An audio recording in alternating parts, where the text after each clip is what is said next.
Look, hey, why do I know that my time coming up? Out of my mind, all my time ain't enough. Stayed on my grind many times, I was stuck. Had to wax the rail, rip betray out like I'm young, cause I am in the scenes I got. Little more to give y'all than the people I'm not. Step foot in the game, young lives change, Hate them more cause I'm up and I don't even fly out. But up here, I see rappers lying, dark roads, high things. I know they hiding, but what you hiding from? You tryna run, you know I'm about to grill your ass.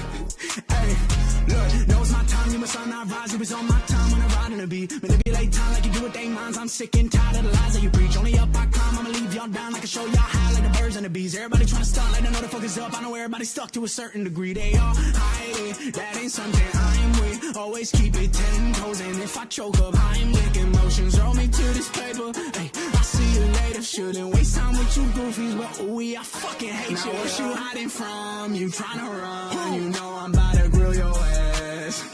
Hey, boy, you tripping like a blind man. You can't see how you think you can fly past my wide wings. Try to wriggle down with you, that's fine by me. Only drip you ever had when they provide IVs. In the doctor, got my doctor in a life, little man. Asking like I care about the price, little man. It can hate that I had a dice in my hand. Doing what I knew I was against what y'all saying. And over my head, the ones that's with me solid. Rocks that I've been leaning on to keep me up and climbing. This is what the climb is. Word to Miley Cyrus. I will never change, I only grow. I hope you ride with me. Been too long, but I'm finally sick of giving just a single fuck about anybody that's not with me. Yeah, I don't really got time for your bitch ass trying to just use your fame to deceive their minds like you care about the climbers. Start from my closest friends. Don't believe it, I'm fine, but I see what you enough in this. I'll shake my head, I'm shaking my fucking head at you. I'm too different, my vision give me the best skill. Album hits every single feeling you can't feel.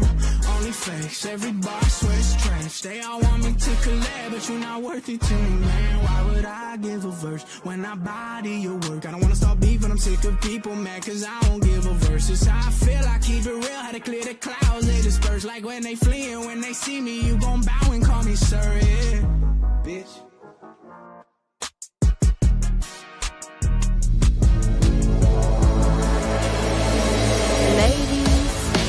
And gentlemen, may I have your attention, please? It's time for Twitch.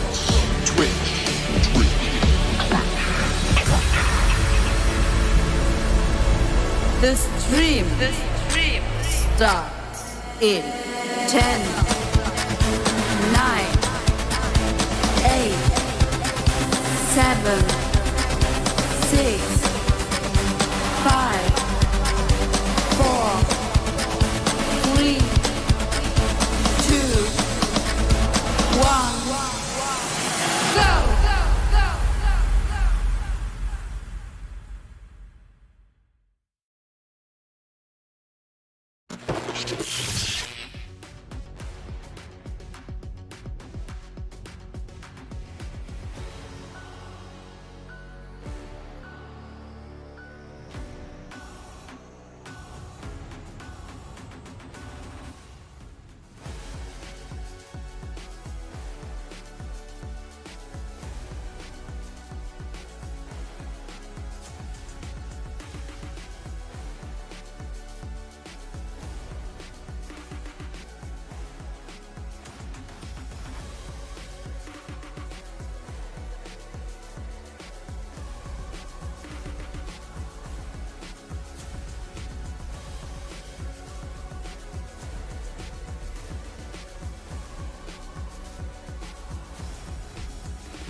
we the best, far better than all of the rest. Unstoppable, we moving up, we a vibe. Never give up, never give in, stronger we tough, taking the skin. This is our game, so let it begin. This is our team, get ready to win, ready to rumble, ready to play, ready to tumble. We ain't afraid, in every time, in every state. The squad is just wanna wait. Unstoppable, we moving up. 50 of Europe's best are ready to do battle, but only one pair can wield the axe of champions on Championship Sunday. Welcome to day one of the FNCS Major 2 Finals.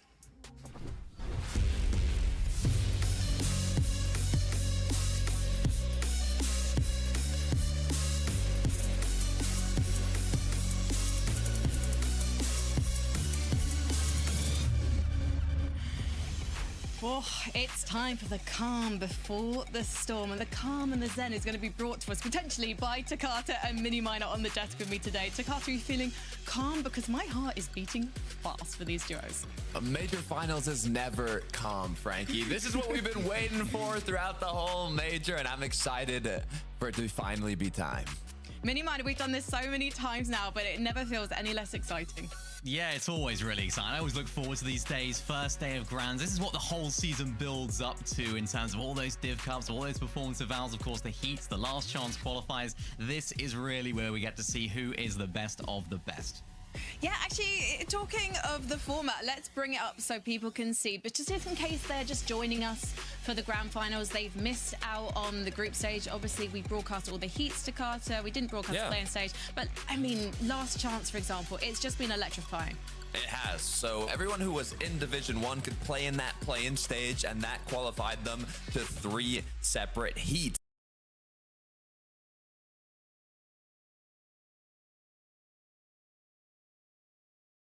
which we were broadcasting. Top 10 qualified through consistency each heat, and the 5 duos that won a match during those heats also qualified to the major finals today. But Mini, there was also a last chance qualifier. Yeah, there was. That last chance qualifier was absolutely electric, like it always is. 5 games, 5 victory royales, some big teams making it through, and of course some big teams not making it through as well. So a few upsets, like always in last chance, but that was of course the way that formulated here our grand final lobby. Yeah, and it means that we're going to see some new faces in the lobby tonight to get excited about. We'll introduce you to some of those shortly, but let's talk about what they're playing for. Active champions, a spot at the Global Championships in Antwerp if they haven't already qualified via the summit back in Düsseldorf in May, and also, of course, the prize pool, Mini Minor.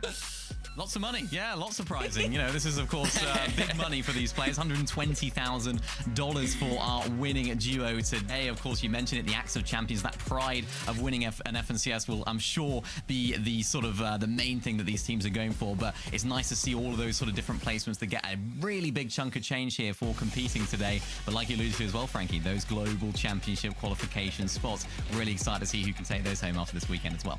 Well, Europe popped off in Düsseldorf as if there was ever any doubt. 9 duos qualified, so let's take a look at them because they're all going to be in the lobby tonight, Takata. Yeah, and look at these names. I mean, Sharktini, Sky Scroll, Swizzy Pixie. You've got some titans on this page, but what's interesting to me is that 9 duos qualified to the Global Championship this weekend. But if any of these duos that you see on the screen, and these are big duos, Mini, if any of them are in that top 9, it goes down. So it could even be maybe a top 14, top 15. Like, who even knows what the actual position will be to qualify? I mean, we could be looking at top 18. If all 9 of those duos manage to qualify within the top 18, well, that means there's going to be 9 spaces up for grabs for the duos that qualify outside them. But that is a pipe dream. We're a long way off from seeing that final leaderboard. However, everyone is talking about this particular duo who've already qualified. They might not have won the summit, but when it comes to Major 2, they are winning all the plaudits, and it's really exciting for them tonight because they're uncontested, Mini Minor, and terrifying for everyone else in the lobby.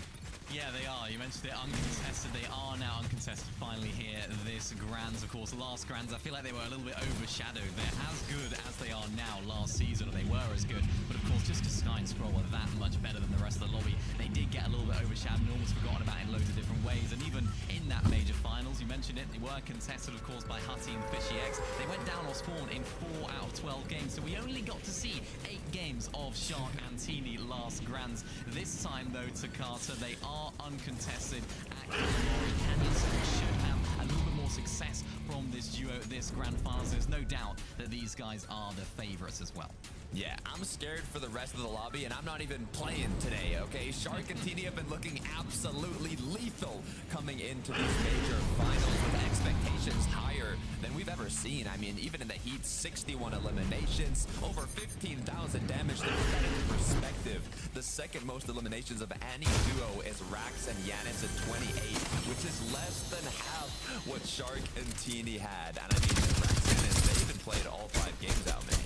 Yeah, they did, and that was from Shark and Teeny. And it's sort of nice to see Shark now finally being one of the favorites for EU. I know they spoke about them last season going into the summit as well, but it's nice now to see Shark actually live up to that sort of title that he's been sort of given for so long. He's been an up-and-coming fragger for a long time, now cemented himself as probably the best player on the region. And it sort of takes me back to when Vico was that sort of up-and-coming fragger. Remember then he was paired up with Flixie, and they then won that first major that they were really sort of thought of as favourites. And then, of course, then we know how Vico's career went and expanded on from that. So I can see this as sort of the catalyst here for Shark. Winning this FNCS, could he have a very similar career to Vico, if not even better? So really excited about these guys, and of course, Shark in particular. I mean, Vico, he's about 4 years older than Shark, which is crazy to think about because Vico right now, top of his game. Alongside Malabuka, they won the summit Takata and they won it in style. Let's remind ourselves of the numbers. It's crazy. I mean, you can see first place, 33 eliminations, average placement of 10. This duo was electric. They were almost shadowed a little bit throughout Summit since Sky and Scroll were leading for so long. But not only did they win Summit, they got 3rd place Major 1. And when you think of both of these players, you think experience. But what makes this duo such a threat for everyone else in the lobby isn't how long they've been playing. It's that they can not only perform in trios, with Malabuka winning a Major 1 last year and the year before that in duos, but Vico also winning Major 3 2024 duos with Flixie. I mean, both of these players can adapt to whatever is thrown at them and they will make minimal mistakes, but there is an interesting trend to Malabuka. Yeah, there is a really interesting trend. Before I get to that, of course, Malabuka qualified to every single one of those LAN events since the Invitational. Very much the similar case with Vico as well.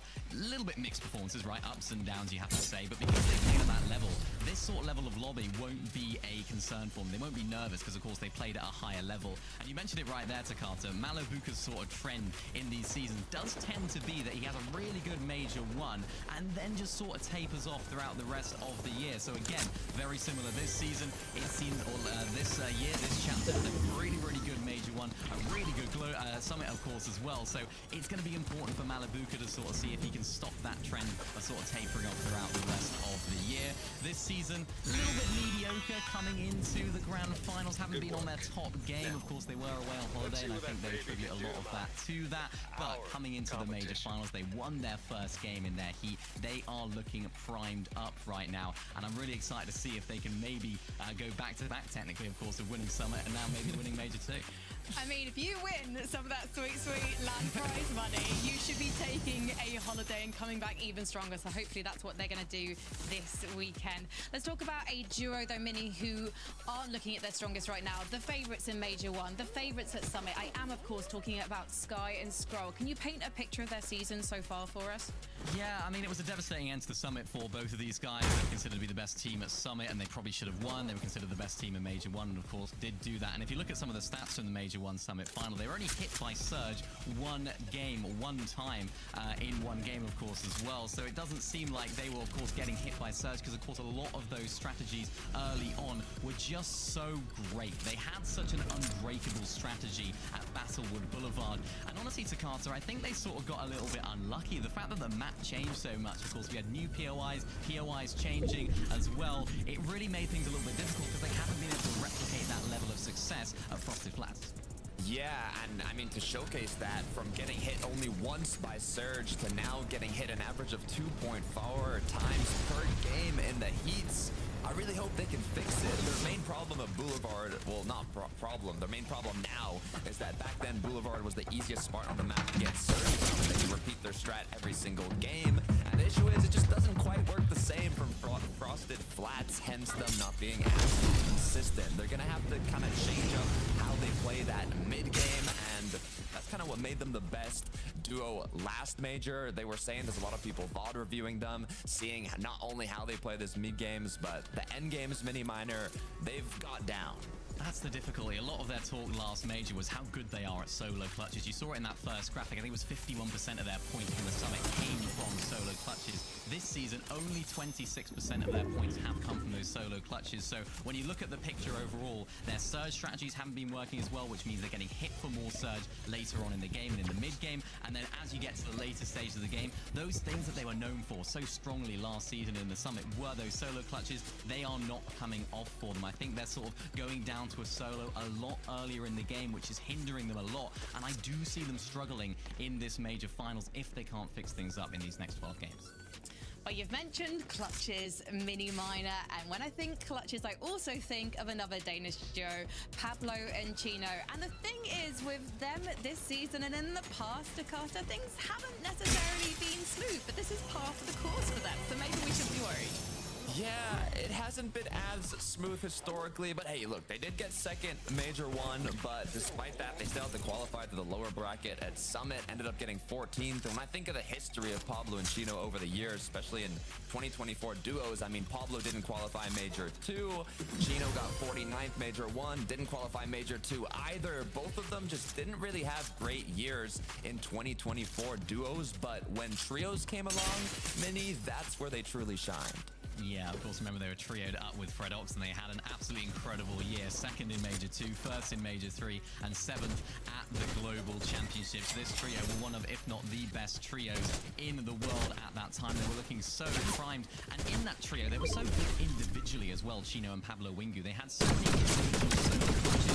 They were both considered to be two of the best players of the EU division individually. So when you then sort of extract that two players out of that trio, fuse them together into a duo, you'd imagine fireworks, imagine incredible performances non-stop from this team, but it just doesn't seem to be the case when it comes into these seasons. They don't seem to get sort of hit the ground running when it starts in terms of the season, and then they sort of start growing into it as we get to the major finals, which is really strange because as a duo, they're so good mechanically, they're so good at fragging, and especially in these end games, like we can see from some of the clips, they clear out a lot of those mid-ground layers, but a big issue for them is just that consistency, and we can see it here in the performances from both Major 1 and Major 2, and a trend that we seem to be developing here is that they seem to turn up in the major finals. Look at that Major 1 line. Pretty mediocre, pretty mid, they had one good Div Cup, all the way back down then into the Div Cup 4, and then of course got second in Grands. If you look at this Major 2 line, on a bit of a downward trend. Again, very similar, very mid, not great performances. So are we going to see a very similar result here in this Grands where they haven't been great, they haven't been a team to look out for potentially in the season, and then when it gets to the grand finals, that line goes all the way back up to the top because they're just that good? Well, let's talk about what we're expecting to see tonight. When I think back to Major 1, I think about Sky and Scroll dominating on the low ground, but if we look back at the heats from Major 2, you'll see all those duos fighting like cats and dogs for that high ground. And Takata, you've got some examples from Marius and Fredoxy, because we saw them literally ramp up to getting a victory royale in Game 5 of their heat. So talk to me about went for height every single game, but they couldn't win until the last match. So let's actually look at an example where it didn't quite work out for them. Now, a lot of questions about height is like, when can you actually take it? Metas change, items change, and Fredoxy Marius would always take height as early as possible in the heats. The issue is, they ended up running out of materials. Sometimes they didn't have enough overdrive to kind of skip some zones, and it just kind of ended poorly, as you can see. Yeah, the key elements to remember here is the overdrive grenades. You saw right there in their inventories, they only had one. They had to use them to rotate to a lot of those further late pulling zones. So in that particular example, it didn't work out for them. So when does it work? Well, the good thing, yeah, Minnie, is we have an example. I'll let you break it down for him. Yeah, we have an example. Of course, we're going to have an example of when it does work. Of course, they did get that victory royale in the end. And I want you guys to notice the differences in how they play this. You can see Fredoxy Marius, again, doing a very similar strategy, building up, making sure to claim that high ground positioning, that high ground prowess at the beginning of this zone. Interestingly as well, they both carry a different ammo weapon. So you can see Fredoxy dropping Marius the medium bullets, and then Marius dropping Fredoxy the light ammo, which allows them to save so many of those ammo and bullets in the later stages of the game. And the most important thing here is that they actually end up saving a lot of those overdrive grenades, which this season to Carter is really important when you're playing high. Yeah, 100%. It allows you to conserve a lot of materials moving forwards. And if you take height so early on, either you have to get a bunch of refreshes, or you're going to have to conserve as many maps as possible. And the issue with Fred and Marius is they were not getting refreshes in the matches they didn't win. But you can see here, Marius did not force themselves into zero periods again. Showed, which have a very kind of non-advantageous 1v1 in those final moments, but it got them the win and they secured it. And looking at these stats, Minnie, it shows an interesting trend. Yeah, it does. It just shows that if you do take the zone, if you take high in zones, it does seem to result in victory royales more often than not. And I think we're going to see a lot of that today as well. We just spoke a little bit about overdrive grenades. We saw how Fredoxy and Marius are a team that do need to retain those overdrive grenades. You saw it with Fredoxy right there, going down, getting a refresh, and saving mats by just overdrive grenading up. That's what we could see in this grand final. Teams that are looking for height, going quite late, as well, with those overdrive grenades that they can then save from their early games. So that's a key element to look out for today. If the teams are on height, if they do have a lot of overdrives, expect them to make it far into the game. If the team on low, if they're looking to win that game, they'll look to take it later rather than sooner. So just a reminder, Fredoxy and Marius aside, all the teams that we have spoken about so far have qualified for the Global Championship. So it's going to be really exciting to see what they do with that pressure on their back. The other duos in the lobby we're about to talk about have not qualified. So let's bring up the lobby list, because I'm particularly excited about this first duo. It's Giannis and Rax. And Giannis has been a legendary part of the scene in Fortnite for so many years, but the last few seasons we haven't necessarily taken him that seriously as a contender for the Aston Champions, but now he's picked up Rax and the talk has changed to Carter. So what has changed? Yeah, look, this is an interesting duo, Frankie. I just want to remind people, too, if you don't remember prime Giannis in 2020, 2022, I mean, this player won invitational solos, won duos with Vidil, won trios with Hen and Chapix. Giannis was winning everything, no matter the format at the time, and now we've got him paired up with one of the most hyped up players on EU, Rax, incredibly mechanical fragger, second most eliminations as a duo in the heats, right behind Shark and Bikini. I even saw Rax Shark the other day, I think, getting ready for these grand finals, so I'm very excited to see how this performs. I think Rax has been absolutely phenomenal, hasn't he? What an individual talent that he is. One thing about this duo, and a sort of testament to how well they play, is the important role that Giannis actually plays in this duo. He's not just a passenger in this team, and that's sort of shown in these comparison stats right here. Yes, Rax has more eliminations. Yes, he has more damage dealt, but Giannis isn't so far behind. And what I really want to focus on here in this graphic in particular is those solo clutch points. That's not too many when you compare them to a lot of the other teams that are in this lobby. A lot of the usual complexion of this duo would be the younger Fragger and Rax clutching up all those points, getting all those eliminations in endgame, and the older sort of IGL sort of watching on and sort of leading the way via those comms in spectator mode. But these guys seem to just have that formulated game plan so down to a T that they don't need to rely on those solo clutches, which is always a really good sign for them. So today, they're a team that I think could really surprise people, and they're a team that I wouldn't be surprised if they actually end up in the top 5 at the end of the weekend. I think they're going to be one of our most consistent duos in the lobby this weekend. But let's talk about another duo. And this one is definitely a duo that needs to prove something this weekend, I feel like, to Carter. It's Velo and Zynox, and they were a great surprise during the heats with how strong they looked. The question is whether they can make an impact in a grand finals lobby. Yeah, so actually, despite Velo qualifying to the summit, this is actually his first FNCS finals. And what I find interesting about this duo is they played quite they had the third highest damage ratio in heats and in Div Cup finals. They also had a 50% top 10 rate in their matches. They do a great job consistently making those end games, but doing it in grands mini, that's a whole different beast. Yeah, it definitely is. And this is a duo that I'm really excited about just because of their individual performances. Remember when Zynox was playing with Truly, looking really good last major. Of course, Velo is looking pretty good with Mr. Savage as well. And these guys, of course, qualified through with the very first game of their heat. But the only thing that slightly concerns me about them, and you sort of mentioned their consistency, is seeing 10 eliminations from that Div Cup. They were really consistent at getting top 25s. They got 6 of them. And, of course, top 10s, they got 3 of them as well. So they got every single game inside of that top 25.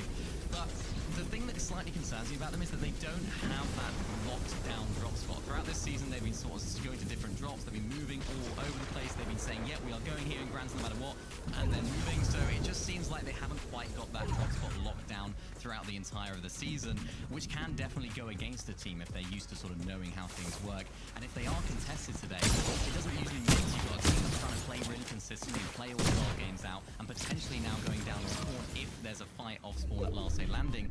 It's going to be interesting to see how they approach that. Well, let's bring up the lobby list. I want to see page 2 because that is going to show you just what they are up against. We are absolutely stacked tonight with talent. And 2 of those talented players are Ping and Ghost. I mean, I'm so excited to see these 2 to Carter because we're seeing Ping's potential that we saw last season. It's been unlocked by this new player.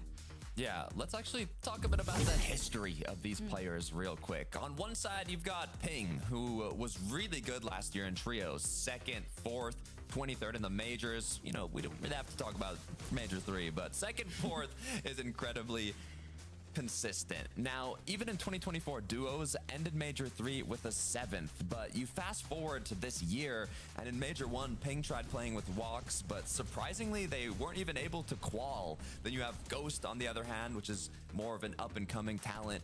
Fragger on EU, who played with Tayson, but also couldn't qualify in Major 1 mini.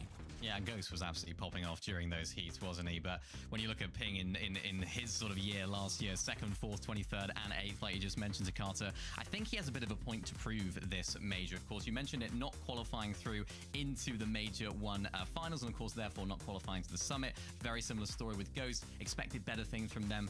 I think both of them have individual things to prove and individual points to prove because we know how good Ghost is. We know how good he was in terms of the Major 2 heats. 106 solo clutch points in that heat as well. Unbelievable duo. So I think they both have individual points to prove this weekend as well. They've also moved from a triple contested drop spot situation towards the east of Heatwave Harbor to now another triple contested drop spot situation at Podosai, Sato, and Farstroki and Noah. So it does seem like they can't really find that sort of drop spot, which gives me concerns for this weekend. I suppose all they need is to qualify into the Global Championships, which could be as low as 18th, but that contestation situation does have me worried. Yeah, obviously you want to get, the best placement as possible. You want to get that top of the leaderboard, but, to qualify, it could be, like you mentioned, even like a top 18, which would be ridiculous. And things can change. This is a 2-day tournament. So if things don't go your way day 1, I'm sure we're going to see a lot of changes. Well, Cringe and Twy, when you're talking about top 18, I think that they can make it, given that we've seen them perform on Summit. Grand Finals lobby, it's a bit different. The competition in the European lobby, it's incredibly strong. But I think that we should get behind this British duo, to be honest, Minimine. Yeah, I definitely think we should as well. They're a team that, we have so much high expectations of, but I suppose the difficulty here to Carter is that they are contested. But as individual players, they are so fantastic. 100%. I mean, Twy had the third most eliminations as an individual behind Teeny, and then number one was Shark. So if you're just going right behind Shark and Teeny, that's a good sign. But as you're alluding to, the issue keeps coming up for them of being contested. They qualified week 2 to 4 of Div Cup finals. They got second week 2 on con, but week 3 they were conned. However, they still got an 8th. Then the week after that, they were conned once again, but also got a 5th. So it's been great practice, and today, once again, Mini, they're conned. Yeah, you say it's an issue. I don't see it as too much of an issue for these guys. They do seem to be a team that does thrive under that pressure of being off spawn. You mentioned it, that week 3, they got 8. They're actually triple contested. There were 3 teams landing at that drop spot, so it doesn't seem to affect them too much. And that's why I definitely think they're a team that we should see qualifying through to the Global Championships, even though they are going to be contested this weekend. It's going to be interesting to see how they, of course, approach that when it's different now. It's a Grand Finals lobby. It's not a simple Div Cup. But the player that I'm looking at in particular here is, of course, Twy. He's been so good this season, fragging out, getting so many eliminations. And another point, I suppose, is that when you look at those placements, 2nd, 8th, 5th, of course, the 8th and 5th well contested, if you attach those placements to a team that have more experience, a team that are bigger names, a teams that maybe us viewers or you guys viewers at home would sort of maybe recognize a little bit more, you'd probably say, actually, yeah, these guys could probably even top 3 with how good they've been playing this season. I think this is a really good opportunity for Cringe and Twy to sort of show us why they deserve to be regarded as one of the best teams in the region, because so far their performances have been really good. I mean, it's going to be an interesting one because we have so many UK duos representing in the lobby. So, Mini Miner, it sounds like you're backing Cringe and Twy, but I would have thought the community would be backing Nathan and Nebs, because this is a duo that has a pedigree. They show up time and time again. The question is, what's going to be happening with them off spawn? So we actually got in touch with their coach, Coach Harry, another UK legend, to find out what it's like to train a team that feels like they're going to be contested, then they're uncontested, then they're contested again. How does that change the preparation that he works through with the team? So let's see how he answered. And he told us that off-spawn practice has to be done when contested, but also when you win off-spawn, the amount of freedom you get in the mid game is obviously of a benefit. Having that extra storm surge off-spawn allows for a different mid-game game plan. And Mini, the thing is with this duo, they are kind of not necessarily always knowing what's going to be happening to them, because the drop map that we've been seeing online keeps changing, but this is a duo that knows how to adapt. Yeah, and they're a duo that knows how to play off spawn as well. The last Div Cup they played, they actually won. They came first place. They were contested by 2 teams in that Div Cup. So I think that'll give them a lot of confidence here going into these major finals. They won 2 of those games as well. So it does seem like these guys will benefit from a lot of that early storm surge damage, because when they do make it into those later stages of the game, they are a team to be fought, I suppose, on those mid-ground layers. They're a team to be looked out for, because these guys, both individually, Takata, are just so good. Yeah, I mean, I think, you know, map aside, drop map aside, not considering those kind of smaller factors, Nebs and Nathan are primed up right now. I mean, they're looking better than we've ever seen them, and expectations for them are getting high. Now, as Harry was saying, you know, they're surprised getting conned, then all of a sudden they're not getting conned, and they're conned again and not conned, and having to change their strategy back and forth is difficult, but they're definitely capable of making it happen. Yeah, they are, and they're a team, and I sort of always fall into this trap, I suppose you say, with Nebs. He always performs really well coming up to the major finals. You can see, of course, their Div Cup performances 5th and 1st here in Chapter 3, 7 Season 3, of course, this season. It's like, he always performs going into the major finals, but then when it comes to those major finals, just doesn't quite step up to the plate. I mean, his last top 3 in the major finals, in the grand finals, was all the way back in Chapter 2, so I always get really hyped about Nebs in particular. This is a player that's one of the best players in the lobby, of course, longevity like none other as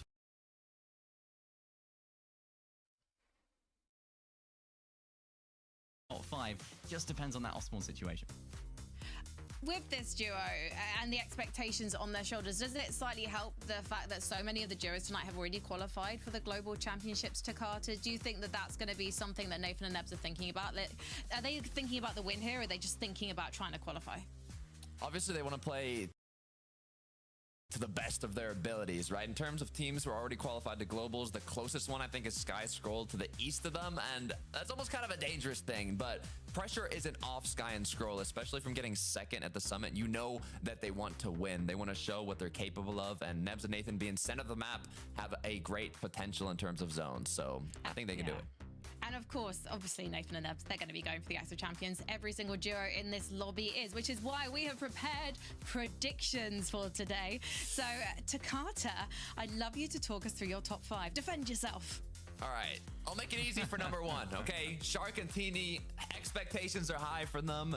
No more being contested, looking primed up. Sky and Scroll, look, I know we got some people not believing as much. Mid-game strat isn't there anymore, but all the names on this list are big. And you might say, Tokata, you're being a little biased, okay? Where Size and Scary. Look, I'm hoping, I'm feeling something about Size and Scary today. I think zones will have to be a little bit in their favor, but they have what it takes. The Pablo Chino pick in number 4. That's a bit of a surprise for me, Takata, but I haven't got time to ask you about that because we've got to get Mini Miner's predictions. Come on. Yeah, these are the predictions. These are the correct predictions here for this grand finals. Shark and Teeny, number 1. Of course, I think we're pretty much aligned on that. I think Bika Malibuka are going to do good as well. I have Chuck Thomas, HD, and Focus in there as well. Looks as though they are uncontested now, so they have to be inside of that top 3. I do back Swizzy and Pixie when it comes to the major finals as well. And like I mentioned earlier on the show, I'm expecting a little bit of an underwhelming performance from Sky and Scroll. It hurts me to say they're one of the best teams, but I just don't see them as sort of prepared enough for this grand finals. Yeah, just for full disclosure, everyone watching, Mini Miner changed his predictions the moment he saw that Thomas and Focus weren't contested. Otherwise, they would not be in his top 5. Let's see, though, what Kinch's computer is saying. This is our prediction simulation. Shark and Teeny, number 1. I feel like the computer is going with the community. Interesting Sky and Scroll are there, but maybe the computer cares more about their Major 1 performance. And D-Arm and Demus, excited to see them in the top 5. I'm with you there, computer. Let's head over now, though, to our casters. It's Taco and Levin2K. Let's get their thoughts on the finals.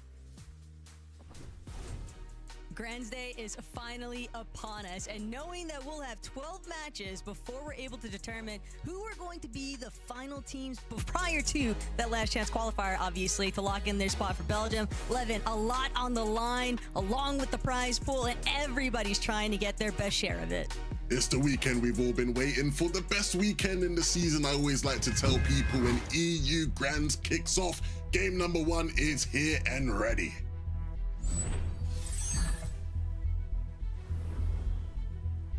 It's been a long time coming, but we knew that there was going to be some pretty spicy matchups very early on. Taking place across the map here, but no Riley or Strokey, they'll be forced to forfeit a little bit of that mainland opportunity here at Cluster Coast. Sato and Podesai going to make quick work, trying to loot out and prepare themselves because they know they'll very likely have to tango in just a few moments here, but Izzy maybe even getting a little bit proactive right now for Podesai and Sato unintentionally, but that's part of the problem that's involved when you are going for these Springs positions on the map. You are bound to experience a little bit of third-party intervention. So Sato, Podesai may be a bit sore at the fact that they missed out on some of that early surge, but still very content knowing that they'll at least have these primary buildings left unconned. Yeah, not the best start for Noah Riley. Again, it was always going to be a weird situation. We sort of saw 3 different teams marked here. It looks like Ping and Ghost weren't anywhere to be found. I think they're having their fair share of problems though, looking at the feed. And so that story will continue to develop. This is an off-spawn I'm very intrigued by. You have Pink and Haris contesting iDrop and Gonzo, 2 teams who will both desperately be wanting to try and qualify for the Global Championships, and 2 teams who probably had fringe chances of doing so if uncontested. How that fight plays out today will be very, very important. And Shark Teeny, despite the fact that nobody's trying to challenge them just yet directly at Calamari Canyon, they'll get involved anyway. Shark gonna find his first elimination onto Super Eye, now looking for the follow-up closure. Doesn't want to allow the revive to be pulled off yet by Letchis, and unfortunately for him, he's just trying to deal with Shark, who is just running him around the building, but even on his last leg, still managing to stay standing for just a couple moments longer, but Shark still such a steep HP advantage. The closure should be inevitable. Still, Shark gonna make sure just for good measures, take out the duo, finalize the pieces here, force Letchis on the run, and then eventually close it out. And that is the beauty of Shark, man. I mean, again, I hate to make the pun, but we're here, so we might as well get out of the way. He truly fights like a shark. He's going to continue to circle you until he spots that weakness. And Helechis did a great job of trying to force him onto some awkward left-hand peeks, but it doesn't matter. Shark is always gonna hit you when it hurts the most. And of course, as the analyst highlighted, Taco, Shark and Teeny looking like the favorites to take this major. Will they live up to the hype and both win their first FNCSs? I'm sure the fans will be hoping so. Radiant and Bimbo. In the tunnels, we've seen a lot of action in the tunnels over the course of this season. Throughout the heats, we saw plenty of it. And I think the tunnels will be key, I think, to a lot of the action we see here today.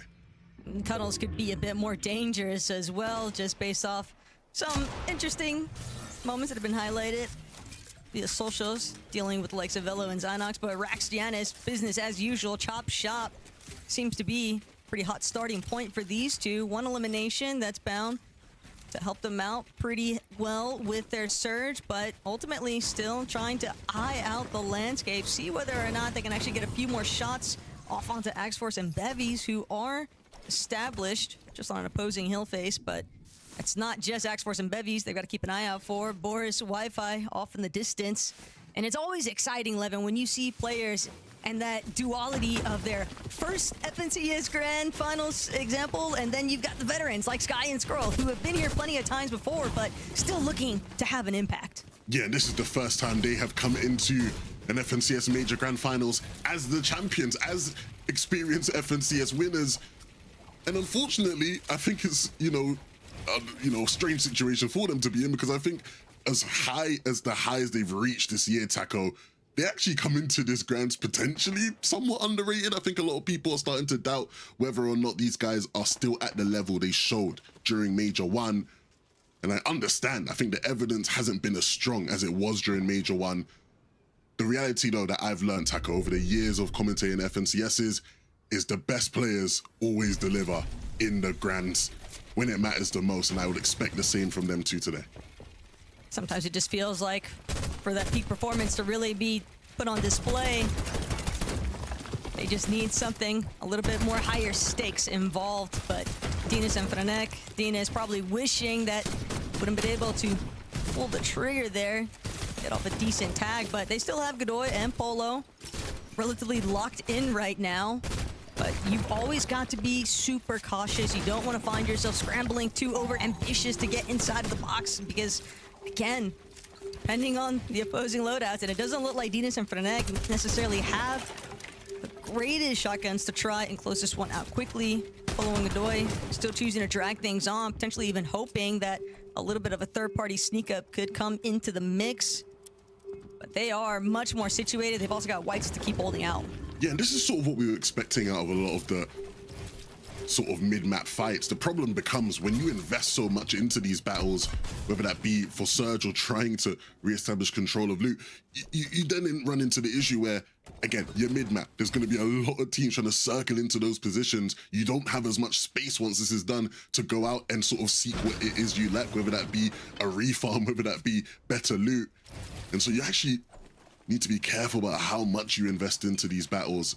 And that'll be something that Dinas and Franek will certainly be thinking about as Godoy and Polo just look to continue to hold these two off.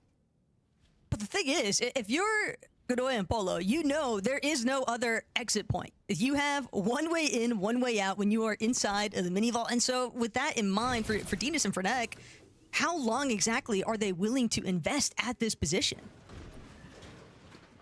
That is going to be the key question. I think the answer to that will be, it will evolve throughout the day. I think here in game one, you're probably willing to go to your limits and see just what is viable in this lobby today. Chino and Pablo here on our screens, of course. The team that came second place in Major 1 of EU, really pushing Sky and Skrull to their limits. And a team who, once again, has sort of had a quiet season leading into the major finals. But if Major 1 is anything to tell, that doesn't mean much for their chances of delivering today. Interesting stuff. They'll have to see whether or not this aggression potentially panned out. But for iDrop and Gonzo, they were looking for some form of aggression early on, and they managed to find it inside of the tunnels. We knew that those tunnels would be getting relatively active, but for Bimbo and Radion, they're probably hoping that that would have panned out more in their favor, given that they were the team originally investing their time inside of that space. Still, Never really know who's going to come through those teleporters next, so always have to keep an open eye out. Wonky Land still looking to develop a bit further, though. Chat Flixie, they departed from Golden Grove. They continue sort of following the trend of where some of these other duos had opted to position a little bit further northeast, and likely because of the fact that they could tell that there hadn't really been a solid conclusion towards Wonky. Huddy still standing alongside Fishy X, and we knew that Fishy, Huddy would have their work cut out for them just dealing with Cringe and Volko, but when you've got four different teams all kind of circling the same area, eventually someone's gonna have to be the first to dive in. Well, that's the thing about these lobbies, right? Especially grand finals lobbies, Taco. You know, damage opportunities are kind of like Wally. You know, you're trying to find where it is. And so you see these clusters of teams forming in areas, and you see players sort of circling around trying to figure out, okay, can we get some tags? Can we get some damage in this area? And these things, again, are the types of things that evolve between day 1 and day 2. I think a lot of the time in day 1, people are still trying to figure things out, figure out if what they have been doing all season long does still work and does still apply when the stakes are even higher. And one duo that has certainly been needing a little bit of a bounce back too, just from recent form that we have witnessed, Deemish and Darm. They've definitely been fluctuating on that up-down in terms of performance, and I know for a lot of people, given how hot they came into the year, would have just expected them to continue flying, but it's just been very difficult to match that pace, and even now still Darm Deemish, one big reason why they find themselves at a little bit of a standstill here against Izzy and Nosov. We saw them just at Sinister Strip trying to poach a little bit of the hard materials from some of the metal walls available, and well, it looks like they're still trying to continue that, but Thomas and Focus, this is a duo that is going to have eyes on all weekend, especially knowing that at least for day 1, Levin, that last-minute shakeup, these two resulting in being uncontested means gotta get the damage elsewhere, and they'll find a big opening here onto Minori, just caught lacking on the vending machine. Thought that these two would have already left the vicinity, but now it's all up to Darko, see if he can escape.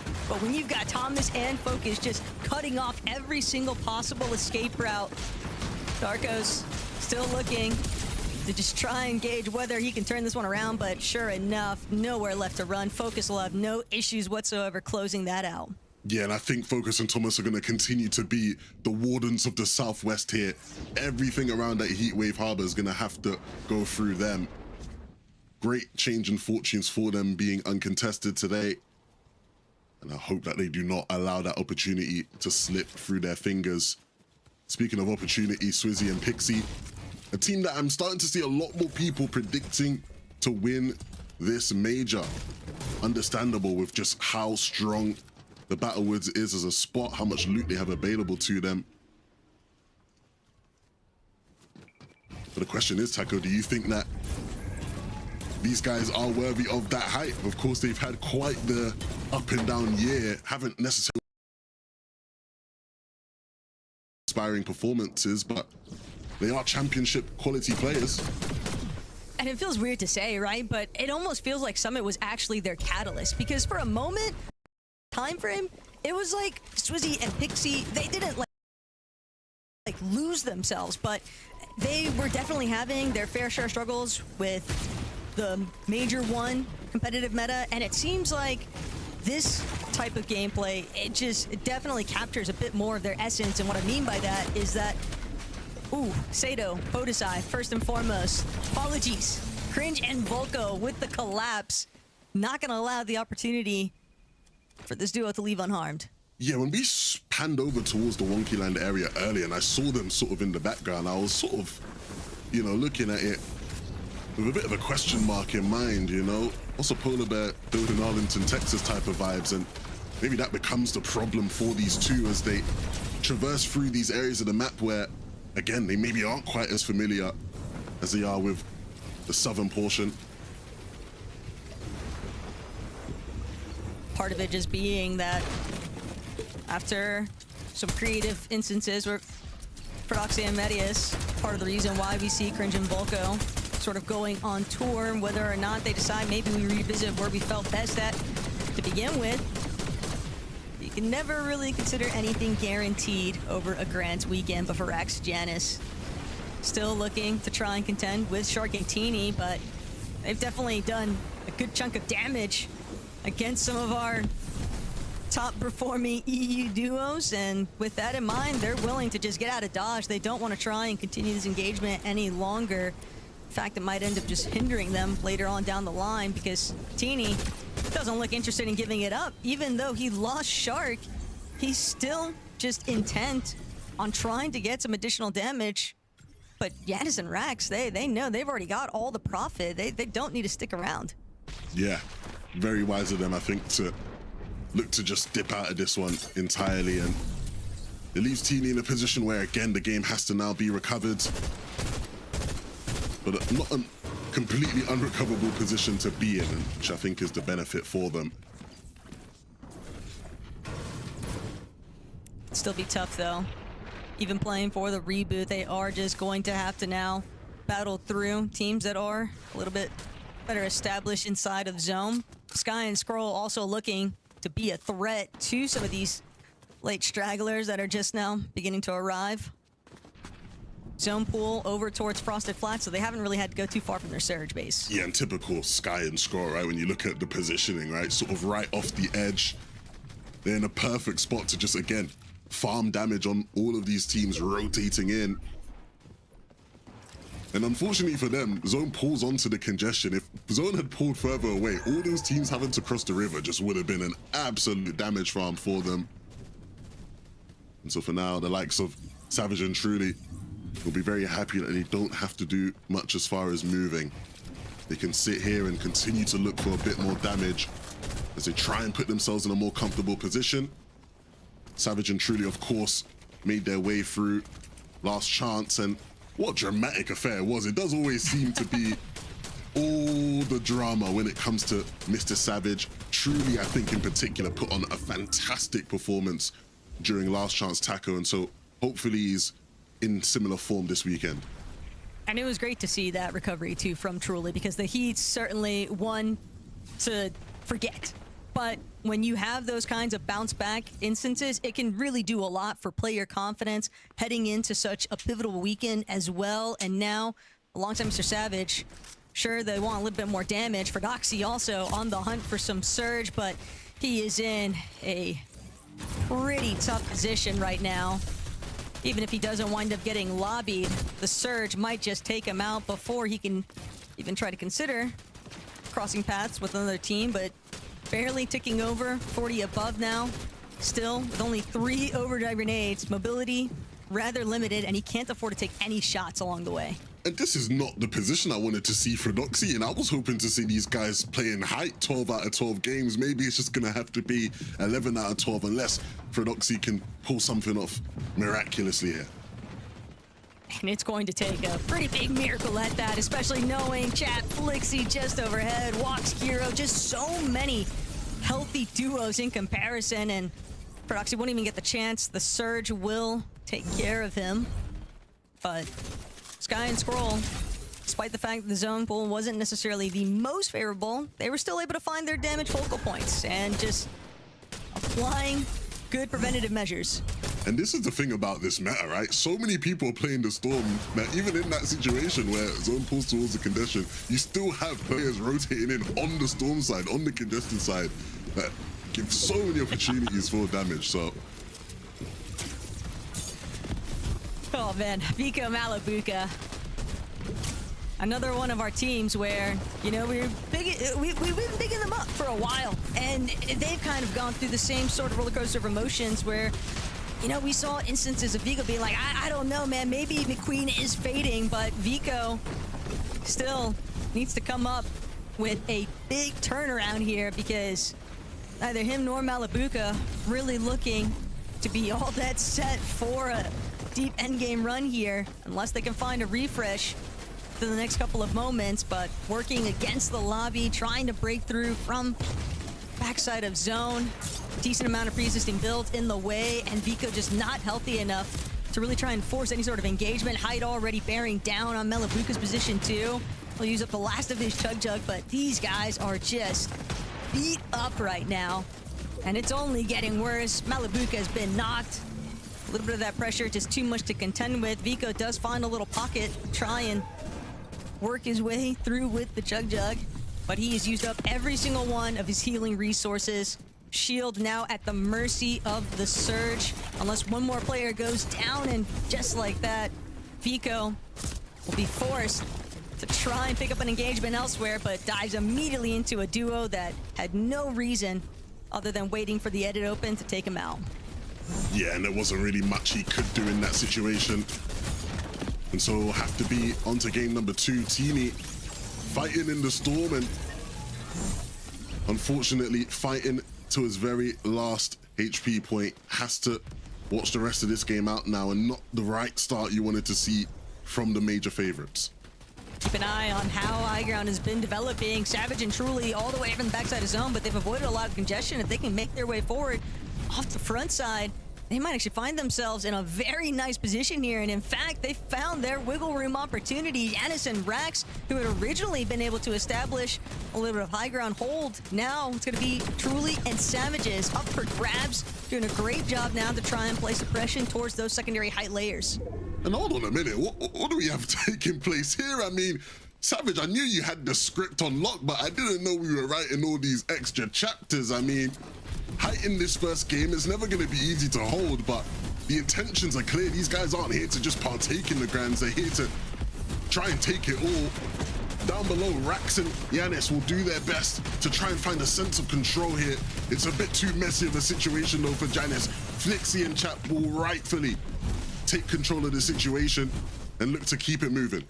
That little bit of siphon materials too could be the difference maker here, but now Hari, Cammy holding down that secondary high position. Savage, Truly still trying to prevent anybody from challenging them just yet, but Pablo, Chino, take a look at this ultimate low position. They've tarped out a decent amount of space. They're looking back. They're making sure to keep their awareness at its peak because they know it's only a matter of time before they find another duo, another solo.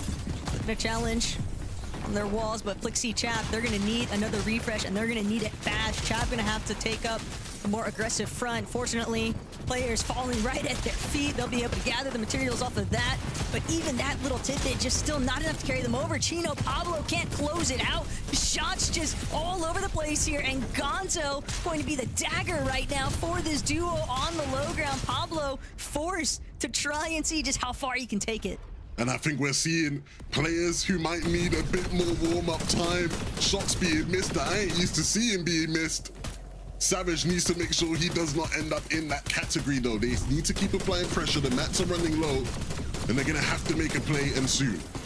But this is a big instance for Sky and Scroll to see whether or not they'll be able to go back to their former ways and really try to take over on the low ground, but just forced to scramble. They don't have any materials. They don't realize that Chap is just nearby. Chap gonna be able to take one out, but Scroll's still looking for more. Yeah, this looks nothing like the Sky and Scroll. I know they're used to the front side low control. Now they're in the back of the storm, and now they're down and out, and the fight will continue in this lobby. And the part of the reason why, Haris looking to take it to Savage and Truly, but everybody just immediately folding over each other. And Pablo, through the thick of it all, has managed to make his way towards that frontside low position. But can he get an opportunity to heal? He has the Mythic Pistol. He's looking at Truly. He knows that's his biggest threat, but he doesn't know where Savage is at. He's waiting to see who's going to be the first to challenge, but Savage, he's had the chance to heal it up. If anybody could do it, you've got to think it's one of the best solo clutches of all time in Pablo Wingu. But with no shields remaining and very little, you've got to think it's all Mr. Savage and Truly to take the first game. Mr. 200 IQ and Truly get the job done, Taco. Man, look, I think it's hard not to be cheesing when you're seeing a game one of a major grand finals go the way of Savage and Truly. Been a fantastic start to the day, but Frankie, Minnie, Takada, I want to know what your thoughts are. I mean, we're thinking what everyone is thinking. How incredible to see Savage and Truly take the first victory royale of the Major 2 Grand Finals here in Europe. And this is a duo that took control of the high ground as early as Zone 8. And against all statistics, they managed to hold on to it and get that victory royale, Mini Miner. Yeah, we spoke about at the beginning of the day, all about height, how to hold on to it. Those guys demonstrated that absolutely perfectly right there. They were conserving a lot of those materials. They, of course, got so many refreshes. Well, I think it was 7 eliminations there at the Enter Carter. I mean, who could have predicted that for game number 1? What a start. You could not have a more electric start. I mean, we get game 1. EU Grand Finals, a Mr. Savage truly win. Like, are you kidding me? Who is writing this script? This is what you love to see. This is not only a 2-day competition, this is only game 1 of day 1, and we're already seeing things like this. I mean, once they took height, it was a clean sweep to the end. It got a little messy in those final moments, but they got the job done, Mini. Yeah, it's one game, this Grants, right? This is the last game. It's finished. Savage and truly win, right? Yeah, no. Yeah, we've still got 11 more games to go, so we can't get too ahead of ourselves. But what a dream start for these guys. The way they played height here was really nice. They used those peppers really effectively as well, and even those fire rifles that, of course. Honest. Yo, did we pepper high take? Yo, we pulling out the peppers? And Savages up for grabs, doing a great job now to try and place aggression towards those secondary height layers. And hold on a minute, what is taking place here? I mean, Savage, Didn't take any risks, and in this lobby, that's what you need to do in order to progress far. There are a few jurors that had their eyes on the high ground but didn't commit to trying to fight these guys. We'll be talking about them and many more of our jurors in the lobby tonight after this break.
I got hit.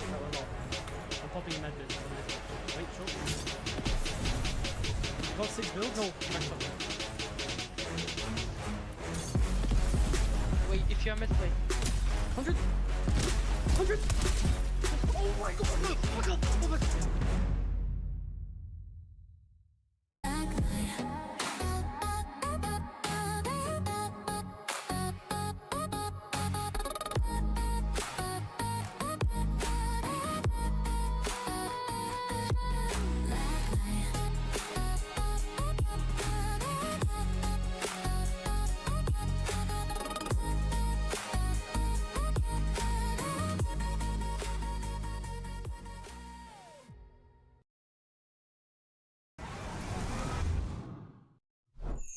Milk can help you grow. Milk can't prevent your ride from blasting into space.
Welcome back to the Major 2 finals. We've got 11 games to go, but if you missed the first one, you're going to have to go back and watch it after the show tonight, because Savage and Truly had a height masterclass, looking totally unbothered and taking that victory royale. Meanwhile, everyone else watching were going absolutely crazy.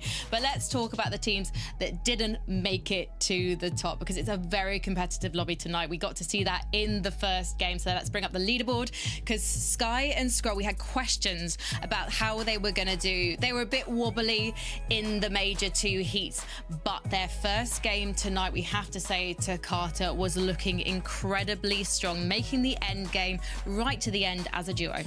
Yeah, there's some interesting things that come to mind. So we were kind of bringing up their main issue this season has been the mid game. Ever since they switched from Boulevard, they've had a bit of trouble. Now, the zone literally did end on their drop spot at Frosted. So it had a bit of the pro to it, but at the same time, they played it incredibly well. They conserved their mats. They didn't have to go for refreshes super early. And what I like too is they didn't need a big solo clutch to get a good amount of points. They were up together for an incredibly long time. Now, I'm just hoping that this trend continues. Yeah, it's an interesting one, because they played it incredibly well, but they didn't play it like Sky and Scroll. It didn't seem like the sort of team that we'd expect, you know, dominating those low ground layers. Sort of earlier on in the game as well, we did see little glimpses of their change in strategy. Of course, it didn't work basing up inside of Frosted Flats. We saw them trying to build a base on one of the hills surrounding them. So it does look as though they've done their homework, they've done their prep now and changed things up going into this major finals. Still lots to give though, and still lots of questions about Sky and Scroll from me.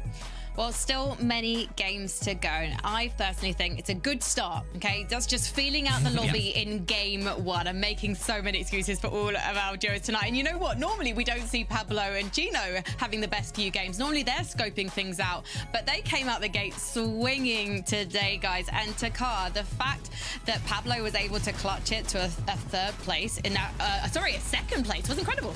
Yeah, I mean, 2-11 second place. It's what you love to see. Minnie, you talked about it. Leading up to Grands might not go their way, but in Grands, it's when we see them perform the best. I mean, talk about solo clutches. Look at that. You saw where Chino just went down. Pablo clutched for so long in this game. Of course, couldn't quite close it out realistically. The numbers were against him. Didn't have the shield, of course, a 1v2. But realistically, this is exactly what we'd expect from them. Fragging out on low ground. Only 2 eliminations there, which you might see as a negative, but I see as a positive.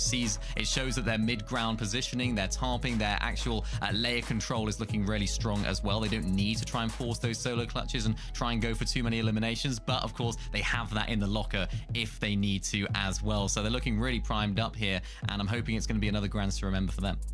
Well, let's bring up the lobby list, because I'm really excited to see Chap and Flixie having a strong first game. They came 7th, 5 eliminations. They were looking solid on the mid-ground. And I feel like this is a duo that's easy to underestimate. They're not always delivering, but they have all the potential to do it, Mini Miner. Yeah, they're sort of a bit of a dark horse, I guess you have to say. They've kind of gone under the radar a little bit coming into this major finals. Their Div Cup performances have been okay, pretty decent at times, but not anything special. Of course, remember, they are already qualified through to the Global Championships in Antwerp, so they can play with a little bit of freedom. And we got to see that to Carter in this game. Lots of nice mid-ground layer sort of eliminations, sticking together as well, and just playing really effectively. I think Chap in particular here, I was really impressed with the way that he was sort of taking over control, leading the tarps when need be as well. This shot right here was beautiful onto Sky. Just unfortunate they couldn't make that work. Yeah, I mean, they got 17th Major 1, so was it a dud? Wasn't the best performance we've seen from them. Let's hope that they can do better this time around. Well, it was a fantastic start for Cringe and Toy. Actually, we could see the leaderboard, because I want to see where they've come after that first game. I think it might even be top 3, which is a fantastic start for any duo, let alone these guys. I was wrong, apologies. 4th place. But to Carter, you've got to hand it to these guys. We had questions about what their Osborne situation was going to be like, but it looks like it's been a solid start for them.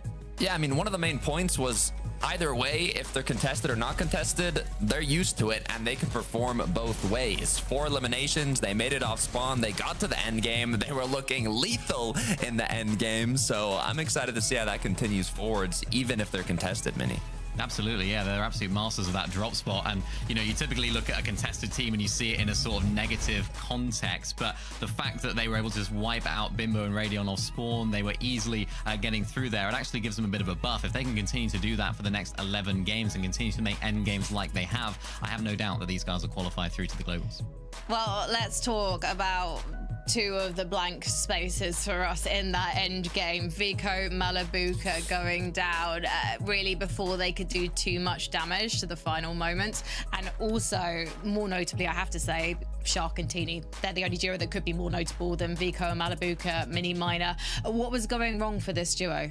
Yeah, really odd. I mean, an odd start for both of them. A little bit of disjointedness. Of course, we saw Shark, it was in that earlier game fight, wasn't it? That then went down, set their game back a whole lot as well. And I think those two duos going down, thinking about how their playstyle is, kind of opened the doors for Mr. Savage and Trilly to actually go ahead and win that game. Because remember, Shark and Teeny and Vico and Malabuka are two of our height teams. So that's why height was looking so much more free for Mr. Savage and Trilly. But we're expecting bigger things from them here, Takata, and it wasn't a great start from them, but it's far from over, of course. Yeah, exactly. It's only game one, 11 matches. If it was a one-day format, I'd be like, okay, something's going on here. But we saw Shark was lurking all around his drop spot, trying to find any fishes in his pond, and didn't quite go their way leading up to that mid-game. Vico, Malabuka, yeah, let's just wait, all right? Let's wait. Let's see what happens in the next couple matches, and then we can start breaking it down a bit further. Carter, do we have to wait to imagine what's going to happen in the next game, though? Because it's Shark and Teeny. They pushed out almost immediately from their drop spot in Calamari out west to go and hassle some of the duos there. I imagine they're going to dust themselves off, probably do it again. And we don't have to wait to find out because we're ready for game number 2 with Eleven and Taco. Look, if game 1 is any indication of what we can expect for this weekend, Levin, I could not be more excited. We got a Savage Trolley Victory Royale kick things off, and I think it's just so exciting. Credit where credit is due, because Coach Ven's definitely been putting in his work to help out this team. No, absolutely, an absolute GOAT, we know he is. But I think what game 1 really reminded me of, Taco, is that EU is so incredibly stacked. All throughout this lobby, we just so much talent and so many different players who have the ability to make an impact over the course of the next 11 games. Yeah, and I mean, just knowing that we still have 5 more lobbies to contend with here today, so let's see who brings it home here in game 2.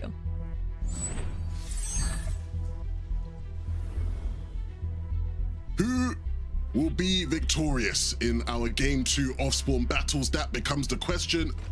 iDrop and Gonzo, we tuned in with them earlier on in the first game, and it wasn't the 50-50 off-spawn fight between them and Pink and Haris that some might have expected. And I think both teams potentially deciding that we are better off slowing things down. In the case of Pink and Haris, nowhere to even be seen at the moment. And so again, off-spawns develop all throughout the day here in EU, Taco.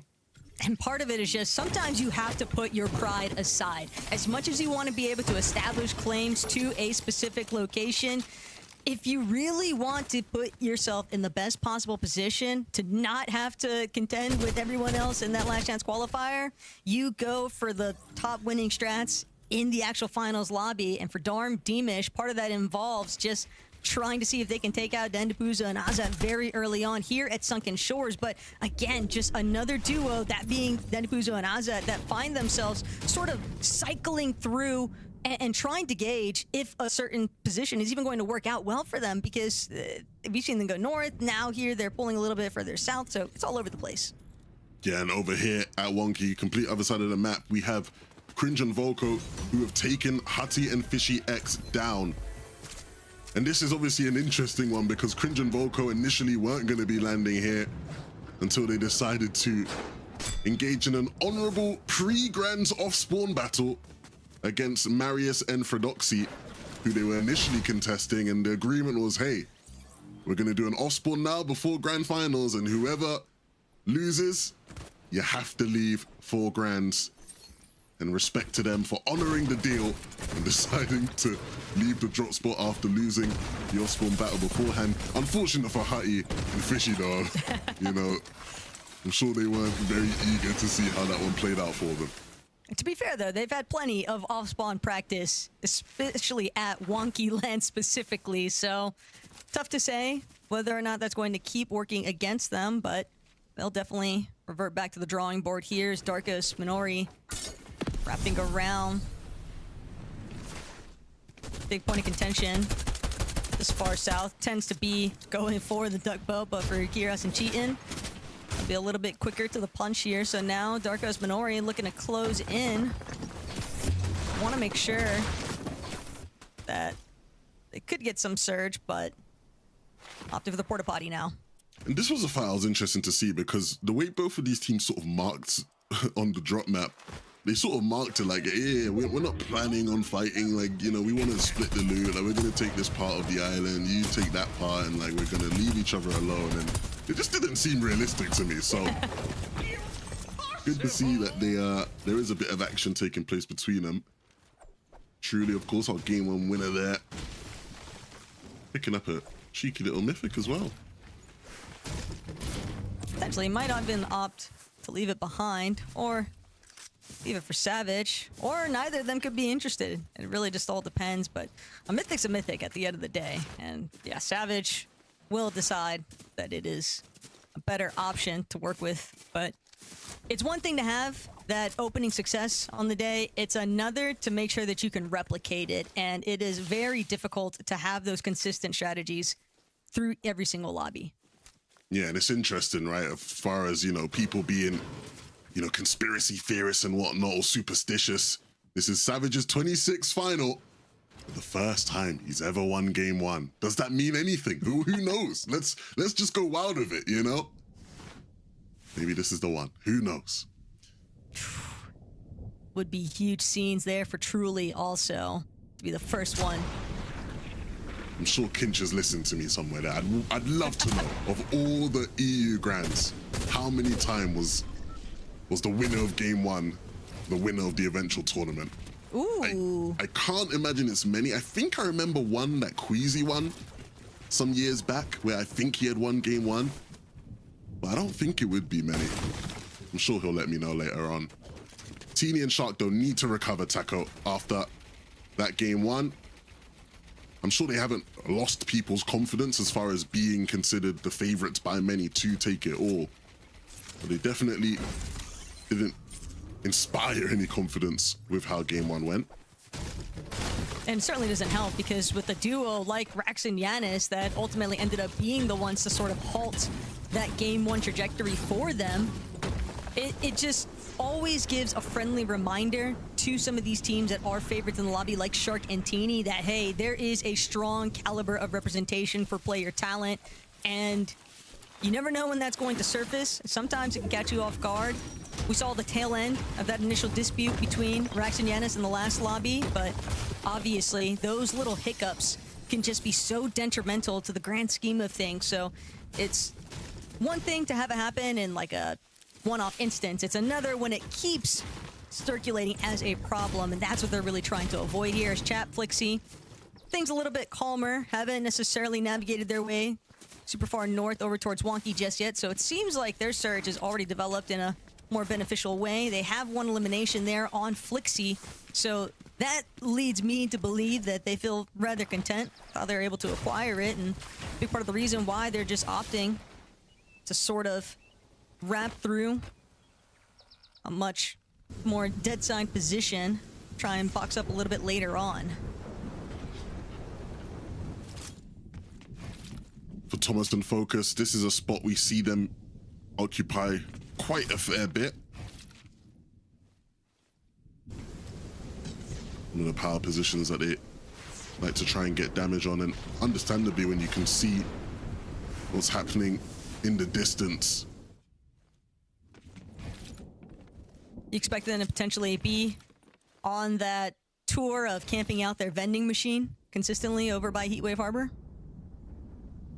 I think so. I think it'll be something that, you know, you'd be almost foolish not to keep track of. But unfortunately, the element of surprise is probably gone now, right? Especially for those teams. And so maybe less about camping directly on it and just waiting for the players who you know will be circling around it. whenever zone pulls away. Just so awkward right now, though, for Larix and Maldives. We saw just how Danish favorited some of our pre-show was. Honestly, part of that just being credit to the fact that a lot of Danish players have just been performing incredibly well in the EU region, but now Maldives hoping to try and join their potentially against Wheat and Sined, but it's not going to be an easy one. Yeah, and I think this is an example of some of the potential shakeups, right? I think, at least I was expecting Larix and Maldives to be landing a bit further towards the north. They looked like they were going to be contestants coming into today. I think they were one of the teams that probably decided, hey, look, let's just go con somewhere else instead. I don't fancy our chances where we are. Velo and Zynox up here towards Wonky. And I'm sure they'll be feeling a type of way after seeing the success of Mr. Savage and Truly in that first game. Of course, these guys had actually what we thought was the last laugh during the heats, right? Where they won the first game and left Mr. Savage and Truly in the dust. Now it's flipped on its head, and these guys are trying their best to catch up now with their former duo partners. I think what makes it really difficult for Velo and Zynox too is you have to remember their heat success partially credited to the fact that they've played through Frosted Flats. But things obviously having to shift now that Sky and Scroll are back in their natural POI, and so that leaves Velo and Zynox just on the fringe there of trying to really cement themselves in a given location. And that's part of the issues for, I think, a lot of these newer players to final set lobbies. You get that experience of what it's really like, not only trying to contend with getting Surge, but also just trying to find somewhere you can really call home. And for Focus and Thomas, everyone knows Heatwave Harbor belongs to these fellas, and Focus just reminding everyone exactly why it is best to just go somewhere else. But sometimes you just don't have any other options, and sadly that just means you have to now deal with Focus and Thomas. Yeah, I think a lot of people forget how good he is. Oh, look at this. This is why I love our wonderful team here. The numbers have come back, and across the 25 previous EU FNCS finals, the Game 1 winner has never won the title. So, unfortunately for Mr. Savage fans, we got to look for something else, guys. We can't hold on to that Is this one. the one? No. I was trying. It's time to break the mold, okay? Ooh, okay. I like that angle. I think that does say a lot, though, about not allowing Game 1 to cloud your judgment. There is no need to overreact after that first game. There is still so much Fortnite to be played and so much adjustments to make throughout the day. And something that involves a lot of adjustments. Sky, Scroll. We saw their Major 1 success. The desk even highlighted the fact that their original plan from Battlewood Boulevard, really easy for them to build their Surge, but we know that these teams are going to have to make adaptations because everyone had the opportunity to VOD Sky and Scroll so heavily. So Lev, we see them here again, Frosted Flats. They're not really changing too much of the original strategy. They go for their Surge base, they box it up, they've got a good threshold right now, 427 above, but do you think that that'll stick as this game continues to draw on? I think, it will be very dependent on the zone pools. I think here in this game, they're much more willing to sort of stay in Frosted because they're aware of some of those teams further north having to sort of rotate past and potentially even look to rotate through Frosted. But again, if it doesn't work, if they can't get any of the tags on those couple of teams in the Storm, I think, again, you start to look and think, okay, maybe we actually just can't do this, right? Maybe we have to switch things up, try and play more towards getting to center zone earlier.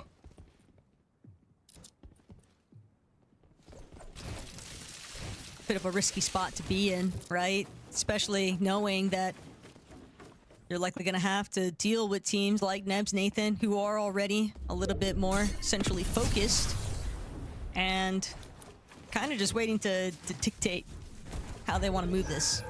Yeah, and look, again, this is a team that the analysts talked about them obviously working with Coach Harry and the success they've had this season. I think one thing I know Coach Harry is very big on is, you know, pre-planning your rotates and always being ready to move on zone pulls if it's the best option. And you see it right there, right? As soon as zone pop, they had the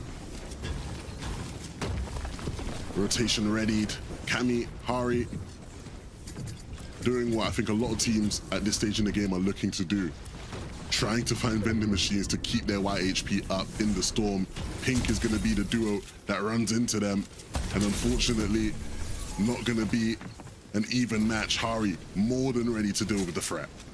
That was a nice little freebie refresh there for Hari. Just a tough spot for Pink and Haris to be in. The Surge continuing to kind of batter away some of these players' HP bars. Haris probably glad that Cammy and Hari have left the area, but at the same time, losing your duo, that's still just enough of a setback that even when Haris makes a play for the reboot, they're still just going to be having to play catch-up the whole way through. iDrop and Gonzo, though, success here, the elimination onto Bevies. Yeah, and ultimately, when it comes to the iDrop Gonzo Pink Haris debate, neither duo looking in favorable shape so far. Which almost makes you kind of reconsider, do we just opt for the immediate 50-50 then, like we were originally doing at the bus stop? Because maybe then, that way it could be a little bit more of a game starter for these teams. Scary and Sayas, though. Kata gonna be beaming if they can close out on this elimination. One knock there onto Medius. Prodoxy still trying to see if he can scrape by here, but the damage has already been done. Losing your duo the moment that the partial zones start to enter in, it just complicates the process, and it is going to be very difficult to try and squeeze out a decent endgame placement here. The real silver lining right now for Prodoxy is just the fact that he's at least already made it into a decent spot in zone. He's got 322 above as well for his Surge, so a little bit of Chug Jug resource that he has, he can at least buy more time than what some other players would potentially be looking at. I said it wasn't a great spot for Gonzo and iDrop to be in, and they look like they will recover things well. Gonzo with one. If they can get themselves into the safe zone somewhat safely, it's going to be hard. Look at all the teams in the bottom right that they're having to run into here. This is going to be very tough to survive.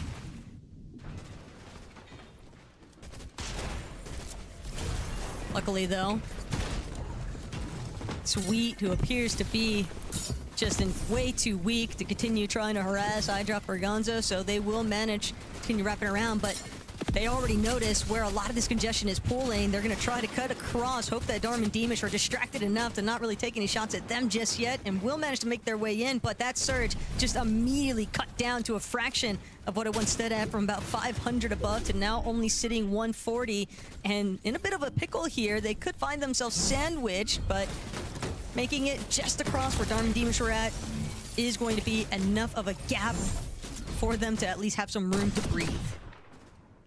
Yeah, we're seeing again just how tough it is to move in this lobby if your timing isn't on point.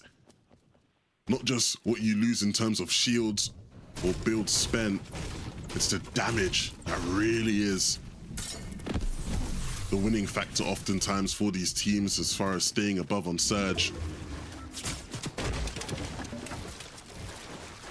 A little cheeky there from Shark and Teeny. Thought they would have a completely open rotation, but for the most part, they did avoid so much of this zone congestion that they were able to conserve a good amount of their materials, just fully aware of those duos on height that are kind of staring their direction here. But Sky Scroll, they'll take the opportunity to look back, apply a little bit of pressure against the likes of Meandrill, but still trying to ensure that they don't get lost along the way, can't stall for too long, don't want to get trapped in any of the backside congestion, and they'll navigate their way straight towards that front side position. It's where they prefer to be, that's for sure. Yeah, and I think regardless of what worries you might have about Sky and Scroll, one thing that's for sure, their endgame fundamentals are always on point. And so great pathing throughout these last couple of zones for them will set them up for a much stronger game number 2 than what we saw in the first go around. Unfortunately, more of the same when it comes to Vico and Malabuka here. Not in a great spot. Vico is a solo, 3 HP remaining in the open, and back to the lobby for our Summit champions.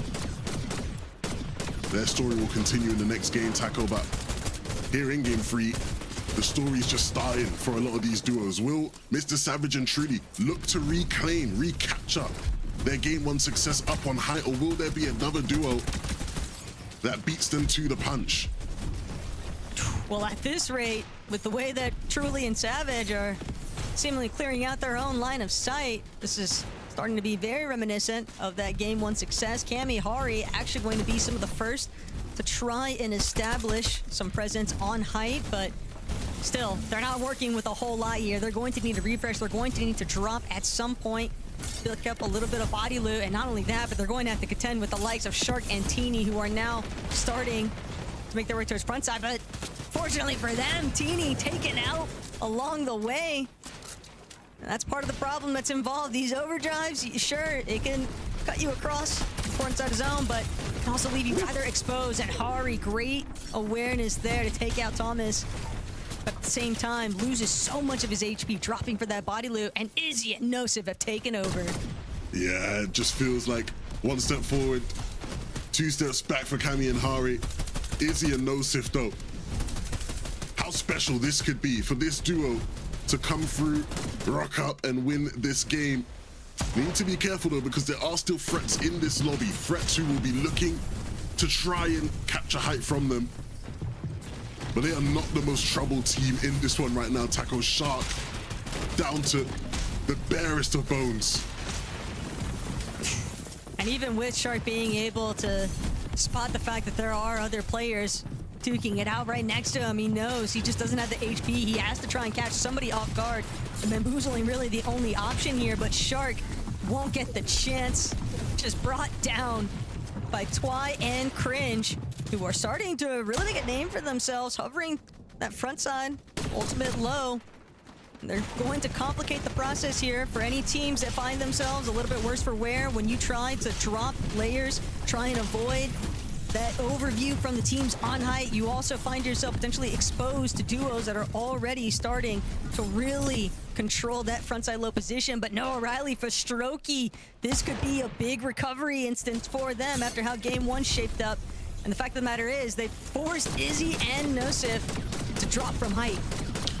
I said there were still threats in this lobby, and this is one of the main teams that was always going to be a threat. You could see them deep in the storm plotting their ascension, and you see just how quickly the tables turn. Nosif goes down to the hands of Dom, Scroll, and Sky, doing their best to stay alive here with no materials, and that's a key refresh to just keep them ticking that much longer in the game.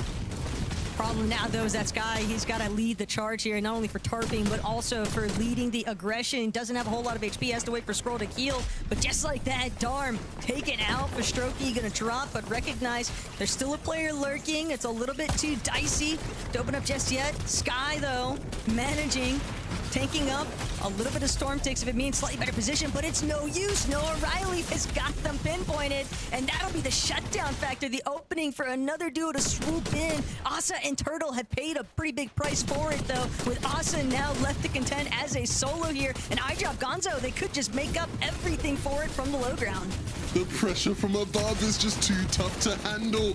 Down below, the squeeze will continue, and you might just find yourself running into a box that does not belong to you if you're eye-dropping Gonzo.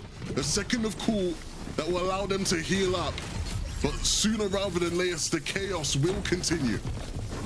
Swizzy, Pixie, can't forget that these guys are still lurking in the waters here, hovering.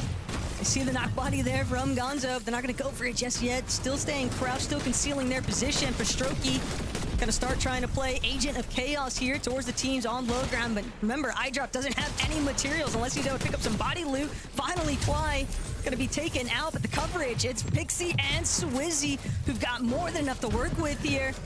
Handful of builds remain, but with the way that they've currently set up, Cringe won't have many options. Takes out Noah Riley, but finds himself having to repeat the same sort of stare down for Strokey as a solo won't be able to match up. And Swizzy Pixie, just in the final seconds there, Levin, they have completely caught everyone off guard and just utilized that chaos to their advantage. Cringe gave the alley-oop for Swizzy and Pixie to slam it down. What do you make of that one, Frankie? Well, I'm excited to welcome in some new low ground kings in Swizzy and Pixie to Qatar. Loving seeing them emerge from the shadows. Why bother contesting for height when you can just cut through the low ground to Qatar? Yeah, I mean, new in terms of today, because they got 28th game one, or well, that's where they were on the leaderboard going into this match. But neither of these players are new, Mini Miner. Some of the most experienced veterans in the Fortnite space. A lot of high expectations, especially recently coming into these grands for this duo. Yeah, it's very nice, actually. It's nice to see them sort of growing into this season. We sort of spoke about them at the beginning of the show, just briefly, sort of how they're the sort of team that will turn up when it comes to the major finals. And Levin sort of spoke about it on the cast, is that the best players do turn up in the major finals. And you won't get too better here than Pixie and Swizzy. And what a performance, really, from them here on low ground. The way they're able to clean things up. Pixie, Swizzy, just hip to hip, looking for eliminations after eliminations. Of course, it actually helped out, of course, the fact that they were able to win it by Cringe, but still a fantastically played endgame, and they're a team that I think could definitely end up top 3ing. I put them in my top 5 at the beginning of the show, so expecting big things. Some of those shots that they were hitting in the replay, especially that shot from Pixie, that one shot was absolutely disgusting, and I loved it. So we're going to see more of that, please, after this break.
I got hit with that one.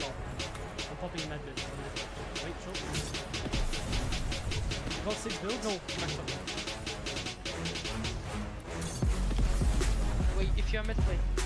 100! 100! Oh my god, look! Oh my god.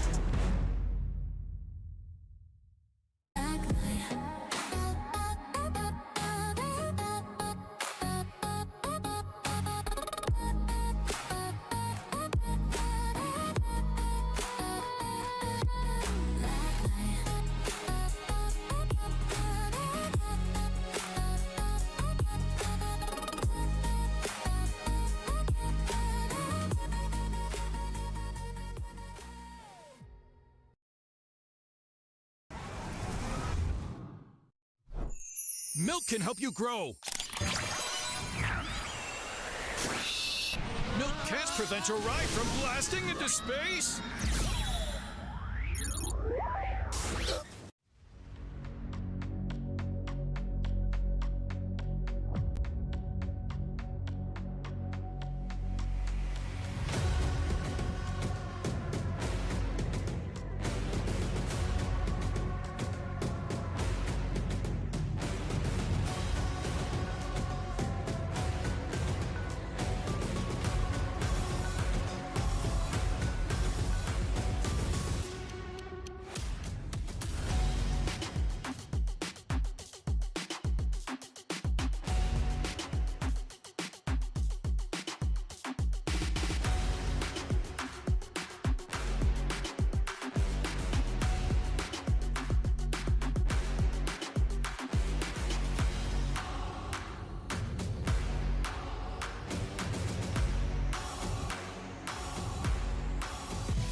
Welcome back to the FNCS Major 2 Grand Finals. Europe is already popping off and we're only 2 games in. So let's take a look at the leaderboard and see the status of our duos so far.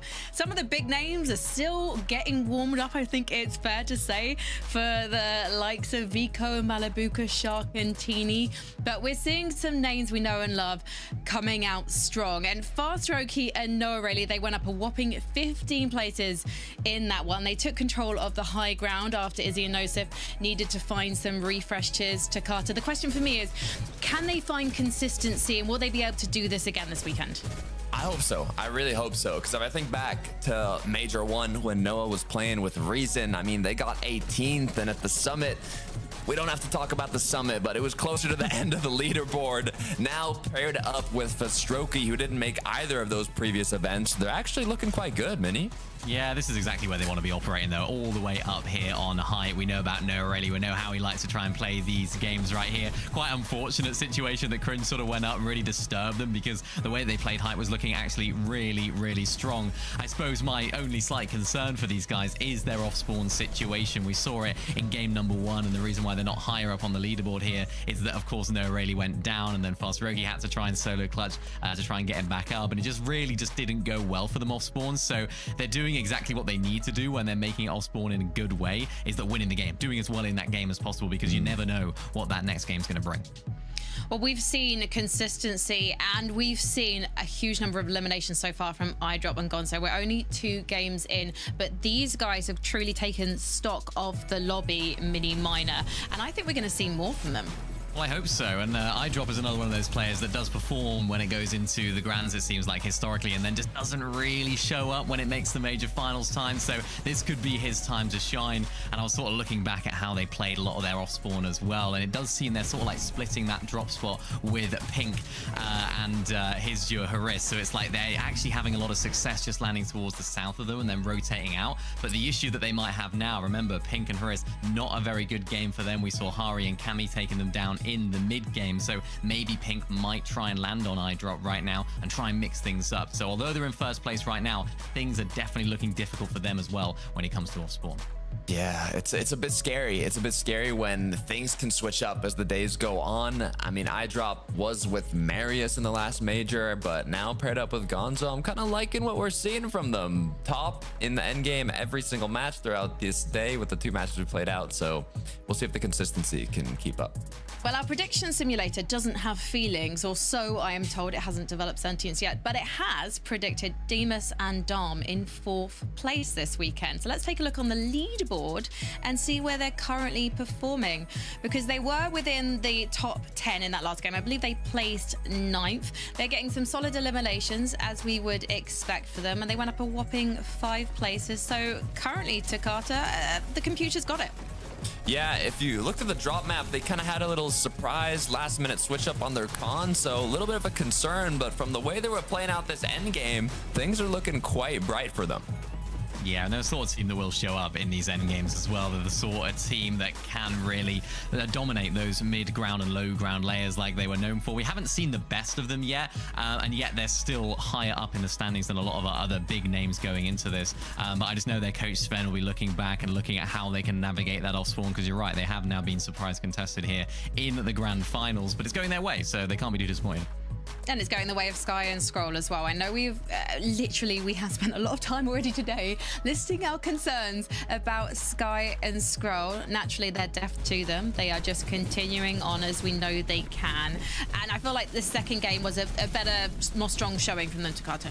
Yeah, a couple big points for this duo. Now, we obviously talked about the mid game a lot. They've done 2 separate things so far. They've based up on hills surrounding their drop, and they've also based up directly in their drop and stayed quite a long time, even if the zone was pulling away, and it was working. I mean, they were above Surge, they were looking good, but the second point I want to bring up is chemistry. They are both up and running as a duo. There is not as many solo clutches as we've seen previously from these 2 players. Now, they're more than capable of getting those clutches, but I like seeing them with a bit more synergy. And I mean, the Titan players that they both are, I'm excited through how it continues throughout the day, but I'm also concerned going into day 2 if they keep this up, if other players will kind of VOD review that and try and challenge it. But I imagine quite a lot of players had VOD reviewed Shark and Teeny, and even they'd be surprised by the fact that Shark and Teeny are facing difficulties yet again. Mini-Miner, what is going wrong for these guys? They just seem to be scuffed, don't they, coming into these endgames? Look at the heals, look at the loot for Shark. Like, this is not the expectation that I had going into the day. Of course, you know, we think back to Heats, and Heats is a completely different lobby. They were absolutely running the show there, but you just can't necessarily play in that same way as you can in Heats and Grand. So it's like, maybe things aren't working out for them in the mid-game. I don't think they're winning a lot of those mid-game fights. That's quite unfortunate there for Teeny. But again, they're not coming into these end games stacked enough, so they're not able to keep their way going as far as they would have liked. And that was a key element of their strategies going into last major as well. They were able to go into these end games looking pretty stacked. And if they weren't, they were able to find those refreshes because they're so good at fighting. We're just not seeing any of that at the moment. So it's a little bit strange for me. Yeah, you say they can't, Mini, but I feel like if anyone's capable of doing it, it's going to be Shark and Teeny. It's not going their way so far, but I think maybe they'll wake up. You know, maybe they'll wake up throughout this day or maybe even tomorrow, and they'll put on a show for us. I want to see if they adjust their early game in game number 3. It's ready for us now, so let's see if they still decide to keep pressing W with Taco and Levin. Let's see, Frankie. I mean, the difference between game 1 and game 2 was stark as far as so much changed off board. We saw a bunch of different teams be the key players in the end game. I'm sure game 3 has a lot more changes up for Storm. Yeah, and it's also always interesting to see those teams that have the early successes off spawn, how far they're able to leapfrog their standing on the leaderboard or after just one strong in-game instance. So here at the halfway point for day 1, we'll have to see who brings home game number 3.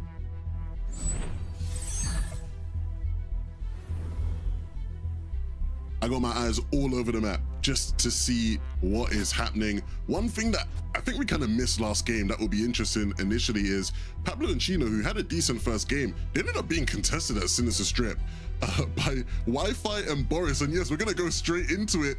Wi-Fi and Boris jumping into the off spawn against Chino and Pablo, and it might be a second win for them here. The shotgun in hand, the Wi-Fi, and I don't think Chino has anything to match it. Pablo goes down as well, and that is 2 wins in a row now for Wi-Fi and Boris up against Chino and Pablo. What a turn of events, Taco.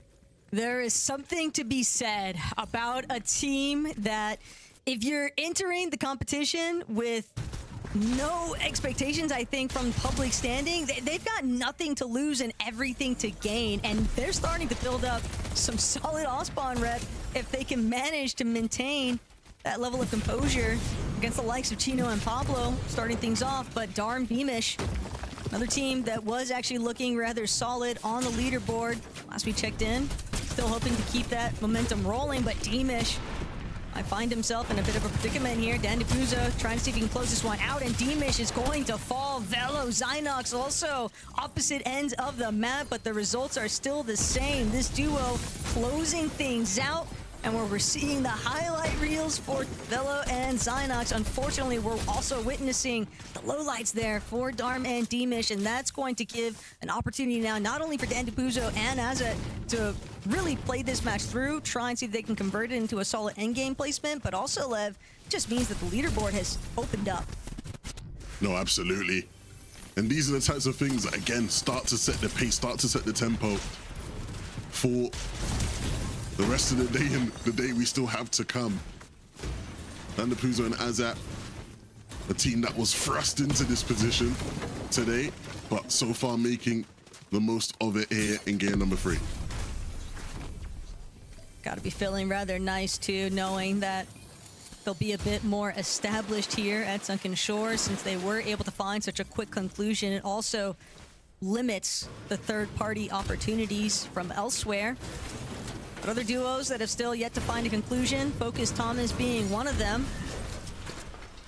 They are trying to see whether or not different line of sight could open things up a little bit further here. Thomas, though, going to look to get up close and personal, and won't even be necessary because Focus has already done the dirty work. Ignata going to immediately jump in, and now Thomas trying to give chase. He's got to close this one out. Doesn't want to allow Ignata to recircle back around and potentially eliminate Focus fully.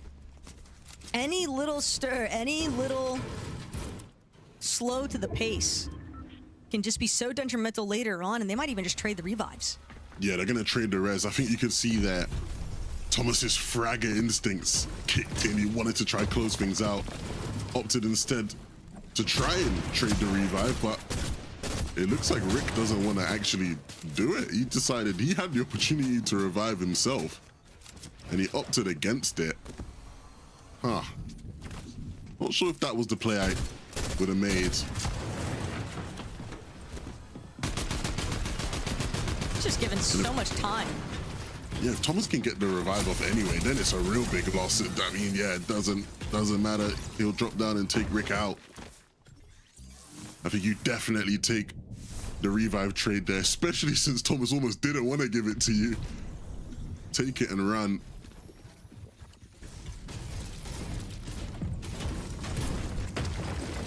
All right. View. I can already see that you're cooking on something here, Lev, but Flixie Chap, this is not what we would have anticipated. Ivan and Hizix just trying to be a bit of a problem here, and looks like they've already been successful in just playing tag along. The fact of the matter is that Flixie by himself looking to try and fend off a rather healthy duo, and they've got time and heals to sort of draw this one out. Yeah, and the time will definitely play in their favor here. They're not afraid to drag things out. I think we've seen them all over the map at times. They're willing to do what is needed to get their damage and part ways. Tidy and Jewel here. What do we have here? Again, not a surprise. We are continuing to see these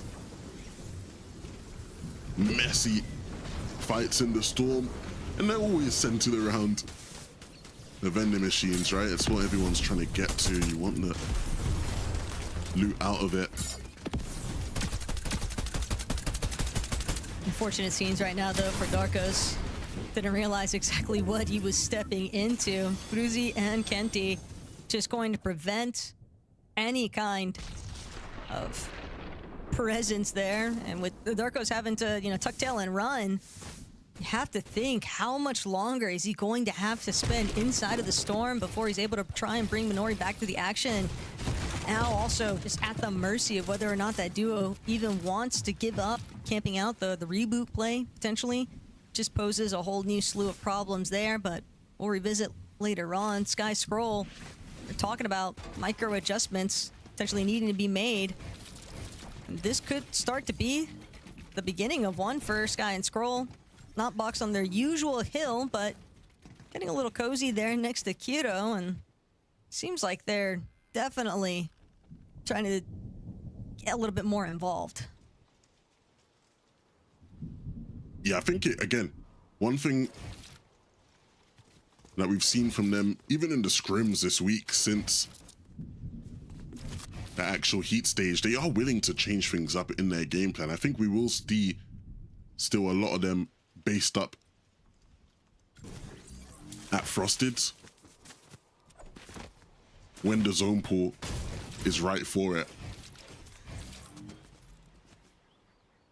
Things have definitely been a bit more favorable, at least for the starting half of today's competition, but iDrop and Gonzo even getting a little bit of a review for what they've been kind of cooking. Again, we had originally expected that they were going to be going for that early 50-50 against the likes of Pink and Riz, but that has clearly shifted course, and iDrop and Gonzo certainly finding themselves on the favorable end of that exchange, but other teams across the map still looking to try and solidify their position on the leading portion of the leaderboard. Truly, Savage still in that top 3 contention, Levin, and this duo has definitely been trying to take control of their own destiny, but can never get too excited, can never start to hit the autopilot. Even if you have success throughout these first 6 games, there is still an overnight review session to take place. Well, look, I'm not trying to start more regional drama than I already do on a usual basis, but I seem to recall recently, I believe Clicks, we all love Clicks, right? Shout out to Clicks, of course, he's an icon. But I seem to recall a clip of Clicks recently talking about why he doesn't feel EU is as entertaining to watch because, you know, Mr. Savage, who's the biggest name player, the one with the most fans, the most numbers, isn't typically in contention to win and compete for wins. And it does seem to me that maybe Savage took that a bit personally here, because clearly they've come into today's Grands with the intention of showing that they can compete, that they are a threat. Let's see if good old Mr. Clicks will be doing the same with Rapid on NA later. Let's not get too ahead of ourselves, though. Definitely leaves a lot on the table right now, though. Because for those that were privy to that initial sort of spat, you also have to remember Savage, he's backing up his words right now. He was kind of, you know, sent some return fire towards Clicks, and now the ball's going to be in his court if he can maintain this level of composure throughout day one. Shark Teeny, though, definitely a bit more of a problematic day than what anyone would have originally wagered. This is a team that most would have probably expected to already be in that leading portion or top 3 contention right now. But at the same time, when eliminations are worth 4 apiece, you can never factor them out. Yeah, 100%. And I think that's been part of the analysis a lot of people have given, right? A lot of it has been, hey, even if Shark and Teeny do have a slow spell over the course of some games, they're also going to have their high spell where, you know, we saw it in the heats, they can get double-digit elim wins. Chat, Flixie, not in the most ideal of positions here. Still the same team, Ivan and Hizix. This has just been... I think we're seeing our first grudge match of the weekend between these two teams here, Taco. This is exactly where Chat can have that opportunity to shine. He's been remarked in the past as, you know, leading fragger on EU, and now given an opportunity to really try and present himself in that manner. Granted, it is a steep ask given the loadouts, given the position he was left in, with Flixie having to play for the reboot and whatnot. And not only that, but for Hizix and Ivan, they invested a lot of time trying to build their surge, of course, against Chap and Flixie, but even with some of their success, the amount of damage they took in return, I don't know that the numbers are necessarily super heavily in their favor. And that's going to result in them, again, just having to continue dragging things on from that position. And like you said, Lev, a bit of a grudge match even. And I don't know that if it's not me, it's not going to be you either, is the game to play against a team that's already global certified. Yeah, that's a battle you will lose more often than not. So hopefully they have someone listening to your commentary right now, Taco, who can advise them wisely. Cammy and Hari, a decent start to the day, and a team who I think, even though we associate Cammy with such high levels of greatness, the reality is they haven't been a team that people have put in contention to win FNCSs in quite some time. But still one of the teams who sneakily is just always going to be quite consistent. This is a team I'm really excited to see, though. Swizzy and Pixie coming off the back of a win in Game 2. Showcasing why they are going to be one of the best teams to watch throughout today. You see Swizzy up in that base in the trees, a spot that we've seen Swizzy sitting in all season long, playing from this spot, and a spot that has definitely reaped plenty of damage for this duo.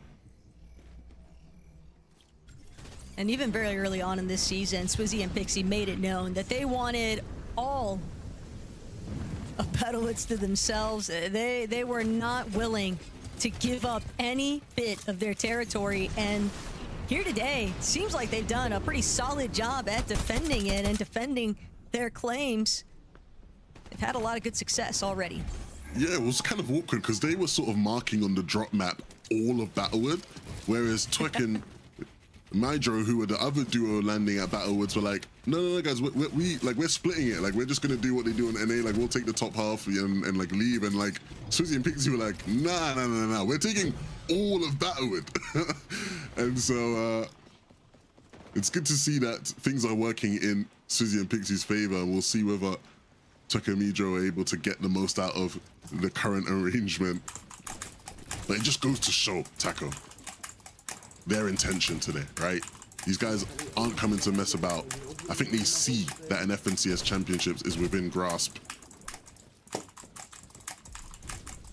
Just so much longevity too behind them when you really boil it all down, because even reflecting back on last year, Swizzy and Pixie and their status in the community, and then, you know, that little bit of a dip in Major 1 finals, but then at Summit, just the revitalization of that duo and continuing to showcase. Yeah, nice.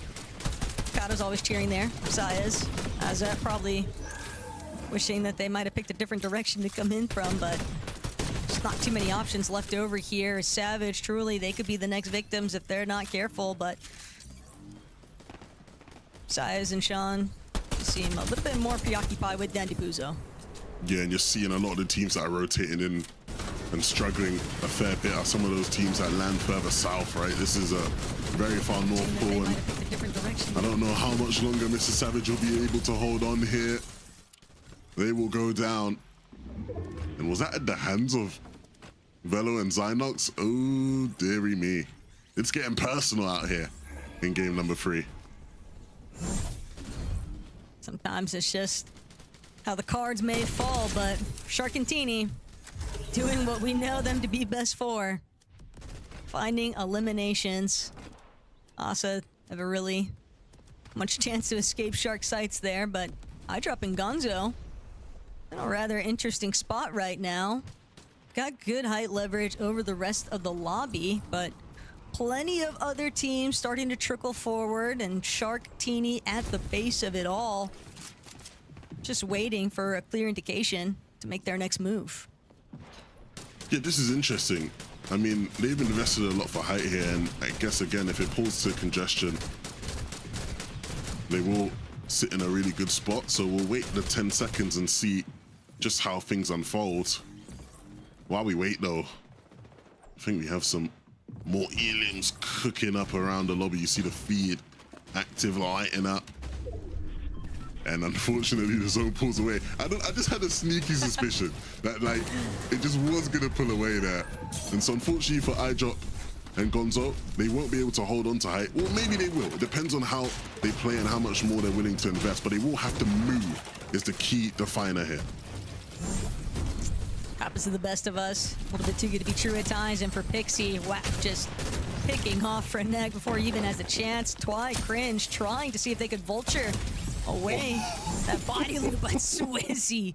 What a response. These two are definitely firing off on all cylinders right now, Lev. And again, it's something that we kind of touched on where you're almost waiting for that big performance out of Swizzy and Pixie. We are looking at the first and second, individually speaking, from last year's Global Championships, and they have really started to come into their own form in the second half of the year. Yeah, good to see them picking up the pace. But they'll have much to do if they want to catch up to the level we've seen from Sky and Scroll in 2026. Oh my goodness, Sky and Scroll, again, continuing to just take this as an opportunity for target practice. Pink will be taken out, and he might not be the last one with how these guys are feeling today. Every single overdrive forward, from Fruzy through Pink, all of it. It's not even trying to deal with a player that's directly on your wall. It's trying to also navigate when you've got the likes of Sky and Scroll staring right at you. And that lobby focus, just a bit too problematic, but Wi-Fi, Boris, they've certainly been able to create a nice little pocket of space for themselves. Now looking to see how far they can take things. The zones start to pull inwards. Twy will fall. Just a little bit too much pressure there from Maldice and Lerix, but Lerix bites off a little bit more than he could chew, not realizing that Scary was holding down that position. And height now potentially going to come head-to-head here. Velo, Zynox staring across the way at Sias and Scary, but who's going to be the first to force the other down? That's the real question, because they can't both hold height, Lev. That's just going to make things all the more problematic. And right now, it doesn't look like Zynox is going to get the chance. Chopped before the overdrive can go off, and that pause is sometimes all it takes. Velo and Zynox are just on full recovery circumstances here. Scary and Sials will be the ones to hold out on height. That is honestly heartbreaking. We've seen people go down like that this season, and it's always the worst. But Sias and Scary, they will not care. They will look to take advantage of this position, a position we have seen them on. We know these guys like to play high, and we know how aggressive they can be when they are on it. Swizzy left as a solo in this game, and so if he wants to keep adding to that tally, he's gonna have to put an absolute masterclass on. Oh dear, Sias and Scary. They might not know what's about to hit them here, Taco. Sky and Scroll just waiting to bombard them, waiting for them to also try and figure out if they're even going to be able to deal with Vico and Malabuka. And Sky and Scroll, they have just been so patient. They still haven't made their move. Finally, gonna get the green light to go forward, see what's up next. Malabuka immediately able to close off that line of sight, but forced to drop. Vico claimed by Sky and Scroll, and that's going to be enough damage. Malabuka now forced to drop down as many layers as possible to evade their line of sight, but for Sky and Scroll, probably feeling so free currently on the high ground control. Patience is their virtue, and they absolutely will be pleased with how that turned out. Allowed Vico and Malabuka to do all the dirty work for them, and so as the rest of the lobby thins out below, Teeny stuck in the storm, stuck in the face of Swizzy, and that is not a box you want to open up. Swizzy with 4 already, and he's going to keep the game rolling. Rotates on in, needs to be careful that he does not find himself the target of Scroll's next attack. But the players will still continue to scramble in the storm here. iDrop with plenty of heals, just trying to stay alive, trying to farm as much placement as possible.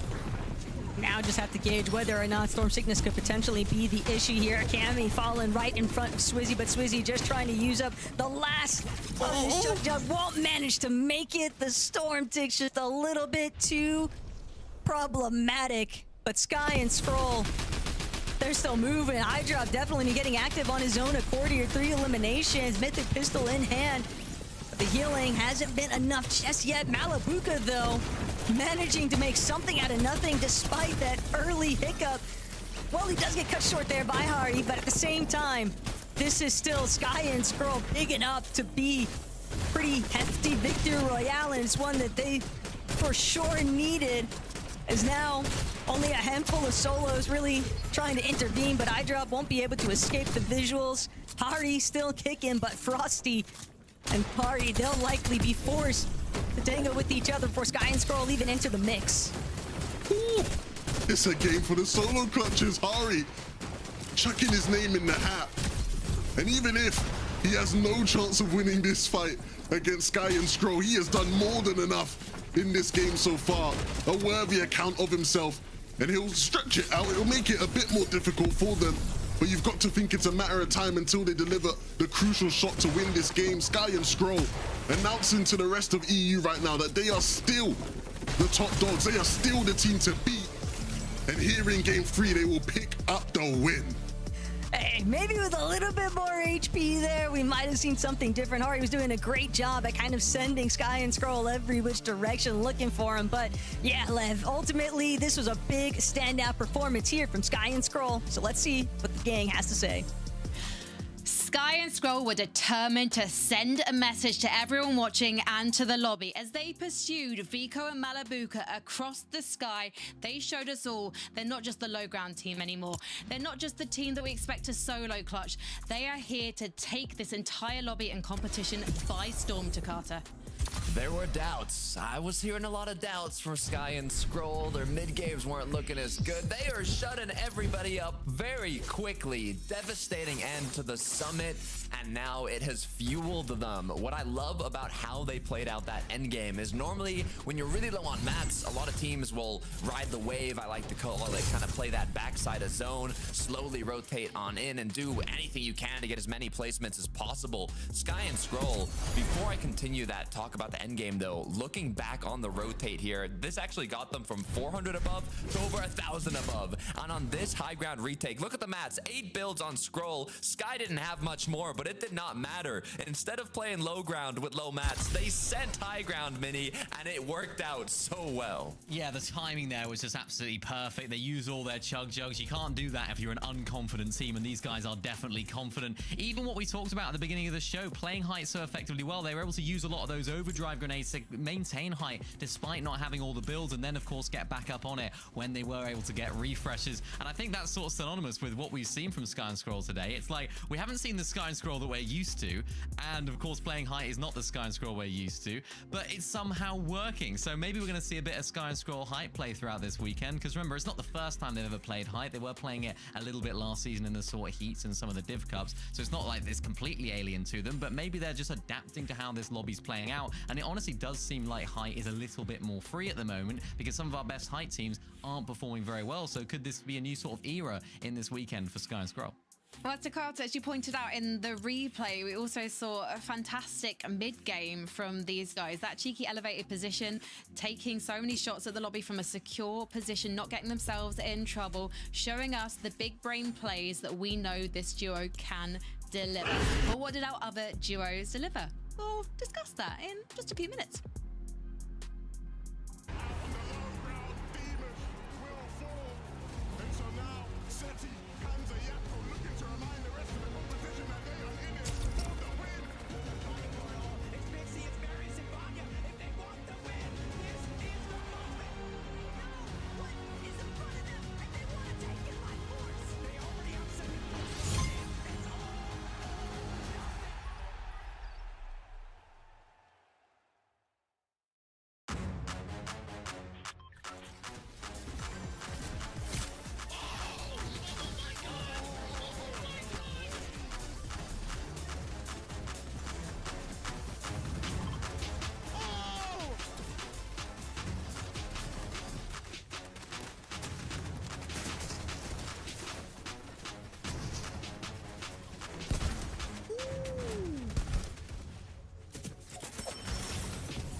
Wait, if you're mid, please. 100? 100? Oh my god!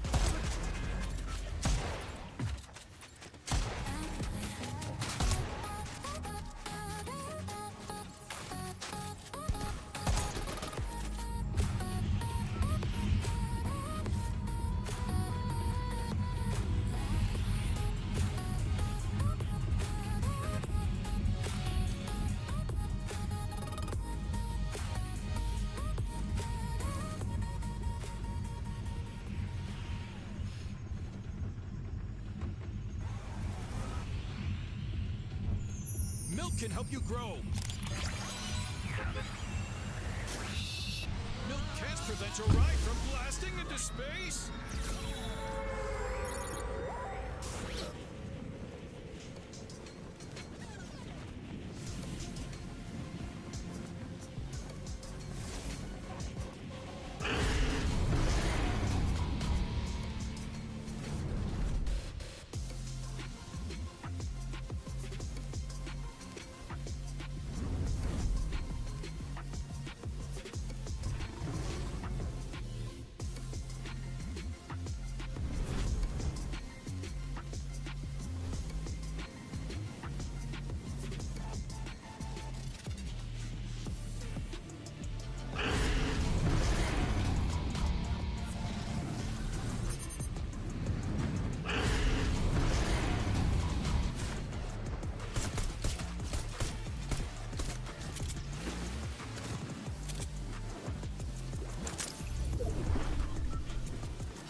We are at the halfway mark of the grand finals day 1. We still technically have 9 more games to bring you, so don't panic just yet because the games so far have been cinema and we're gearing up to a big finale, but we've still got a long way to go. So let's bring up the, in fact, you know what? Actually, we're not going to bring up the leaderboard just yet because I want to see some numbers. So let's bring up the players in focus powered by Milk, because it's always good to just, you know, bring up these individual performances and just check out who's really stepping up to Carter. Yeah, and you can see in terms of eliminations, up top is actually Swizzy. This is what you love to see. And a player, the only player with 2 of the stats is Sky Mini. Yeah, I think maybe 1,700 of that AR damage was probably done in that base that they were just in that end game, because they were just absolutely frying right there. But expected to see them, of course, up there as well. Bills plays eye drop as well, sort of shows how far those guys are consistently making it into the game. And Ivan as well, maybe a player you wouldn't expect to be getting all those solo clutch points. So a lot of what we'd expect, maybe Swizzy a little bit of an anomaly right there. You wouldn't expect Swizzy to be in that position, but he has the capabilities too. So it's like, yeah, there's a few different surprises on that list as well as the overall day. Well, let's take a look at the leaderboard. Then I teased it earlier, and there's definitely some duos standing out in terms of consistency right now. Cami and Hari are making a big case for a duo that is gearing up and may very well soon find themselves at the top mini minor. Yeah, this is a really good surge from these guys, of course. I think it was a solo clutch from Hari there at the end. And of course, remember, this is a team that still need to qualify for the Global Championships at the end of the year. And so far, Takata, it's been a decent enough day for them. I think decent's really the only way we can describe it. It's not been absolute fireworks yet, but they are still in that sort of top 5 position, despite not having incredible performances. But that's enough for them right now. Yeah, I'd say that's more than decent. I mean, top 5, like we mentioned before, it's 9 spots that qualified at the Global Championship, but that's not including the teams that have already qualified. So, if, you know, the teams that already qualified are in that top 9, which is already happening, it's going to go down slowly. So, happy with how Cami Hari performed. I'm really happy to see to Swizzy at Summit when they were trying to get the points up on Championship Sunday. Just pretend that the second half of the games is day 2, because we know that that's when they can perform. But Victory Royale, their momentum is building to Carter. Can they sustain this? I think so, because maybe they switched it up. It's not a day 1 thing anymore. It's a game 1, right? Game 1, they got 25th place, 1 elimination. We just erased that, okay? We forget about it. Since then, 1st place, 7th place, 6, 7 eliminations. They are racking it up, Mini.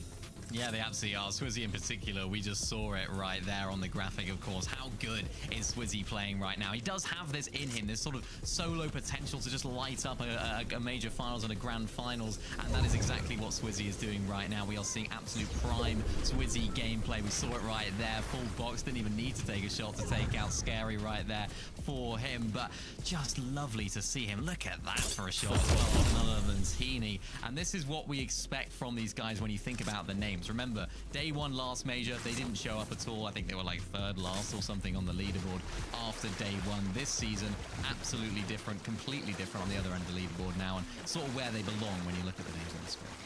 I mean, it's quality seeing Swizzy take down Teeny. They were both solos in that end game. And actually, if we bring up the leaderboard, we'll see where that clutch from Teeny has got the duo. So they finally made it inside the top 10 to Carter.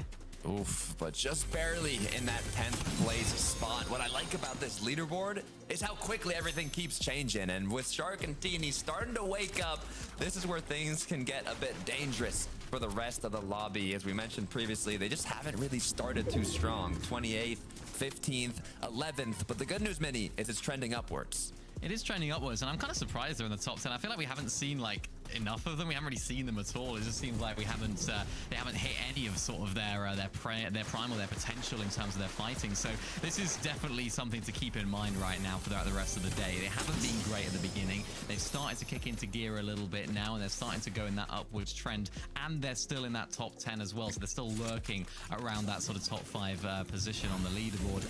There's still time for them, and I think they'll start growing into the day even more, because it's difficult. I mean, they're going in as favorites as well, Frankie. So it's like, you know, this is a completely different sort of format for them in terms of how they expect themselves to do.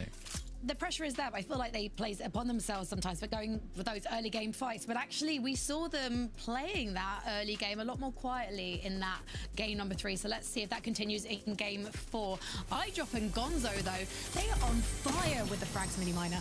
Yeah, they are. Just looking at their game right now, they've had a 9th, 4th, and a 4th. They've been super duper consistent at making it into these endgame situations. iDrop as well in particular here, doing really well to solo clutch up so many points to Carter. And it's what we spoke about last season with Sky and Scroll. It's what we've spoken about previously as well. Solo clutches are really what can win you a major final. So if these guys can go all the way, it will be down to solo clutches like these. So they need to be able to continue.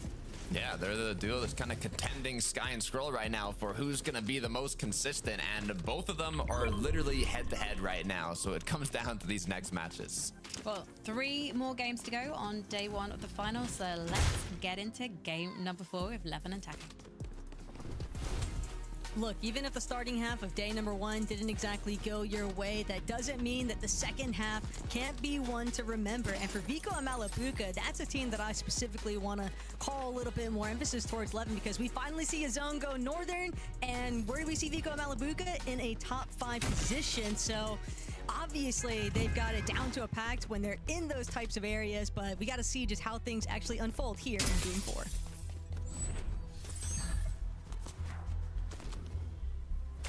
Of course, the lobby has started to take its shape. And even though things are still left to be changed, we're starting to get an idea of who some of our better teams are truly here in Major number 2. Off spawn at the Cluster Coast, O'Reilly and Fastroki will be looking to continue the strong start to the day that they have had. But it is Ghost and Ping in their way that they will have to make sure they topple. They're looking to just take the fight straight to them. Ping will retreat, and that will slow things down just a moment. But so far, no O'Reilly and Fastroki, I don't think they'll complain about how things have gone. Not in the slightest, but for Ping and Goes, part of that, I think patience, part of that, I don't want to call it hesitation just yet, but you don't see them wanting to go all out because they know we need to try and convert. We need to transition into some endgame instances. And we want to have any real opportunity to finish strong here in day 1, and that's something that Twy and Cringe have also been contending with. They've had a very solid day so far, but they've got the look in defending. You don't want to run out of steam in the secondary half, and just like that, Twy doing an excellent job at confirming the initial off-spawn.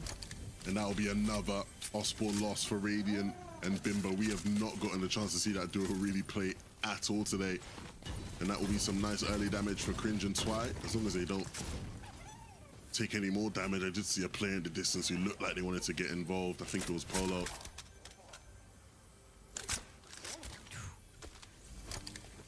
Bit awkward though. Putty Fishy clearly kind of smothered out of Wonky for the most part. But taking another look into what's been building here at Cluster. No Riley for Strokey. 6th on the leaderboard heading into this match, and certainly wanting to defend that position. Again, just an early departure. It's not the end of the world, obviously, but it's just knowing that you are leaving opportunity for another duo to potentially step up and fill those shoes and then some, and that's just not the type of position that Noah Riley for Strokey want to try and deal with here. But Ping and Ghost determined to try and build a little bit of early game presence here. It's just complicated now, Levin, because neither side has really folded to the other. No clear advantages given away just yet. Noah Riley for Strokey doing a great job to defend their current position, but they are running thin on material. The Pulsar scanner as well working against them, giving away their exact location. That's going to be the green light now for Ghost. He's trying to get active, trying to force his way into their box, but if he's not careful, Strokey might be able to catch him on an off angle, creeping around, and Noah Riley might even be able to get the job done by himself. Big shots into Ghost. Gonna put him on the retreat. And this little bit of delay here, just starts to work against Ghost and Ping, because the mental becomes much more difficult to sort of hold on to.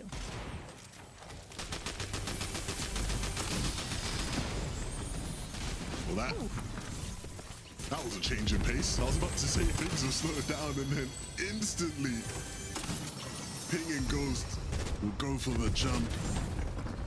And that is right in their favor. Let's take a look at Ping's POV here. Yeah, he just noticed for Stroke. He had turned around, left his back open, and did not pause at the opportunity.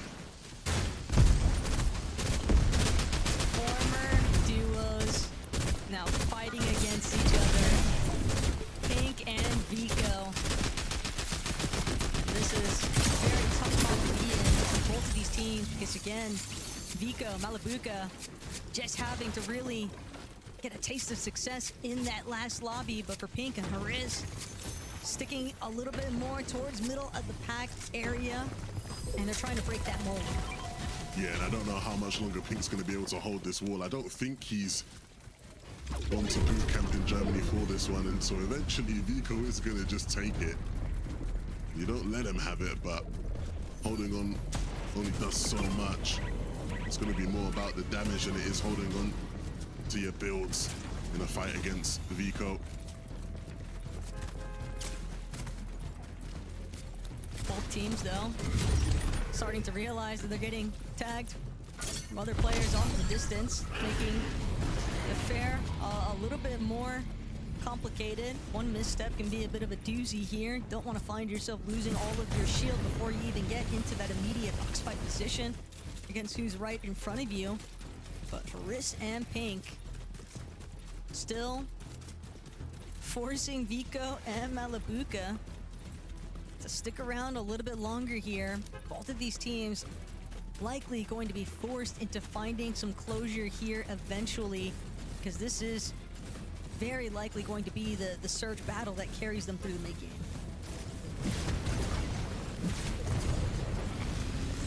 We'll take a look at how Focus has this one elimination. Oh, let's not replay that one back. I think for Kiwi's sake, I think they'll appreciate it if we never show that again. Of course, we saw those two teams fighting in the previous game. But the key thing is Thomas and Focus in that previous game didn't have the best of times, right? Obviously, the zone pulled very far to the north. So we know they struggle sometimes on those far pulls. Bertini and Shark, a little look into what went right for them at the very beginning of this match, but still more to sort of contend with here. X-Force Bevies now stepping up to the plate and delivering some pretty big swings here. Shark forced to fall back. He's going to have to leave it in Teeny's hands to see whether or not they can even extend this fight any longer. And Teeny with a big answer back, but it's so short-lived. Now down to Shark to decide, can he deliver on yet another huge solo clutch instance, but with so little HP to work with, and he's trying to force his way into where Shark is at. He knows just how injured, how weak he is, but Shark doing everything in his power to still hang toe-to-toe with Bevies, and that last shot going to be enough. Shield crack will force Bevies to reconsider just how desperate he wants to be, trying to take these big swings up against the likes of Shark, but Shark one more time, now ready to go on the offensive. He's had his opportunity to heal. Bevies, similar stature, but no one able to find the winning angle just yet. But for Shark and Teeny, this is still just enough of a slowdown in the pace. X-Force and Bevies did everything right to begin that one. And then you make the play of jumping in and 50-50ing Teeny, and he just punishes you.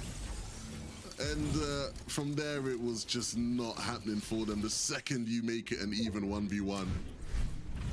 Respect to Bevies, but I think everybody watching this is taking Shark every day of the week in that scenario. And that's so tough. You saw the second he realized, wait, this is Shark and Teeny we just are fighting. He was like, yeah, I mean, Shark's healed up. I'm not trying to fight him. He instantly went for the overdrive nade to get away. I think that tells you everything you need to know. Shark and Teeny will remain in this one. X-Force and Bevies will not. It's a tough break, but at least they know they'll still have a couple more lobbies before the day is over. Interesting quick stat on display there for Sky and Scroll. Something they've been notorious for in past tourneys has just been the solo clutch points that they've been able to accrue at one point or another. But here in today's competition, they have done an excellent job at just making sure that they stay together throughout the full process. Pink Haris, though, still tagging along in this endeavor against Malabuka and Vico. Both of these teams just finding themselves going deeper and deeper northwest of the map, navigating all the way back towards the vending machine, which is the initial starting point, to be fair, for Vico and Malabuka. So Pink and Aris, they've got to be rather cautious here. Some of these pre-existing builds they know could most definitely belong to Vico and Malabuka, but this wraparound of the mountain from Malabuka, that could pose such a huge threat later on. Pink and Haris, they don't scout that one out. It might just be their demise at the end of it all, and the way the elimination feed is starting to light up, have to expect that Malabuka found exactly what he was hunting for all along. His Yanis and Rax closing in slowly but surely.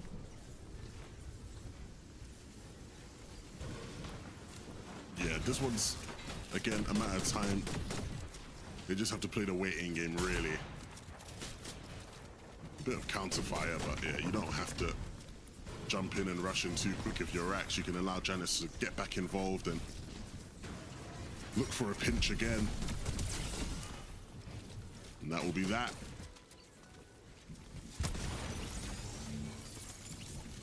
Plenty of endings too for this duo to be able to get some heals going, but I want to take a look back at what Malabuka has been cooking. Unfortunately, Pink on the grill here. It's Malabuka finds a nice elimination, but now that's going to leave Aris to sort of figure out where exactly is even going to be the escape path, because gotta try and make a play for the reboot, but you also have to try and avoid the line of sight there from Vico and Malabuka, who know that you're in that solo position, so they can just gatekeep you from actually being able to make it any sort of fluid rotations. Savage, truly, also on the lookout. 367 above, though, so pretty successful day so far. Yeah, but the day's not finished. Job's not done. Let's not get complacent now. It's only game number 4. Still so many points left up for grabs, and I think you're feeling that urgency, at least from Vico and Malabuka here, as they look to try close this one out. Haris will jump, skip, hop. It won't be enough. Malabuka will get the seconds. And now, way above on surge for these two. And even though we aren't getting that super far North Pole, you would like to think that they are set up still to have a decent game. It beats some of the cross-country paths they've had to take, at least with the South Zone pool, so definitely have to see if that bodes any better luck for them here in this game. Huddy and Fishy just constantly sending it up that wonky wheel, but for Cringe and Volko trying to capitalize. They need to get this elimination onto Fishy. They know that this is the half of the duo that certainly can pose a bigger threat in terms of a 180 scenario, but with Fishy now going down, Huddy left to try and play out his medkits. Both of these teams realizing the fact that with the way that this Ospawn has sort of dragged on, Volko and Cringe certainly leaving a little better still for it. But Volko will suffer the fall damage. The job actually successful, and Huddy, despite everything else, you would think that it would just be coast is clear, or right off into the distance, and yet Huddy with an excellent job. The fall damage into just being so forced into becoming target practice there. You can see where things went south. Cringe actually going to be the one to ultimately chop down his duo. A bit of a heartbreaking scene. He thought that it would lead to an easy elimination cleanup on Huddy. Maybe a little bit of miscommunication there in the call, but certainly a bit of a sour outcome for those two. What a blunder. I mean, game number 4, we gotta start to lock back in, my friends. Can't afford to make mistakes like that one, and it's one that will be a sore mistake because the reality is Cringe and Volko have been the better duo on the day, and they've been looking much better than Hutty and Fishy have, but now giving those guys a bit of room to start their recovery journey. Sires and Scary, we saw their misfortunes up on height not long ago, and they need to right those wrongs. But that starts with getting into the zone, and it's not easy to do. You can see all the players in the zone around them. And now that they're split, Maldus in between, Sires is gonna have to try and get back to his teammate unscathed, which I don't think will be the easiest of tasks. Scary does well to get the damage, just tick them above on the Storm Surge threshold. Very in a very awkward position, trying to make his way across. Fortunately, won't take any additional damage from Scary there, but Very maybe even experiencing what it's like, the taste of your first FNCS Grand Final set lobby, and can be as difficult as ever for those starting to build up on the experience tree here. But even Scary and Saez, saw them pop off in the Major 1 Grand Finals. Major 2, though, could be a slightly different setting. It's Flixie hoping that he can actually get a shot against Nosif, but that dream will be cut short. The whole lobby now looking back at what's been taking place here. And for Flixie and Nosif, there will be a conclusion. Flixie might even be able to make his way into this next edge of zone, but it's just a bit heartbreaking to know he'll have to forfeit Chap. Can't play for the revive, not with the entire lobby already looking his direction. Yeah, and again, another tough spot for this duo. A spot we don't like to see them in, but one unfortunately feels like they've been faced with so many times this year. Question marks will be asked, but we'll save that for after today. For here in game number 4, you can see the lobby shaping up. You see the rotations coming through. Truly and Mrs. Savage will get to zone earlier than most, but won't look to play height like they did in game 1. Not quite having the resources maybe to do that. Mats will be dropped to Mr. Savage to put him in a much stronger spot, but there's other teams above them already now. If they want to play height, it's going to have to come later. Truly a bit on the prowl there, though. Almost seems like he was trying to set up for a pre-edit instance even. Ju maybe need to watch his next step. Doesn't know who might be lurking on the other end of things. Sky Scroll, though, 360 above. They've managed to make it towards this next front side. Not only that, but a little bit of hillside control, too. They aren't the only ones looking to try and utilize a bit of height to their advantage. Hari, Cammy breaking through. Also going to start traversing their way forward. But Polo and Godoy, actually seemingly some of the first. Teeny Shark, though, disaster striking yet again and one more time. Ball's in Teeny's court for whether or not he'll be able to get another deep endgame run here. We saw him do it in the last lobby. The solo clutch points certainly began to factor in. It put them into that top 10 contention even on the leaderboard, but still, Evan, this is just not the sort of place that you would expect these two to be in. Yeah, and this is the problem that analysts have been highlighting with them.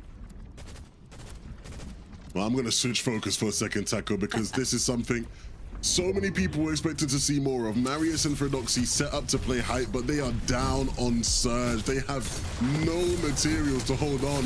They've blocked their own overdrive, and Fredoxy will go down. Marius will quickly look to follow him, I think, back to the lobby. Will jump in the box, but there's nothing he can do, and just like that, the height take is over.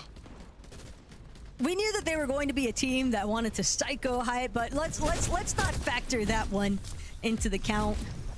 Let's see whether Fredoxy and Medius can get recovery point maybe in game number 5. Still, thoughts in the right place. Vico, Malabuka gonna get cut short here on the rotation, and that's going to be Malabuka's downfall even, as now Vico left to sort of sift through these varying layers. Does find a little bit of wiggle room here, separate from the rest of the lobby, but Twy and Cringe directly underneath them. How long can he really hold down a frontside position? So many of these healthier teams kind of surrounding him, and Twy, Cringe even willing to tank a little bit of these storm ticks if it means being able to actually claim some of this frontside positioning here. As Savage truly one elimination, but they're going to need plenty more if they actually want to put themselves in a contending position here. But now it's all down to Mr. Savage. Truly won't be able to make it back to where his IGL was at, as Vico still doing everything in his power to keep trekking forward. The high chops will come through. It won't go uncontested. Mr. Savage will quickly fall. But there are still players in this lobby who will look for it. Hellfire and Winfer on second height there will look. Teeny as a solo, I don't think will be in contention to take it, but he might just cause problems for some of the different teams in the layers around him. Quickly gets wiped out as they spot the threat. And so now, some of our top dogs, some of our top players will look to continue to build on their leads. Unfortunately for Pixie, he'll go down, and that leaves Swizzy in another clutch situation. And Swizzy gonna just barely manage to switch to a slightly higher layer, but he's still deep in the thick of it and won't be able to make his way out. Just cut short by another team already in the mid ground. Sky Scroll though, front side, low, leading the charge. Cammy, Hari just one layer above them, but for Sky and Scroll, a little bit more fixated elsewhere. Yeah, and Sky and Scroll do well here to get the elim, but their biggest threat is going to be Cringe and Twy, who are controlling a lot of the front side of the zone right now. Cringe and Twy quickly will look to stagger their rotation, and you see right there, instantly go and claim that space that Sky and Scroll like to occupy. And so there will be a fight that breaks out between them soon. You've got to think. Cammy and Hari will stay second height though. They look to be the biggest threats to Polo and Godoy. Interestingly enough, though, Sky Scroll, they've managed to overtake, but Twy, Cringe still working their way forward. Overdrive ready to try and head straight into battle, but Hari, Cammy, somehow, some way, making it up towards height from the low ground. Still, they need a refresh. They need a little bit more material to work with here. Cammy is just claiming whatever space he can find up above. He knows he's got to start applying some pressure to some of these duos underneath. They're going to need every little bit of these teams clashing with each other, just putting them in that slightly leading favor as Scroll, the great refresh there, going to be able to reconvene with Sky, and these two are looking to really draw this one out up against the likes of Cammy and Hari. Hari now going to start to drop, doesn't have any material, so he'll try to play whatever angles he can find, but you can't forget about where Cammy is at, trying to play that little bit of distraction factor, and all the while Cringe healing through it, waiting, poised to strike, staring down this mess unfolding right in front of him, and he sees the first knock that's taken place. Hari has been taken out. Cringe now gonna look to strike. First shot doesn't connect, but he gets the second on the Sky. Still 1v1 showdown, and Scroll bringing it all the way back. Cammy did everything right up until he had to fight it out at the very last moments there. Another big congratulations though for Sky and Scroll 11. They are coming alive. Once again, the solo almost made that a much scarier situation, but Sky and Scroll will be more than happy with the output. Yet again, Sky and Scroll doing this as a duo. This is not something we got to see in the heat, but now we're seeing why this duo was the duo to beat at the start of the year. They are showing up big time, Takata. They were getting us worried throughout, the start of this major. People are like, oh, they don't have Boulevard anymore. Their strat's not going to work. They just relied on that strat. It's not going to happen. But Minnie, the consistency is back. This is what we're used to seeing with Sky and Scroll topping the charts. Leaderboard has been incredibly close throughout the whole day. Sky Scroll pushed themselves into first place after the last win. Now they got a back-to-back. I'm sure they're going to be flying up. They're looking so good. I mean, these guys are absolutely popping off right now. They're the only team really that's got that sort of semblance of consistency. It seems like so many of our other teams are having really good games, and they're not so good games. It's kind of topsy-turvy, ups and downs at the moment. But Sky and Scroll doing what they do best in multiple different ways as well. Of course, we saw them on height. This time we saw them on those low to mid-ground layers. And even the way that, of course, Twy and Cringe took that low ground. Levin mentioned it on the cast. They went straight down to the front side, took it really effectively. In that position, you'd think, yeah, they're the players that are in the driving seat in that position. Sky and Scroll just absolutely wiped them out of that position and said, no. Twy went down. Of course, Cringe caused a lot of chaos at the end. But you have to think the Cammy and the Hari have to win that game, surely, I suppose. But Sky and Scroll, they do it again. It's what It you was an love to see. absolute masterclass, wasn't it, Takata? It really was. The most consistent duos throughout this day have been Sky Scroll, I Drop Gonzo, Cringe, Twy. Issue is, I Drop Gonzo went down very early in that last match, 40-something, so they've been cut off on that consistency talk. Cringe, Twy, Sky Scroll are now the ones going head-to-head, but Cammy Hari, despite that one little hiccup game 2 with the 16th, have also been looking incredibly strong, and we are just getting started, Minnie. This is so good, though, from Sky and Scroll. Look at the way they're operating here. Look at the way they're playing these low ground layers. This is exactly as we'd expected them to do in terms of this major. Lovely shot there from Scroll. Then Cringe is the one that causes all sorts of problems in the back. Nearly spoiled it all for Sky and Scroll. Remember, he did that earlier. I think it was for Fast Roki and Noah Rayleigh earlier on when it was, I think, Swizzy and Pixie that ended up winning the game. So he's causing all sorts of problems, but great game from them. But Sky and Scroll, these guys are really coming alive right now, and they're coming alive in lots of different ways as well. They're not just playing their one strategy. They're not just sort of relying on one way of playing. They're adapting, which is great to see as well. I wish we could listen in on their player comms, because I'd just be fascinated to hear how they're communicating that end game, how they're choosing which fights to go for, how to isolate those 1v1s and share the spoils. But whose day did they spoil? Well, quite a few of our duos. So we'll take a break. We'll be right back to talk about the leaderboard.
I got hit with that one more. I'm popping in that bit. Wait, short. Got 6 builds? No, max up. Wait, if you're mid, wait. 100? 100? Oh my god! No! Oh my god! Oh my god!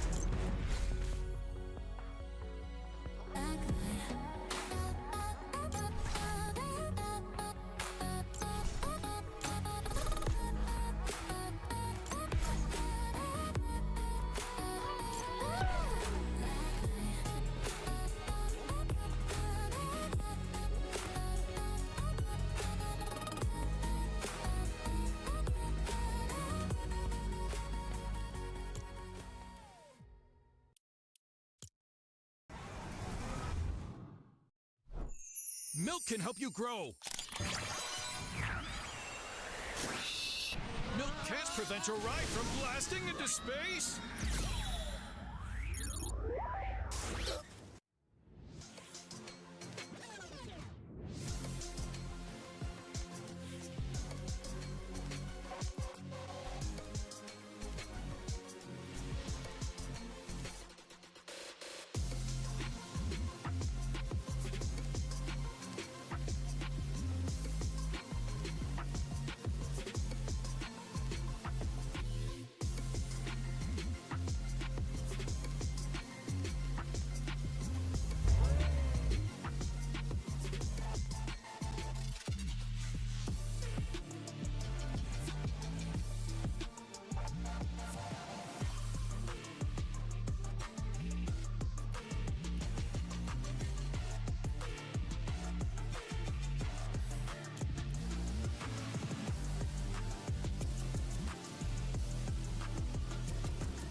Sky and Scroll are starting to dominate the rest of this lobby. They have shown so much consistency today, and they've got themselves 2 victory royales back to back, no less. So let's take a look at the leaderboard and catch up with the other duos in contention. Takati, you were just talking about the fact that Sky and Scroll, they are the only duo that's managed to place within the top 10 of every game. But we've got a couple of duos who, apart from one outlier, are certainly still managing to perform. And one of those duos is Cami and Hari. The last couple of end games, we have seen these guys truly step up.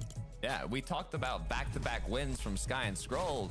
Cami and Hari got back-to-back second places, Minnie. I mean, you can't get much more consistent than that. All that's left is the win.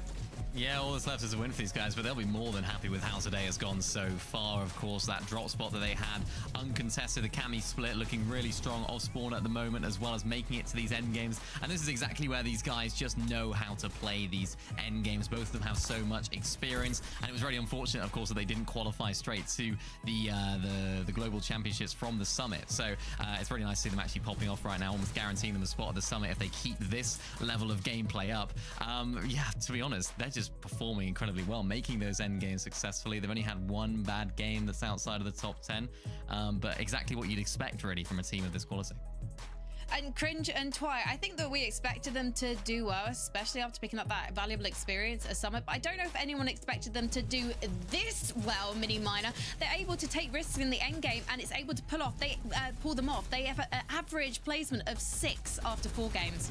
Wow, yeah, they're just absolutely popping off right now. I know a lot of people would have looked at their off-spawn situation, looked at the drop map on paper and thought, oh, yeah, contested, not looking good. But as we mentioned at the beginning of the show, that actually gives them a buff. They're so good at that drop spot. They're absolutely wiping Radeon and his team that are there at the moment. And even as far as just solo clutching here, we've seen Cringe do it in a couple of games right now, just giving them that extra little bit of juice in these games to make it through as much as they have been so far. They are the highest eliminator, or the second highest eliminator in the lobby as well, behind Sky and Scroll. So everything seems to be falling into place for them right now. Yeah, it's kind of what we were predicting in the pre-show in terms of them doing well while contested. And we talked about camaraderie back-to-back seconds. This one isn't back-to-back, but Cringe to I have 2 third places now as well. So we got double thirds, double seconds, and then double firsts from a 3-2-1 on the leaderboard right now. They're a team that's clearly refined their game plan, expecting to be contested, knowing and understanding what they need to do to get to the end game. And I do have questions about Shark and Teeny, whether they're able to do that in a stacked grand finals lobby, because Mini Miner, we saw this early game fight with Axe Force and Bevies, and even though Shark found himself in a solo situation, he decided to pursue Bevies across the map and waste valuable time. And I wonder if that's impacting them now in their late games. Yeah, I think it is, and it's not something that we've necessarily associated with these guys. We've associated them with sort of being able to wipe through teams really quickly. Of course, big credit to Shark here for actually turning this around. I said when we were in the back watching this, he's 16 HP. They are going to go down right here. I did not expect this from Shark, despite the fact his name is Shark. I really should have expected it probably, but the way he took down Bevies right here at the end, the way he turned that fight around when things were looking bleak was really impressive. But like you mentioned, Frankie, it does set their game back a little bit. It does mean that they are a little bit later going into the zone. We've seen them have to reboot a couple of times today as well. And then they're a team that, you know, needs to rely on those refreshes earlier on in the end game to Carter to actually give them that juice to make it through the rest of the game as well. And to be fair, they're a team that can get those refreshes early on and can play extra aggressive, but you want to set yourself up for those late mid games. They excel at finishing fights quickly. That's what they did throughout all the qualifiers, the heats, but it's much more difficult in grand finals. They have what it takes to do it, but it's taken a bit too long to close these fights out. They're getting through the mid games and not really setting themselves up for the best position to play them out. And it's just not really going their way. They haven't got top 10 once today. Despite that, they're still top 10 on the leaderboard. So maybe they get a big day too, or maybe they close today off in a very positive way. Mini Miner, do you think that's what we're going to see? Final 2 games are looking much stronger for these guys, or do you think they need overnight to VOD review and just work things out? I think the vaudeville really helped, and I think Teeny will be really good at that. Sort of looking back, we've sort of seen big comebacks from Teeny in the past, and different strategies that he's sort of been cooking up. I think that the main issue for them right now is that Sky and Scroll just seem to be so consistent. I think the rest of the lobby not having that consistency, having a bit of a rocky road in a lot of the games kind of benefits them, because they're finding all those eliminations, which keeps them in the top 10, and nobody else is really running away with it. But if Sky and Scroll continues to have the performances that they are, it might just be too far away for Shark and Teeny to take. All right, we've got 2 more games left tonight, so let's get into them with Levin and Taco. We have 2 more games, like Frankie just said, and the excuses. You can't be running the excuses anymore. You've had the chance to feel out the lobby in the first 4 games. You now have to make changes or try and do things to keep the lead you have on the lobby so far in this EU Grands, Taco. It's just so tough because when you look back at the leaderboard that's already started to accrue, Sky Scroll, 2 victory royales here in day 1, the only duo to have that level of success so far in this major grand finals. And it's just tough because you're trying to match their pace, you're trying to play catch up as well with everyone else in the lobby, and you don't have many matches left to do it. So with game 5, let's see what happens next.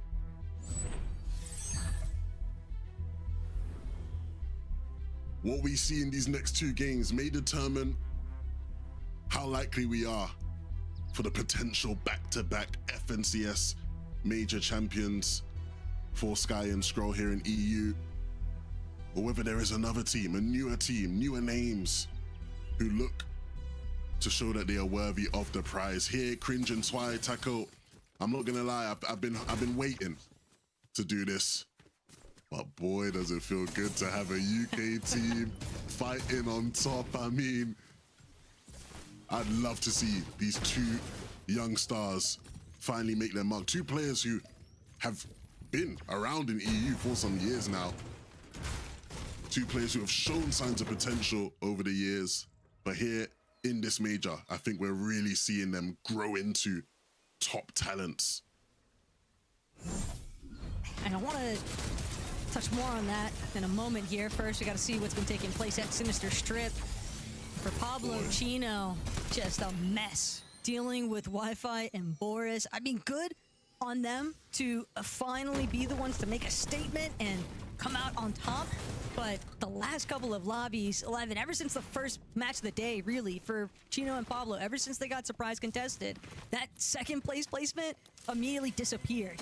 And having to experience that back-to-back-to-back of being eliminated so early on, they have a long road to recovery set out in front of them. Game 5 could be a great starting point, though, just to make sure they don't leave off on the day in too rough of a position. Yeah, and of course, iDrop went down last game, so as we saw, he's still up in this game this time around. Still an opportunity to continue to fight for the top of the leaderboard now for them. For Strokey and Noah Riley, this off spawn has been quite messy all throughout the day. I think quite personal as well, I'm sure. A little bit of peekaboo there with the Strokey, but Noah Riley gonna be the one with the closing punches as Ping and Ghost taken out. Yeah, Noah Riley just has the angle advantage on him. The jump shot as well behind the wall is so tough to deal with if you are Ping.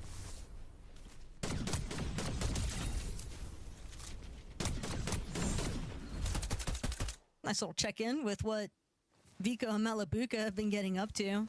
That initial elimination, though, onto Winther has put Hellfire in a bit of a predicament, to say the least, just hiding out in this little shack, hoping that Vico and Malabuka don't figure out where exactly he's trying to tuck away, but Vico will discover exactly where Hellfire is at. He's on the look, and Vico actually brought down. Fortunately, Malabuka able to play saving grace here, but a little bit of damage against them in terms of Surge. Still, ultimately, 2 eliminations to boot. It's got to lead them off on the right foot still. Hellfire there for a moment, rolling the years back, but Malabuka bringing him back to reality. Of course, 2 players who have fought against each other for many years now here in EU. They will be the Summit champs who reign on top of that battle.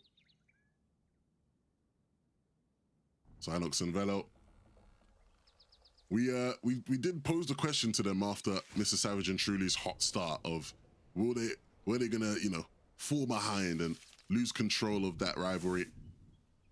Boy, did they shut me up. They have performed very well so far today, and still plenty more opportunities to pick up some points, which I'm sure they will.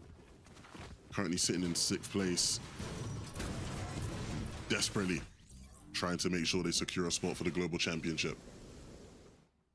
Still a scary spot to be in, though, just knowing that Cringe and Twy on the move. Meanwhile, tucked away, waiting for that reboot opportunity. Cluster Coast, though, still not completely settled, as Medius and Fredoxy have decided to throw their names into the bunch, as Podesai, Sato also looking to see whether or not they can finally get a little bit of a rhythm going here in this 5th game, but still held at bay here. They know that Fredoxy and Medius are still trailing just behind them, but the further in that they go, the more likely they are to encounter the likes of Frostroki and Noah Riley, for example, and that could be a whole different problem. Yeah, and the reality is both those duos have had probably quite a day to forget, right? And so they'll be looking to make the most out of these last 2 games. And you might just have to start cannibalizing some of the other people at the bottom of the leaderboard to try and give you the boost, the leg up. Talk about these two, though. Taco, I mean, what a day so far. Completely shutting up any question marks about whether or not these guys were still at the top of their game. But it is still a bit funny when you really boil it all down, because Sky and Scroll, I'm not going to say that they were looking like a shell of themselves, but there was definitely a bit of a stretch post-Summit where we saw them encounter their first, like, share of struggles. The Divisional Cup performances weren't handing out the way that they were intending. The probably biggest highlights leading into this Grands weekend may have even come from their instances in recent Evaluation Cup finals, but even then, it's just such a different landscape compared to a Grand Final set lobby. And Shark, always on the lookout. Big elimination here onto Vadil right now, cutting short any sort of momentum that Vadil and Ju might have started building up here, and it's an even tougher break when you factor in that Ju, he's right there in their surge base. Center map exactly on the 0 point, so you have to wonder how exactly did Shark manage to sneak up on his duo so successfully at the vending here, and Vadil just no opportunity. Not my boy Vadil. I hate it had to be you, Vadil, but you know, just another one to add to the Shark highlight reel. Great piece control coming through. The exact type of thing you expect to see from Shark. Hopefully we can start to see a bit more of it, but in endgames, that would be nice, wouldn't it? I think there's plenty of people right now wondering where Shark and Teeny have been at in a lot of these endgame instances, but still can't put it past them. Come alive in the final hours. It's Flixie, Chap. We've got Ivan on the run, and bear in mind what we witnessed just a couple lobbies ago with Ivan and Hizix, I believe, that we're sort of holding Chap and Flixie at bay.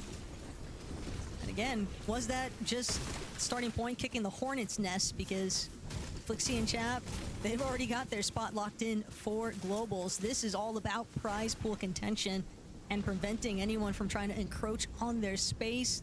They already know that there's going to be other regions in the mix, obviously, for the global competition, so whoever they can prevent from EU, that's going to be the starting point.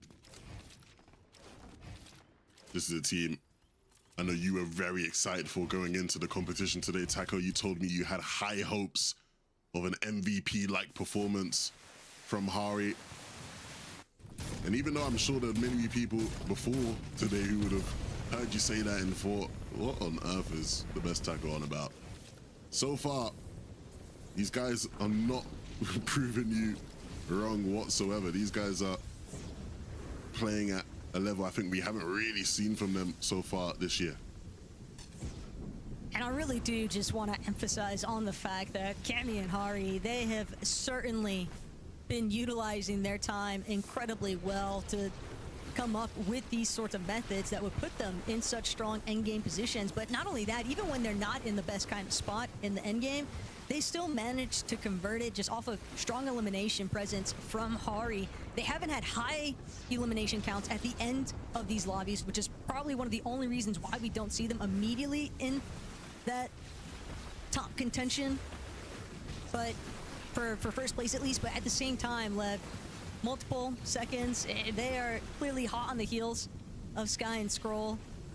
And it is definitely going to be a very tight matchup if they can continue to deliver. Yeah, somebody has to be the ones to step up and stop those guys from building up an unreachable lead. Last major, it was Chino and Pablo that took up that mantle, right? And, you know, most people predicted Sky and Scroll to win, and it looked that way all throughout, but at least Chino and Pablo made you doubt. It made you think, what if?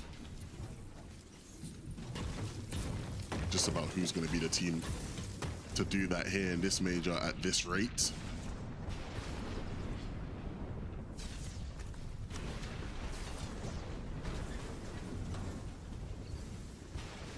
Checking back in, Marius and Ferdoxy. Another little bit of a vending scuffle, they know. Team close by, Walks, Kiro, who have had a slightly better day in comparison to Marius and Ferdoxy, so they don't want to find themselves on the receiving end of any form of punishment because you don't want to get stopped in your tracks in the last couple of games. Be a bit of a damper. Yeah, and I think this has been disappointing from Fred and Marius just because in recent weeks they've really started to just actually show quite a bit that was inspiring. I think both of them have obviously had pretty rough years so far. Marius didn't really impress when it came to his time with iDrop, and Fredoxy would probably rather if we didn't speak about how 2026 competitive has gone for him. But I thought we saw in the heats and some other cups, it just felt like they were going to rock up into Grands today and just really re-establish why they are two top names in Denmark. Currently being outshined by plenty of other top dames though in this lobby who have been impressing quite a fair amount. Rax and Yanis, what do you make of their performance so far, Taco? Has it been at the level you were expecting? It's had its highlights, but I don't want to call it a full dip just yet. Just they've had some issues with replicating consistency metrics. They've still done enough to put themselves into a very solid position on the leaderboard, but everybody's just kind of waiting to see them get over that last little speed bump, right? And, well, they're not the only ones having a tough time in this lobby. So it's scary. Yeah, this is guys, this is not trios anymore. Pablo, Chino, Fredoxy is not on your team. He's lurking against you. He's not lurking with you. What is going on? They don't even realize that he just got shot right behind them. The Fred lurk of doom is coming through. Will he catch on to anything? No, they catch him out. Oh my god, I thought we were about to get a generational Fred lurk right there on his former trio. That would have been so good. But we will have to wait to see it come through. Depending on who you ask, they might say it was, but maybe not the kind that you would want it to be. Medius and Fredoxy, they're going to disengage. They've scouted out. Another duo has started to creep their way in, and that's going to be Flixie and Chap. They don't want to get caught between two separate teams. Nobody likes a third-party fiasco after all, even though Chino and Pablo nearly experienced it. But Chino and Pablo clearly on a bit of a tear here, Levin. 4 eliminations now. That off-spawn against Wi-Fi and Boris. This is realistically just Chino and Pablo trying to remind the lobby that, you know, they are big dogs in EU for a reason. And so it's not a surprise to see them getting a little bit more fraggy, a little bit more proactive with the aggression, because they know they have to make up a lot of points. Yeah, they have so much to make up for. Look, Chino's and Pablo's placements in the last, so far today. Well, I'll just give you the scope of the whole day, right? First game, second place, 2 elims. You're thinking, oh, they're back. We're getting a repeat of Major 1. Then a 49th, and a 50th.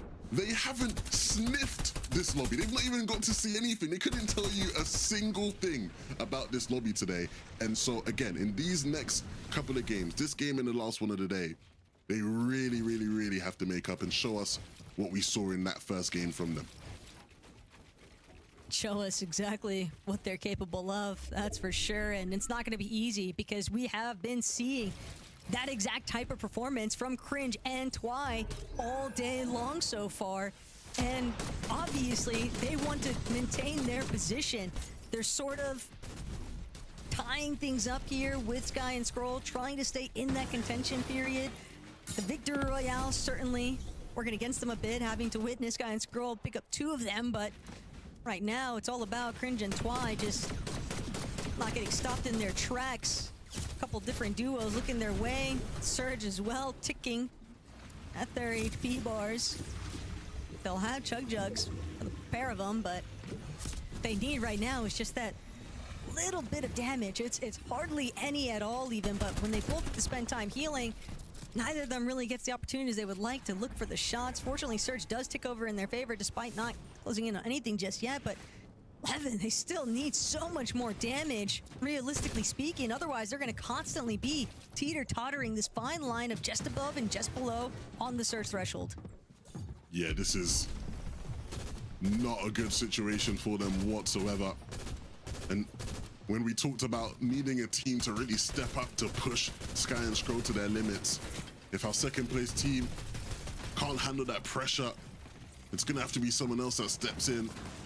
For Cringe and Twy, regardless of how things pan out from here, they have shown the talent, they have shown the potential, but it takes some real veteran experience, a cool, calm, collected head to handle the tougher games of the FNCS Grand Finals, to know how to deal with them and to bounce back and to recover them. And so we'll quickly find out just how good these guys truly are here.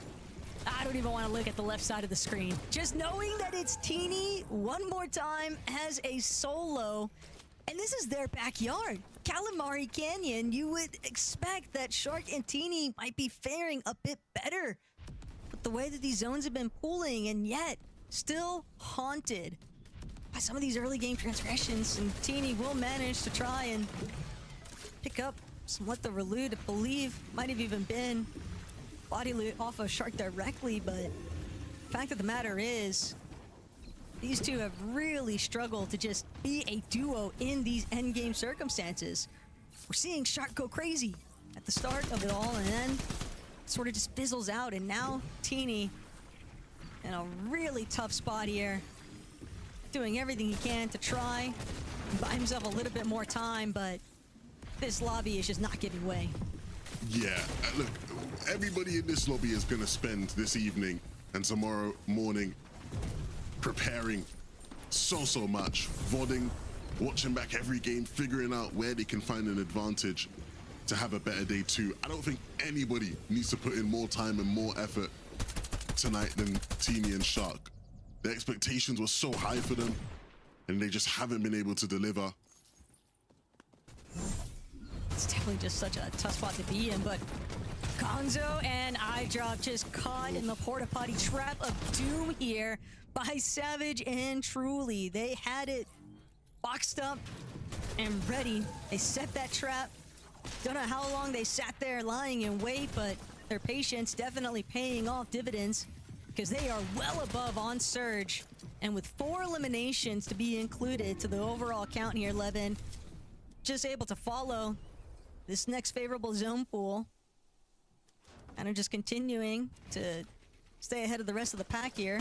It's Thomas and Focus, another duo where we haven't necessarily had too much opportunity to revisit where they currently stand, but 90 points on the day. It's certainly been a rough one. Such a quiet day. Uncharacteristically quiet from Thomas and Focus. And that was part of the worry. We didn't really get to see much of this team, right? Of course, they won their first heat game and they were out of the lobby. We couldn't get to establish just how ready they'd be for this stage. Teeny, though, barely staying alive down below. How many games have we seen him literally in this exact position, Taco, with just no HP to work with, no time to even get some semblance of calm in this lobby. Everything's so rushed, everything's so pressed. He will run his way into another team, and so all that time spent healing up with the med kit just completely taken away. And right now we're watching Cammy and Hari, and they are the team to watch. They are looking like the team with the best chance, at least in this game, the healthiest, to try and stop these guys, Sky and Scroll, who once again will look to patrol these mid and low ground layers. Sky and Scroll, they're actually going to need a little bit of help here. Teeny finally eliminated by Twy, just a little bit further up, but Thomas and Focus doing a great job to suppress the lobby. And the problem there that we saw from Sky and Scroll, at least, Scroll didn't have any overdrive grenades. He didn't have any kind of mobility, and Hari, Cammy really starting to pick up some steam here as they start to make their way forward. Twy, Cringe still trapping players, and it's Sky and Scroll, our leading lobby board teams, now clashing head to head as Twy and Cringe will shut down Sky and Scroll here in game number 5. We saw these two duos fighting it out on the leaderboards. We saw them in previous games fighting for the low ground, and Cringe and Ty will take the fight to them, and now this layer is theirs to hold on to. But for how long exactly? Because Pixie just a little bit further ahead still, but has a solo. When you're dealing with a healthy duo, it is a whole different type of affair here. Is now Vico, Malabuka getting active towards backside of zone. Bevies will fall. Vico content to pick up that little bit of body loop, but they're still going to need ever more if they intend to keep this run rolling. Is Pixie? Yet another refresh, and that was a monumental refresh for him too. The material count just skyrocketing forward. That is exactly what he needed to continue extending his lifeline here in game 5. Is truly now as a solo. We saw him throughout that last chance lobby manifest greatness in these instances. Now he's got to do it in the grands. Vico Malabuka full sending on the high ground, but Malabuka just gets caught in the thick of it between Focus and Thomas, and he'll be brought down for it. But now Vico looking to play spoiler for what Focus and Thomas have been picking up, and damage may have been enough here. Focus will be healthy and left over, but Thomas won't get to continue. And Pixie saw the opportunity and he went up for height. He doesn't care that he's a solo. He identifies the weakness and he'll look to capture it for himself. Needs to be careful though, because Focus is still way deep in the storm and still has all the lines of sight to get the damage needed. Plenty of HP to work with as well, but he has players on his wall. Needs to fend them off. Can Focus do it? Yes, he can. Pix will be dropped and that HP will do wonders for him now. And that is going to be the turnaround point right now for Focus, because there are so many solos still just scrambling around on these lower layers. Truly going to be the next one up, but he'll take out Leches, he'll take out Cringe, and see what more he can actually try in a crew. But Focus just looking down upon all of it, leading the charge here from overhead, going up, ready to descend. The Victor Royale, this is exactly the type of point conversion that Focus and Thomas have been sorely missing on the day 11. And just like that, Focus waiting for the perfect opportunity to close this one out. There's no room for error here, as Focus just steadily making sure that he has the best possible position to shut this one down. Great blockage there. Won't allow a need to go upwards just yet, but Focus still waiting for that final shot to connect, and he gets it. 11 eliminations in total is a pretty steep hill to climb, but that's exactly what they needed. That point disparity was everything for them. They made us wait for it a bit at the end, but the wait is finally over. Focus and Thomas announced themselves to the lobby. That was absolute insanity from Focus. Losing Thomas to that contestation by Vico and Malabuka, managing to hold on, sending himself over the top. We thought, did he miss the landing? No, that clearly was the plan all along to Carter. A generational clutch by Focus. Taco said it best. This is exactly what they needed. It was not looking good going into this match. They were surprise contested last minute, and it has not gone their way. 31st is where they were going into this. Focus looking lethal. I mean, the amount of eliminations he picked up in the end. There was a moment where I think there was like 10 players up. I blinked my eyes, looked back, and it was a 1v1. Everybody just started going down second after second. But in the end, Thomas HD and Focus closed it out. Yeah, they play that so smartly. Of course, they took height really early on, and when you do that, you always have to be susceptible to that contestation. Of course, it was Vico and Malibuca who ended up doing it. Nice little 1v2, or 2v1, I suppose you could say, from Focus and Thomas onto Malibuca to take him out firstly. And then, of course, Focus still had it all to do against none other than Vico. Of course, could stay so far back in the storm with all those chug jugs as well. And from there on out, Focus doing exactly what Focus does best and showing why Thomas HD picked him up for this major as well. And of course, just popping off so much. This is a duo that we expect to see do so well, of course, at those global championships as well. And yeah, this is a team that just now finally have awoken to Carter, and who knows now what they can go on to do. I'm realizing too, Focus literally got these 7 eliminations as a solo, basically. The first 2 were when Thomas went down, and Focus had 0 on the board at the time. From 0 to a victory royale and 7 eliminations. I'm really hoping that launches them up the leaderboard, because they're gonna need it to make something happen in day 2. Yeah, I mean, I said generational clutch. I actually stole that phrase from Takata, because as we were watching that in the green room, you called it, Takata. You knew that Focus was going to take that way before that final 1v1 situation. And hopefully we can see more from them. As you said, these guys really needed that. Yes, they have qualified for Antwerp, but we always know that Thomas is looking for number 1. Will he find it in the next game after the break?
I got here. I'm popping in that bit. Wait, short. Got 6 build? No, max up.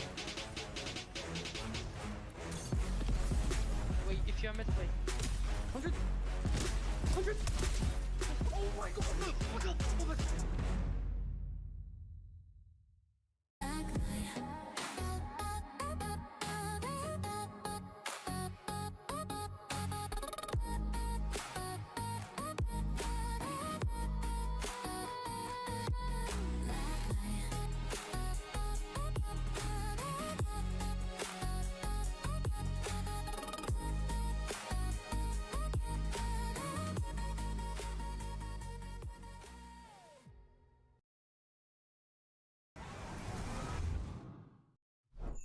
Milk can help you grow.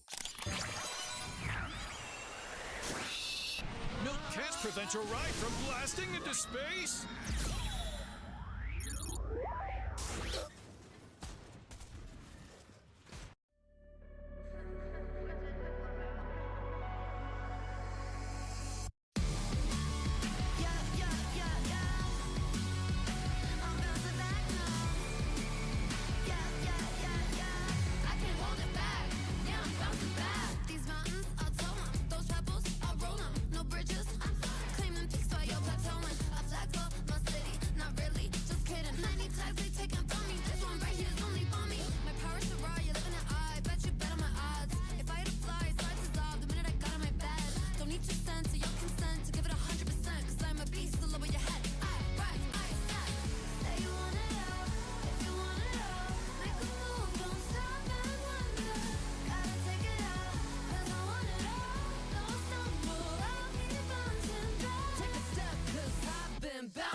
We just have one more game of day 1 of the FNCS Europe Major 2 finals. And to be honest, I'm not going to sleep tonight. I'm going to be anticipating day 2 because of all the action we've had so far. There's been so much drama. So let's take a look at the leaderboard and see how things have shifted.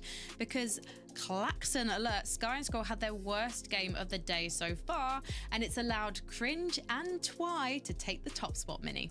Yeah, that's exactly right. I mean, Sky and Scroll had the really bad game right there. Their worst of the day, like you mentioned. But of course, the teams around them actually had a decent game as well. So it's just closed that gap. And you can see, of course, now Cringe and Twy use that opportunity to actually overtake Sky and Scroll by a number of points, 12 points on the leaderboard right there. And this is exactly what Cringe and Twy need to keep doing. These guys now need to become that Sky and Scroll. They need to become that consistency team in the lobby. And there's no reason why they can't be Takata. They've been showing up in every single game and showing us exactly how good they can be in these end game moments, especially in these frags. A lot of these end game eliminations, they're now our sort of best elimination team in terms of average eliminations. So just showing us what they can do here. Yeah, I mean, the only thing putting them apart from Sky and Scroll was that Sky and Scroll didn't have a game outside the top 10, but now they have. So both the duos are incredibly close in terms of consistency. But what makes Cringe and Twy so dangerous for Sky and Scroll and even the rest of the lobby is not only are they playing incredibly consistently, look at the amount of eliminations that they have. 25 as a duo, more than anyone else in the top 10. They're consistently making end games and they're consistently getting eliminations. Now, everyone watching at home, remember that some of the duos in this top 10 have already qualified for the Global Championship. There's 9 qualified duos in total in the lobby tonight, and there's 9 spaces up for grabs. So let's take a look at page number 2. Now, Takata, you pointed out to us before, during the break, that we should be looking at the top 14 here if we include Sharkatini, who have, of course, qualified. And you can see Vico and Malian are one of those duos in 11th. Now, they're an interesting duo. I wonder if they're taking risks because they can, because of the fact they've qualified, or because that's the only way to get something done, because something's not clicking for these guys in the lobby tonight, Scott. Yeah, I don't know if I would call it taking risks. When you think of Vico Malabuca, they're not a team that like to stagger things out. They play to their best of their ability every time. They qualified instantly through the heats. They are going to do the best that they possibly can. And, you know, we haven't quite seen that from them today. They're still doing good. You know, they're 11th, but for the duo that they are, it's not what you'd expect from them. It's not what you want from Summit champions to be outside of the top 10. You want them to be in that first place spot.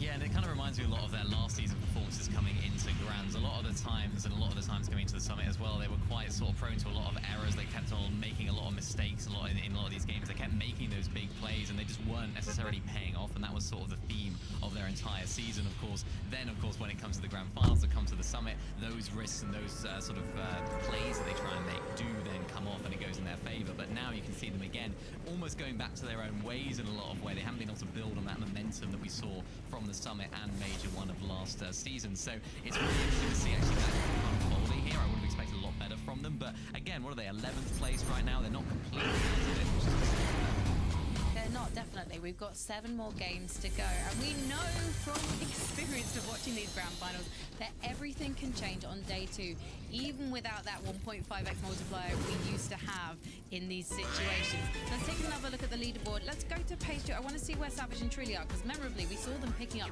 the first victory royale of the night, currently actually on page number 1. So even though we haven't really been speaking about them in the last few post games, actually they're managing to hold on to Carter. Yeah, Levin just had to speak up. He started bringing the whole click scenario in after that win. He was hyping it up. Then they get 18th, 32nd, and 19th. The good news is the jinx has kind of faded away. 4th place, 5 eliminations. This is what we like to see, especially from Truly. What a performance, not only in the heats or in their qualifying to these finals, but actually performing as well in the major finals is what you love to see. Yeah, and in those heats, it was actually Mr. Savage that was doing a lot of the clutching. Remember, of course, they couldn't then qualify through. Truly's now the person that seems to be clutching so much in these games and trying to push his team over the line and having a little bit of success with it as well. So it does seem like Truly is just stepping up to the plate right now in terms of actual performance in this major finals, when you'd expect Mr. Savage maybe to be the player that's sort of that calm force that's, you know, is staying alive longer in these end games because he's played so many of these grand finals before. It's actually really nice to see Truly performing at the level that he is.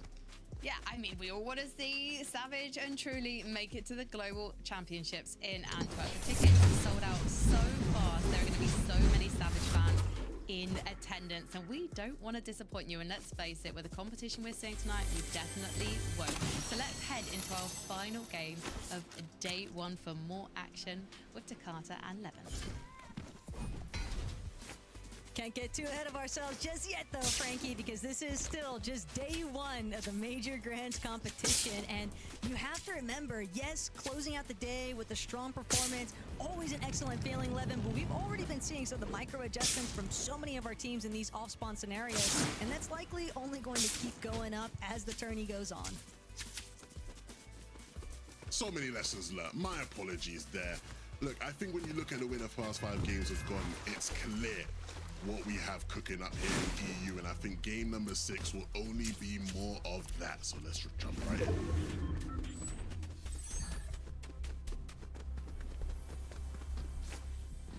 I am glad I do have Taco by my side instead of Takata, because he started to try diss me there in that in-between game. I noticed. I don't know what that's all about. Maybe he's upset because Sires and Scary ain't doing as hot as he thought they would, or something like that. You know, he doesn't like to see, you know, Cringe and Twy, the UK boys, bossing it. But either way, here in this final game, over at Custard Closed, a lot less chaotic than what we've been seeing. I'm curious as to where Ping and Ghost are now, because that's obviously the fight we've been watching here all day long.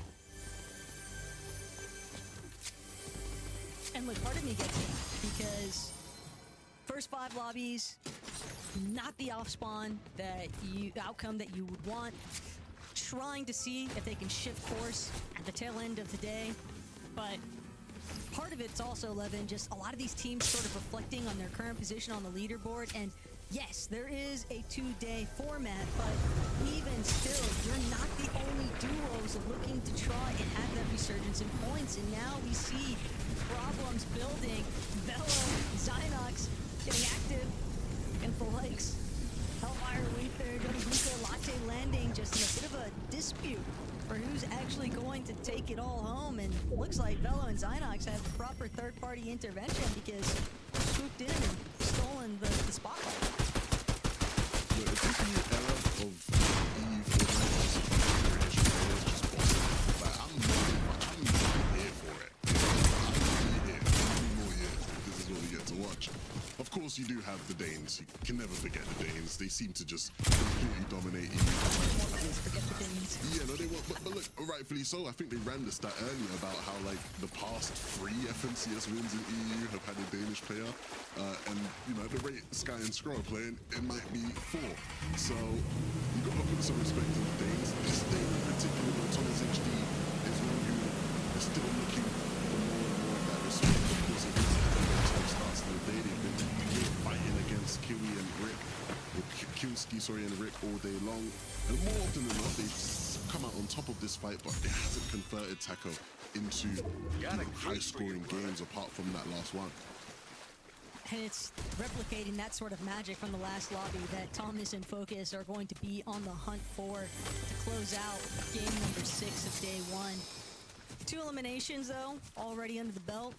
Definitely a nice start here, but Savage and Truly, the spot of trouble here now is Nathan and Nebs are going to be the ones giving chase.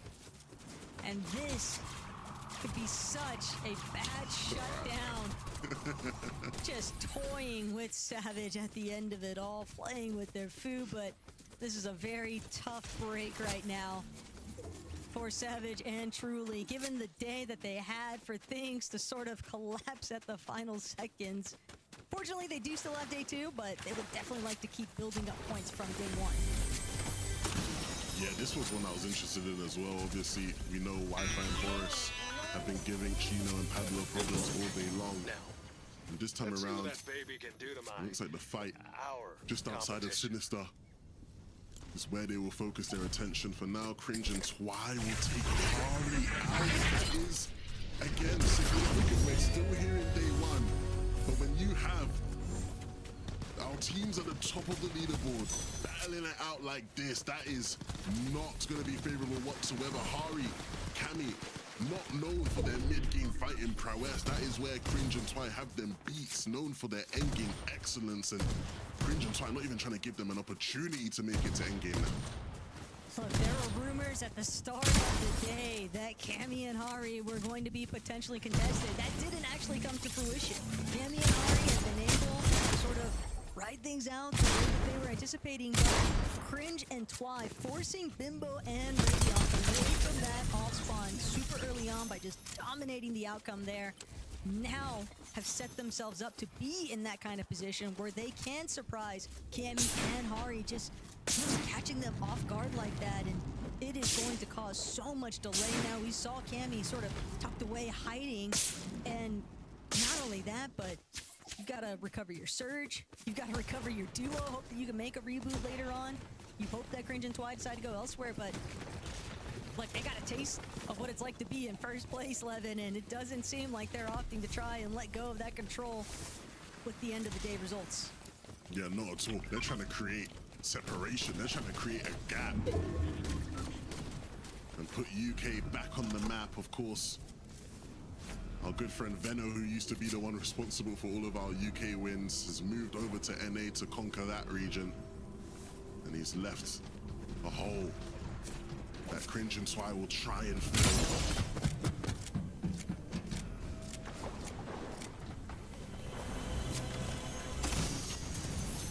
And no more losing recipes for you guys, though.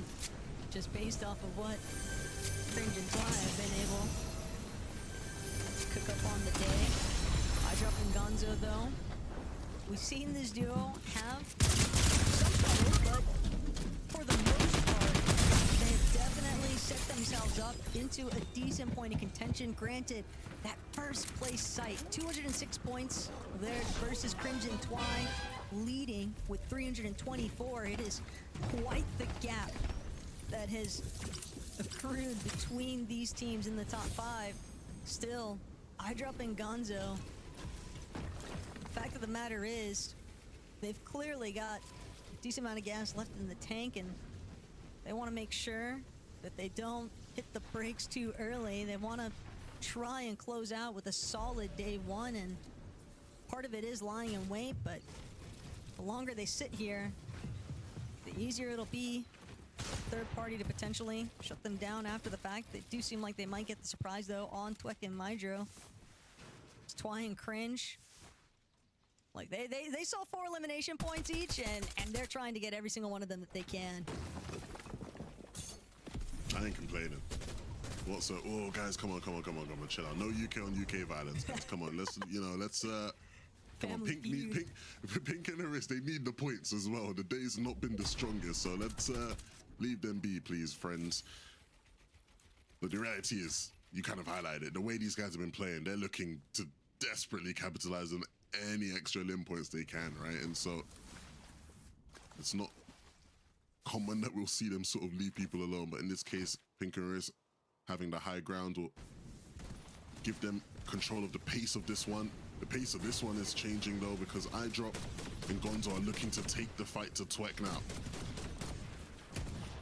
Gave them that false sense of security when they were using the vending, and Gonzo iDrop will be able to find what they were after. They sat it out, they made it work. Saw them sneaking about from the bushes, and well played to iDrop. Made sure to really make those shots count with that mythic pistol, and well, every starting point is just going to be all the more beneficial here as other teams kind of sneaking up on each other. Deemish and Dar a bit split from the other, but they've got Kenti and Thruzy sandwiched right between them, smack dab in the middle of it. Deemish ready to collapse now after getting that initial shield crack, and not only that, but he's got Darm also working alongside him. Yeah, and this duo is interesting because they come into this game in 19th place, and I think the reality is if these guys didn't make Summit, well, not Summit, if these guys didn't make Globals, it would be quite a disappointment, right? I think when you think about the best Polish team this year, most people often will think of Dam and Deemish before they think of Cammy and Hari. And so it's good to see Cammy and Hari find themselves back into that category, into that conversation. Obviously, this game a bit of a distraction and a takeaway from that. But the point of what I'm saying here is we want to see better from Dam and Deemish. Of course, the Osborne situation isn't ideal, but I feel like we've seen them make the most of really scuffed Osborne situations plenty of times. Oh no, look at the arrows coming in. Pink and Harris, they hear this reboot and they do not want to let it happen, or they do actually want to let it happen so they can get the damage on Hari as he flies on in. That's exactly what they'll do. Thank you for the follows. Thanks for watching. Barely even We're gonna watch the last of this of the core, but again, last Team Curtis game. immediately seizing that opportunity. Cammy And then has try to managed finish up survive, though, but realizing that all Web time the invested Power Hour. just playing Power for Hour. that initial reboot, and now he's still being locked into a position, restricted for which way he can even go. And if you just take a look at the map, Levin, you can see there just seems to be no openings for Cammy to properly look for a reboot. He is way off in no man's land. And even if he makes another play here for Hari, the team that's still boxed up and wonky could potentially look to shut it down. Quite literally as far as you can possibly be right now. And honestly, this is just the darkest timeline for Cammy and Hari here. Not the game 6 they would have been hoping for. On the other side of the Polish front, Dom picking up the pace. It's what I said I wanted to see from them, and so hopefully they can close today out strong and maybe push themselves into a top 10 position. Like this though, from Vico and Malabuka. A little bit of a calmer setting. Just floating around the map off these various launch pads, and obviously always got to be a bit wary whenever you are gliding through the skies. Even if you are inside of the storm, you know there is very likely to be other teams nearby still waiting to kind of take advantage of these straggler rotations. But I drop Gonzo not too far away from where we just saw Vico and Malabuka boxed into. Velo and Synox, bit of a different scenic route here on the rotation.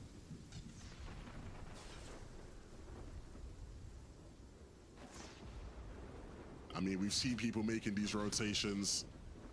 Of course, you can see them on the far right of the map. They're going to look to wrap all the way around, which they should be able to do. Oh no, Velo, buddy, come on, you got to get back on.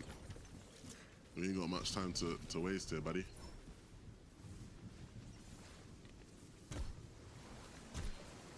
was hoping to see this happen eventually. We do finally see it. I think he will look to cut in now a bit more though, instead of the full wraparound, which is still fine.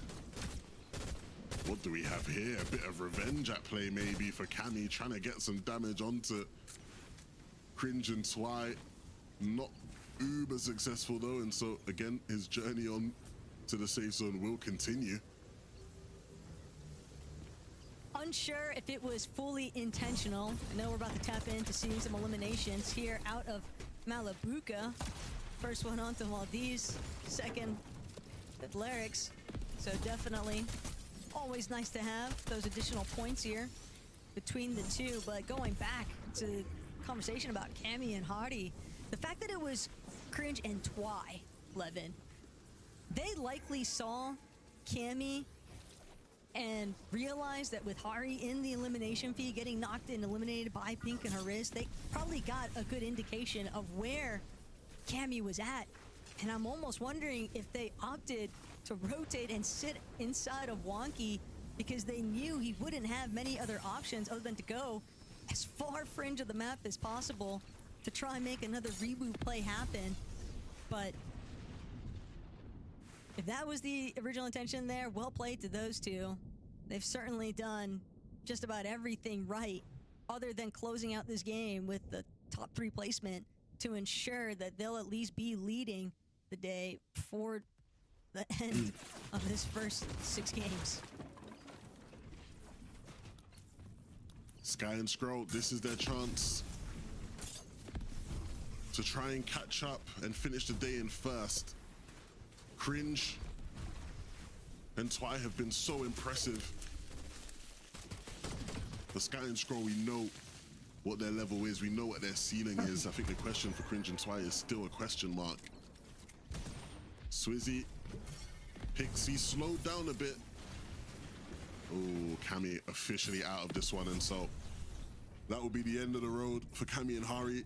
on day one. Still an impressive account of themselves, but an opportunity here for the likes of Swizzy on our screens to maybe catch up if he can put on a solo masterclass. And that's a good start. Picks Polo up. No, the finish doesn't come in time. Oh. Part of the pain that's involved when you get stuck in these fights inside of the 5 ticks and whatnot, and it just becomes all the more problematic later on down the line.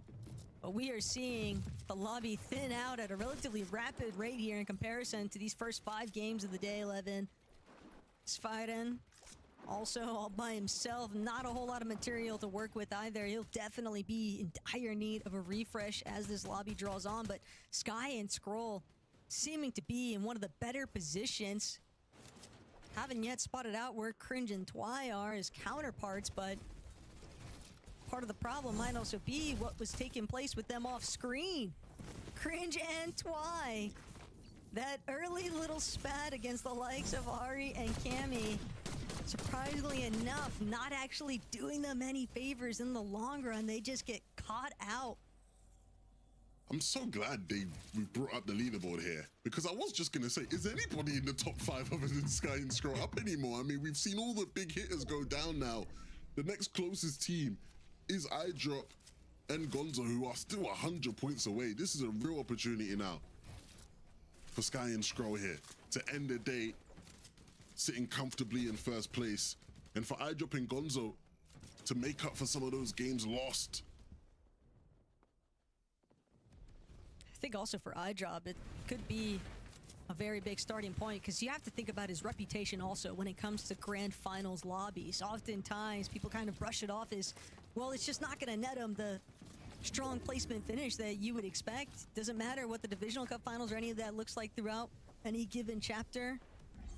iDrop just not necessarily known for the best performances in the actual grands lobbies themselves, so this time he could look to try and change that narrative up, depending on how day one actually pans out.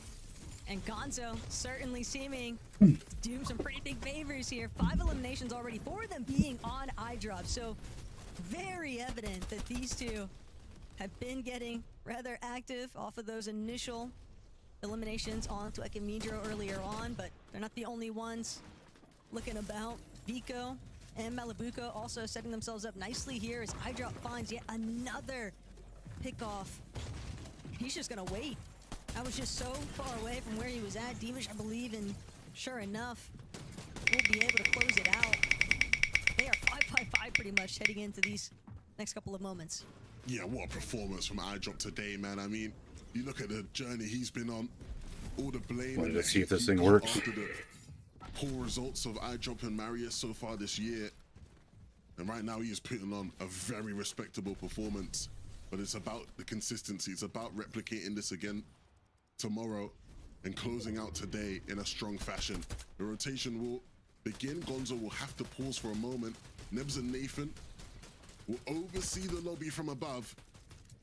Cringe and Twy, our first place UK team, are no longer in this one, and so it's going to be up to Nebs and Nathan to rep for the UK here. They like to do things in a different way to Cringe and Twy, who typically look for control on the low ground. These guys want to play height. And Sky and Scroll, this has to be a good game for them. Their biggest threat in these endgames, Taco, has been full control over the low ground due to Cringe and Twy's presence. Now they don't have to worry about that. What possibilities does that open up? Could this be another win for them, the 3rd on the day? It's crazy that we just witnessed the entirety of our top 5, by the way, disappear one by one to now only being Sky and Scroll left over. And it's just like you said, how far can they really take it? And whether or not anyone is going to be able to try and close that gap even a little bit, because there is quite some distance to overcome right now in terms of leaderboard standing. Sharktini, another team looking to try and potentially challenge for height here, but first they'll have to deal with the likes of Malibuca and Vico, who are directly overhead, doing what they can to just hold their own floors, but at the same time, Seems like Sky and Scroll are going to uncontested in this ultimate low ground frontside position, and win this it's day. like, almost like watching autopilot because we know exactly what they're capable of when they have this type of control over the low ground. And they are exhibiting in true fashion exactly why they became known as such demons of low ground in the first place, but still looking to build up even more eliminations wherever they can, making their way over the hill face, and just like that, Gear is actually going to shut it down. The program now shifting, and it's all on Sky's shoulders. Oh, what a zone. Does he have enough time? Will he go for it? I don't think he will.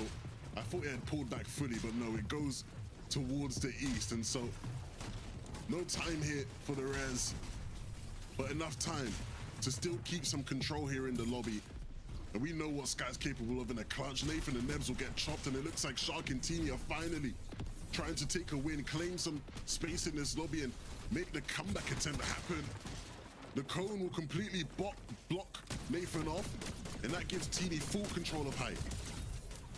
And sending Nebs and Nathan packing. Teeny still not done. They'll be able to get one knock there. The elimination after the fact, just adding additional points wherever they can find them. Sky doing a great job, though, at blocking any sort of line of sight for the time being. Will manage to pick off Scary along the way. Looked like mine. That was good. He can escape, but Sky still by his Mine is lonesome. so Clearly good. cannot spend any extra time inside of the storm. That sickness going to be taking away at him if he's not careful, but still, these mid layers just sort of duking out with each other, but TD and Shark Almost there. makeup points, and at this point, Levin, we are looking at them posturing Sky and for a Scroll, victory Shark, round and before Teeny, I they think. off. It's the big What a spot in a to solo. be in. Not the greatest for Sky though. Nah, He's trying Sky his is best, and he will connect with Bimbo. The solo.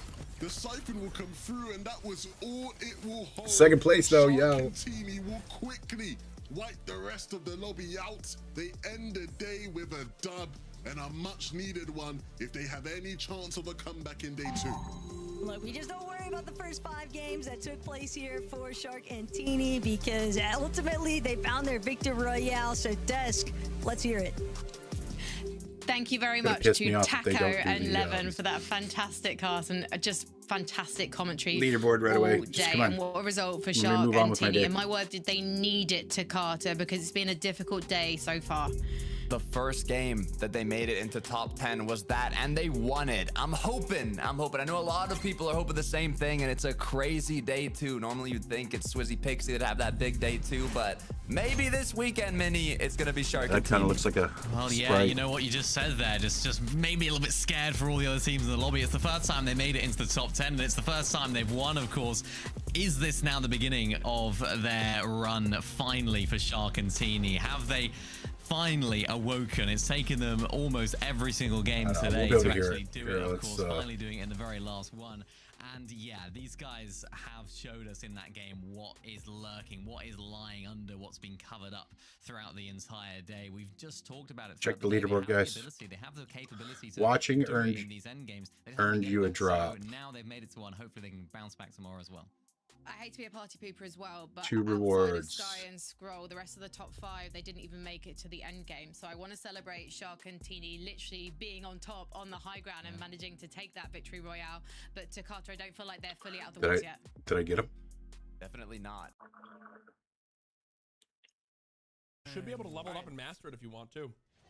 Oh, I'm from first to the rest of the leaderboard. This is exactly sub. what we were looking from them. Yeah, no. Yeah, this is good from these guys. This is exactly what they need Why to does do. Fortnite Like Ricky need mentioned, a lot of subs? those top teams weren't inside of that end game, so this was uber important for them Come on. to actually find Come on. success in this end game. And what I actually really liked about this end game was, yeah, they were fragging out, they were popping off, doing exactly what they do best. But it was this moment right here. Scroll went down. I was just shouting at the screen, revive him, but he didn't. Oh, look, I got an Sky FNCS has backpack. their own Back solo bling. ability, which we've praised them for so much this year, but hasn't been the case this season. We spoke about it at the beginning of the show. They haven't been as good in these solo clutch situations, so this made me really happy because it shows that they're playing with confidence. They have that solo clutch prowess about them. They're playing a little bit more confidently, I guess you have to say, as a solo, and that's exactly what won them the major one. So could it be a force to be reckoned with again tomorrow and win them the major Okay. And as you say, Mini, it's just incredible to see Sky perform like that, because he had to do it across 3 zones. Scroll went down in zone 9. And I need to go The way that the zone was moving. Sinister Spread.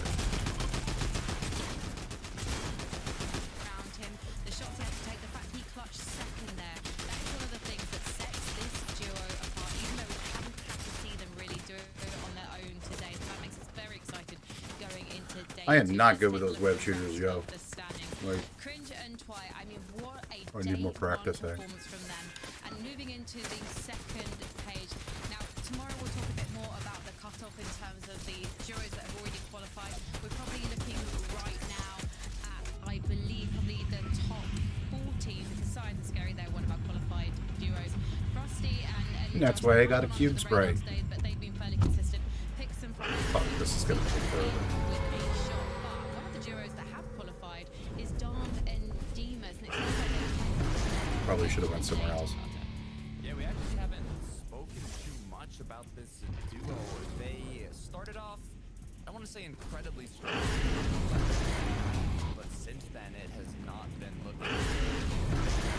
20th and 6 eliminations, I believe. So range, mid, high end of the leaderboard, but as you mentioned, qualifiers to the global championship.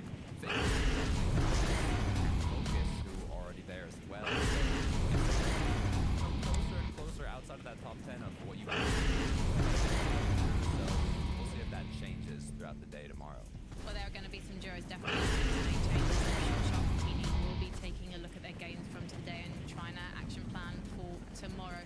Also, imagine Pablo Chino and they found themselves contested from game 2 onwards, and it wasn't going their way. Yeah, it wasn't. They've had a couple of decent moments in today, but not quite to the heights. Don't screw me with the storm, please. Team like Pablo and Chino. But when I'm looking at that leaderboard, I just see lots of opportunity in so many different areas. You see opportunity. Gilson's coming. Their way up to the top 5. I just wanted to check to make sure because they've Yeah, there's no chest. lower down, but they've kept themselves in contention. They've kept themselves in the running, and even for teams like Cringe and Twelve, yeah, that last game was not so great. We've seen such great things from them throughout the day that they need to be able to rest on that ability and that knowledge that they have. He's here. One of those other games where they haven't been able to make it to the end game and think less about that last game. But that is something that worries me as well. I think we're into tomorrow with that little bit of tension there. How that game 6 going to We've got so many experienced duos in this lobby. The likes of Swizzy, Pixie, Vico, Malabuka. We've been talking about Shark and Teeny. For them, they're going to be able to reset going to game 2. But will they be bringing championship winning plan? We'll have to wait and see tomorrow. Right now, though, we have got to say goodbye. We can have the NAC broadcasting, which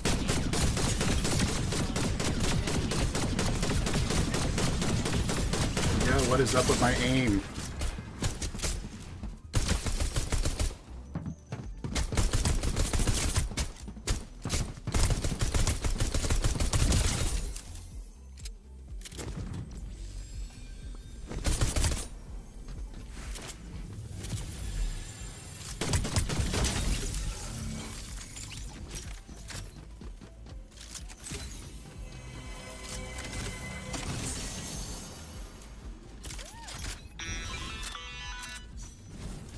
Good work. Now, I want to see what you're capable of.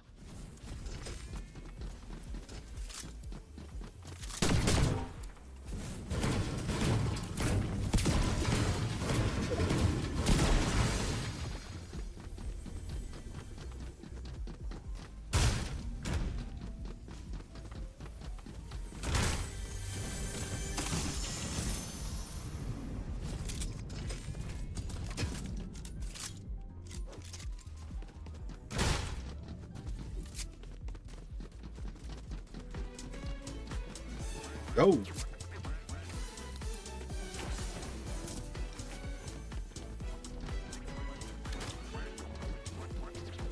They're just everywhere.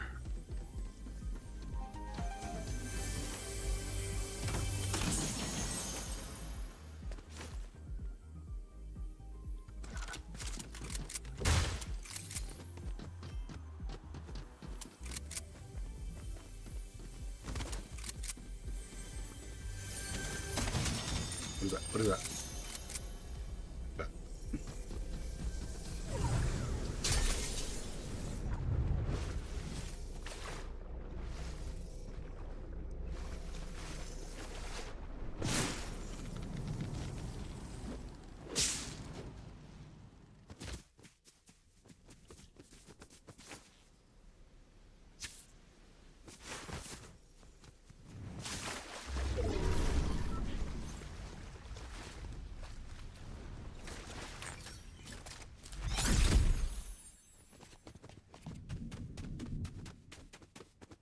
What is this?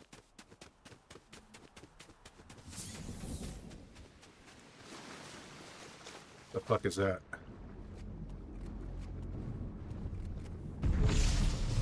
Oh god.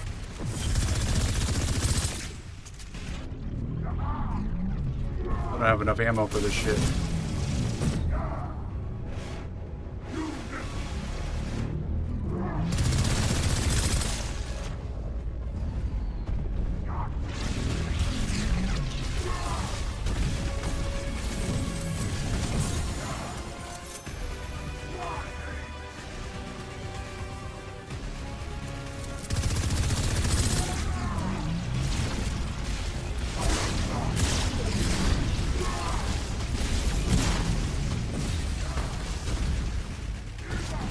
What just happened?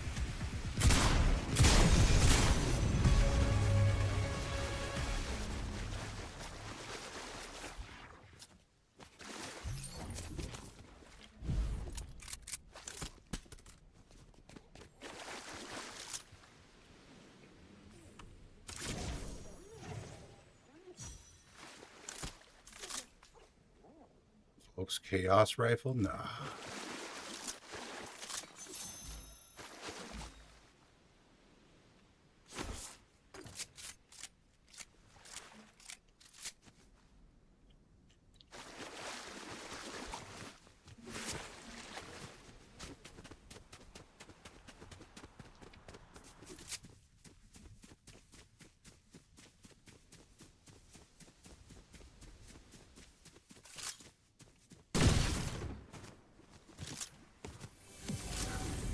Oh.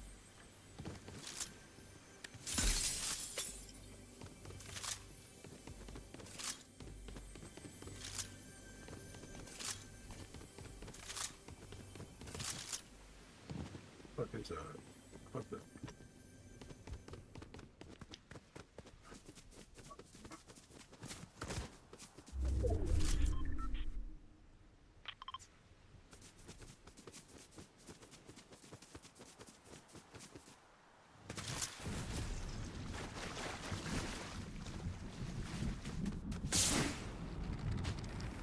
Yo.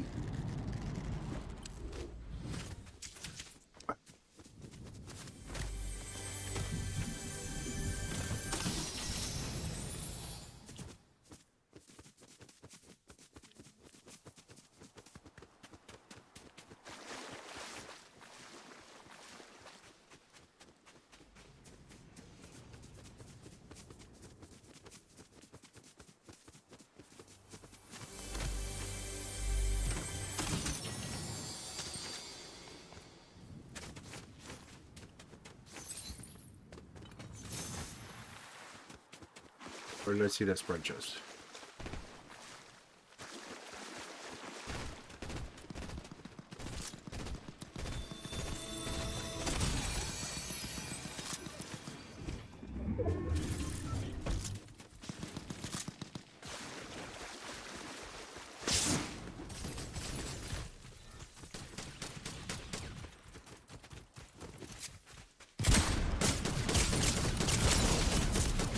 Fucker.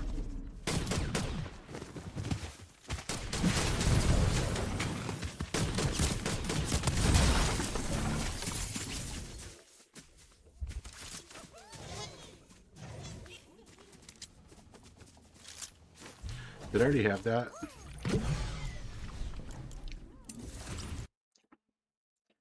I hope I did.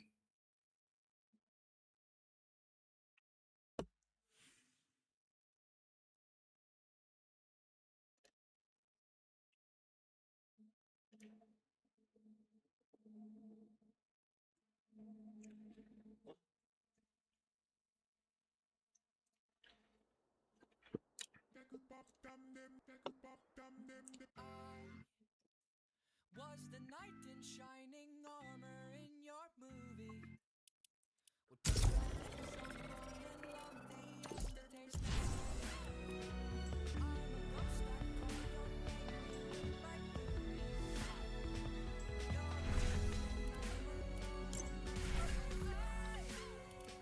I've been trying to fix my pride, but that shit's broke.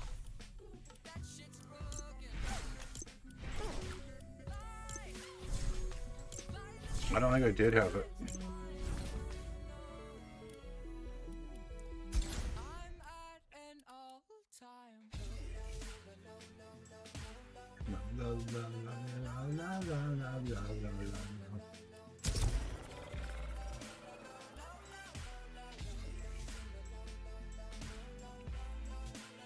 What's up, KP? Sorry, my OBS is fucked up, so I can't really see. I have to like go to the actual. I have to look at on what I have to watch it on. I can't watch it on OBS because my OBS is like frozen, crazy. Okay, we're gonna go to there. Oh my god, that's gonna take forever. Nah.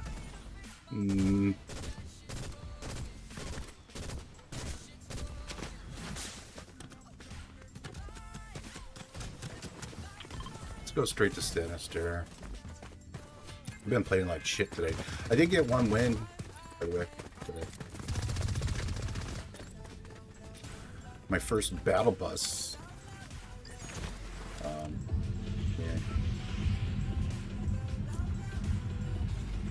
Yeah. Yo. Did I cancel that? Yeah, we're going to Sinister. Yeah, we're going to Sinister.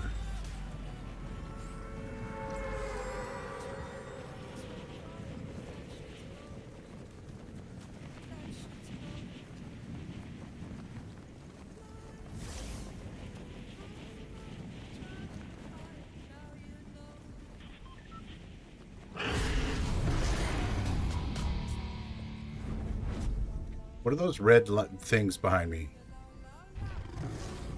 And the mini map. The fuck is that?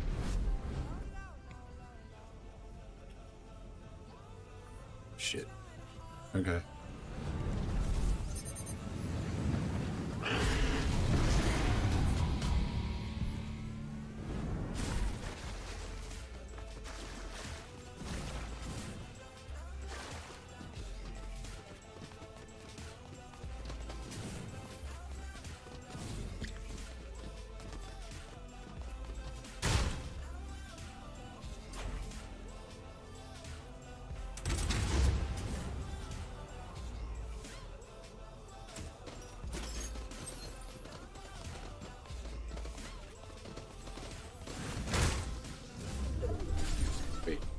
Did I already go that way?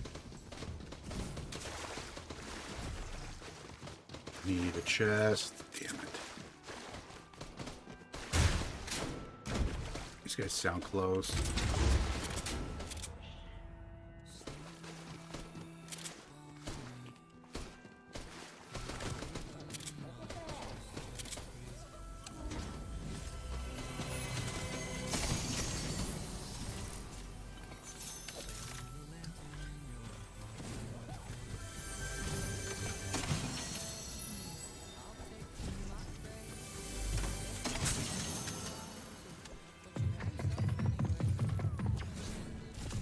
Fuck.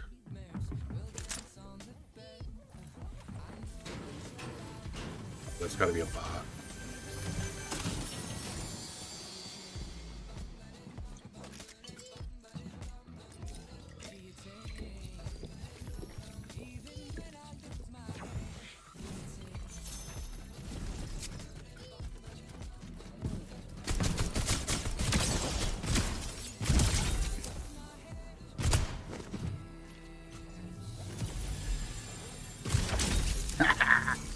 Suck it.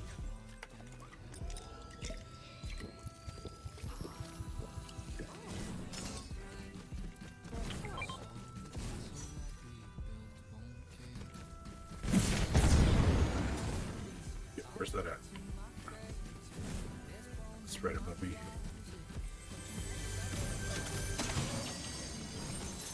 Alright, let's check the Baba Yaga.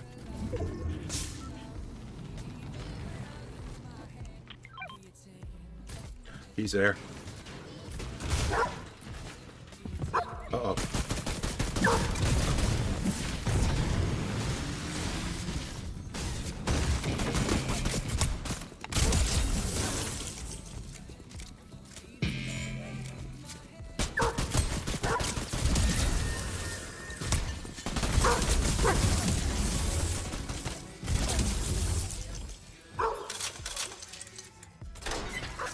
me that Baba Yaga. Yeah. Good boy.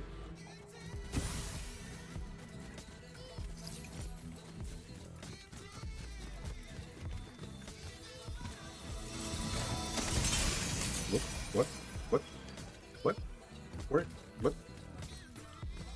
the fucking Sprite go? What was that? God damn it. I'm not even a Sprite hunter. I don't even like Sprites.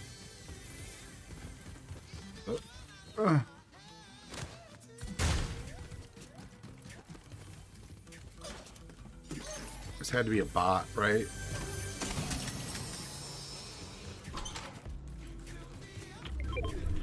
What do I have a fucking fire sprite on?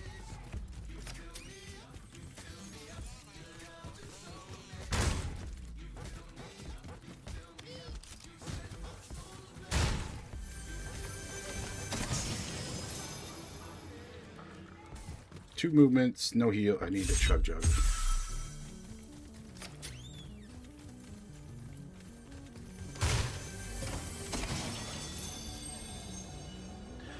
Boy, guys, like, you're crushing it here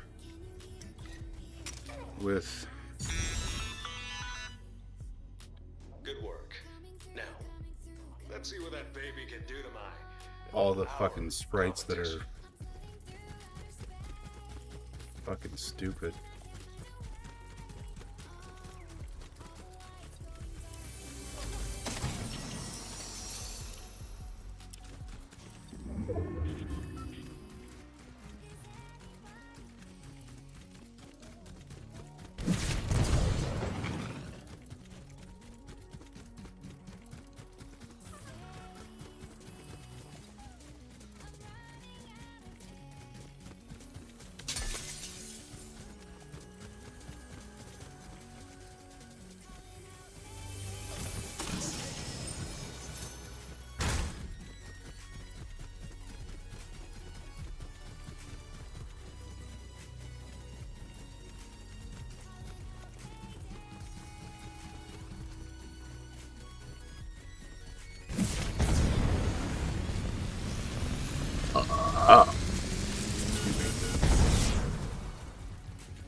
Need some quack snacks. Isn't there a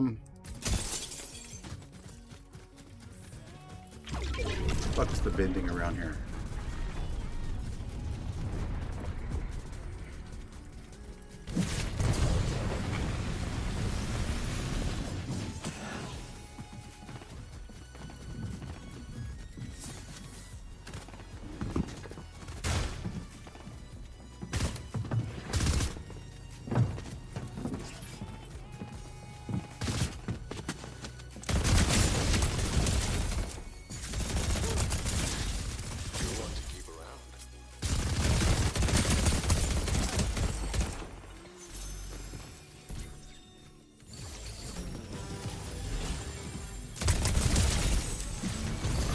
Suck it.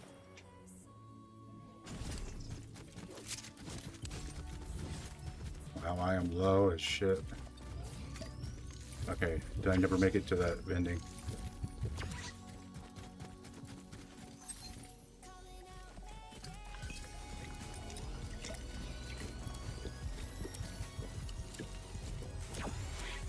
What is that? Surgical burst? Oh, I don't think I have that.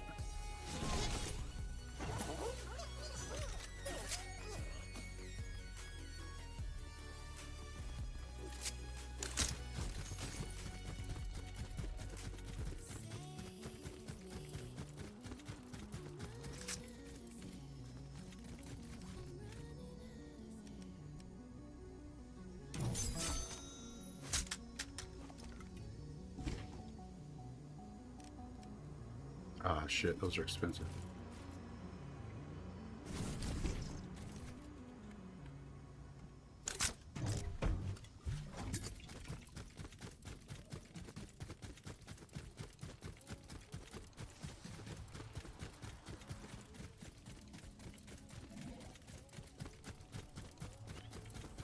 Let's go.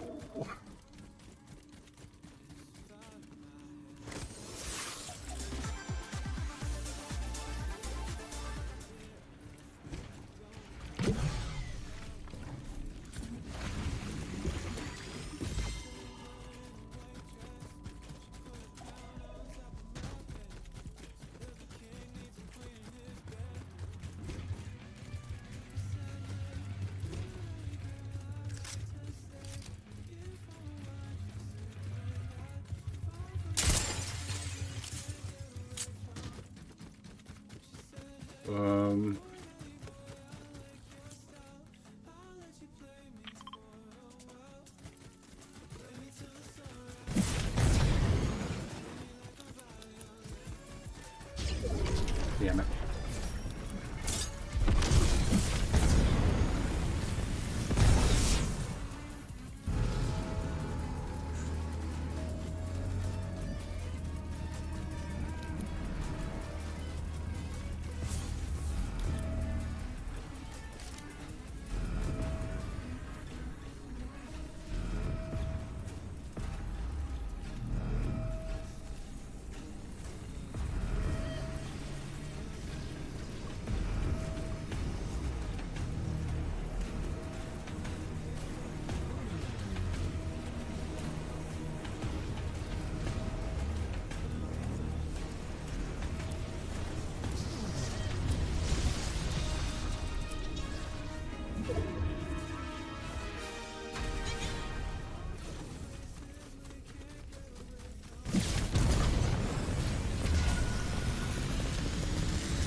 Oh, I already had one.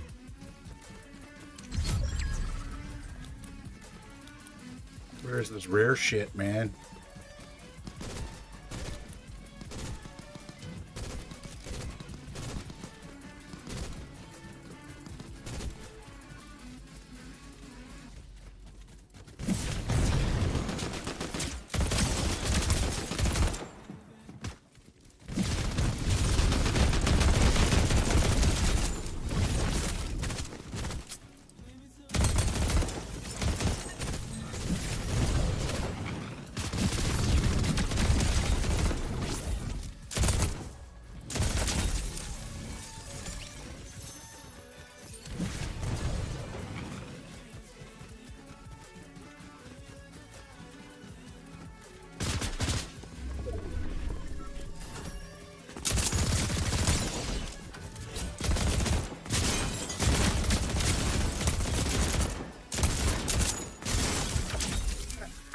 Knocked her with the clip.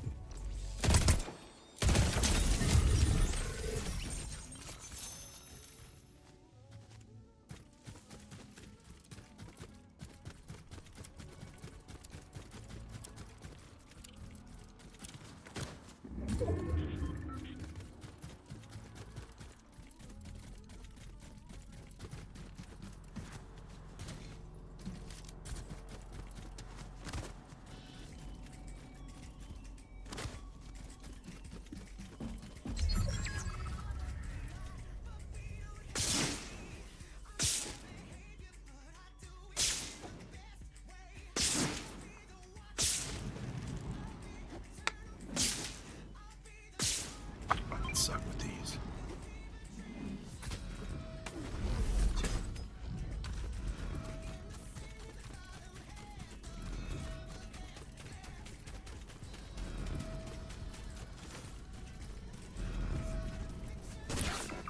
Yo.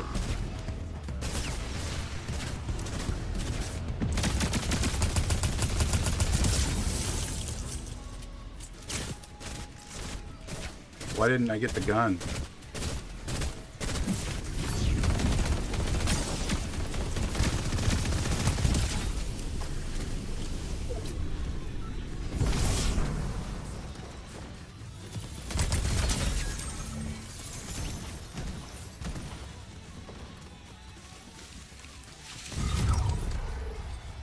1v1.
Fuck is he?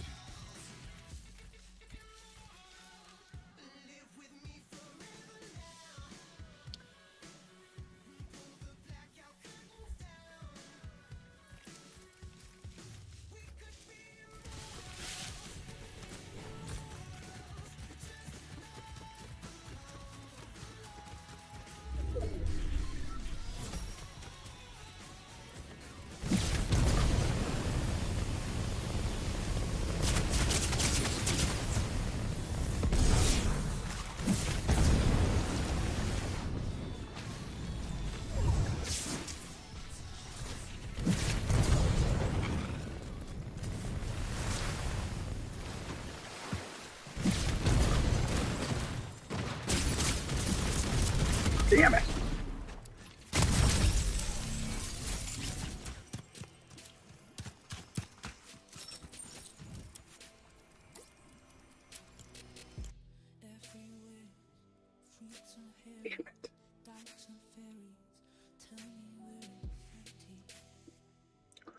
Did I mention damn it?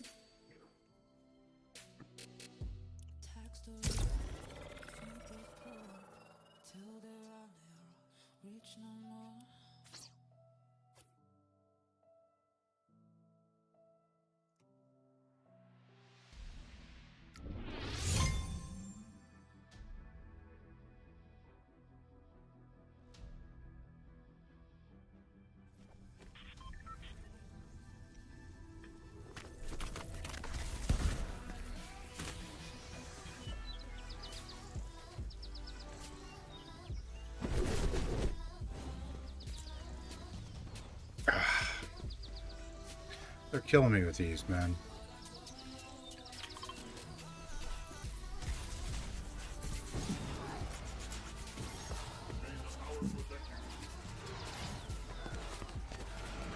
What's up, Jessica? I'm good. I'm good. I'm good. How are you? How are you?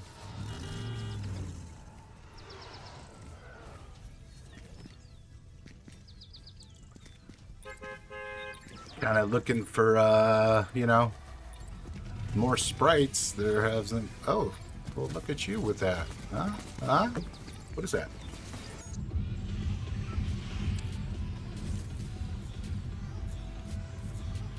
Well, okay. I've got one cube sprite. All right, so I'll take that.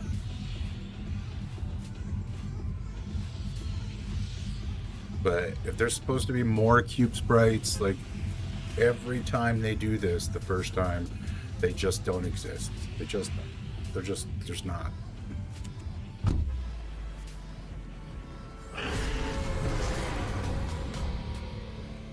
There's just not.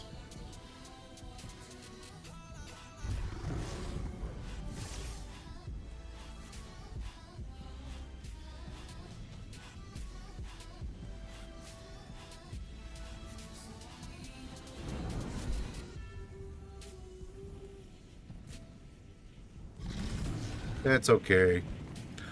I'd like to have that win. I didn't see what he had, but yeah. I should have stayed hidden there instead of as soon as I ran, then I saw his visuals. That totally fucked me.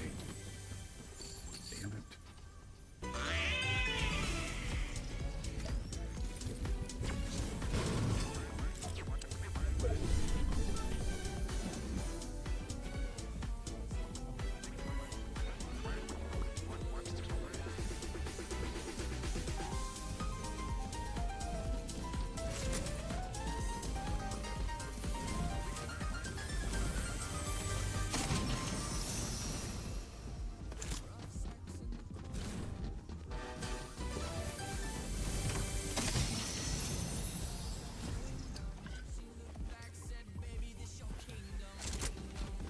Yep, get pushed by the storm.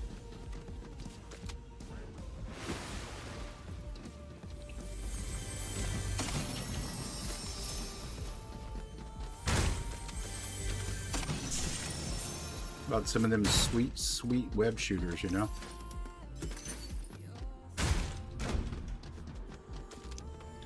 I gotta get out of here.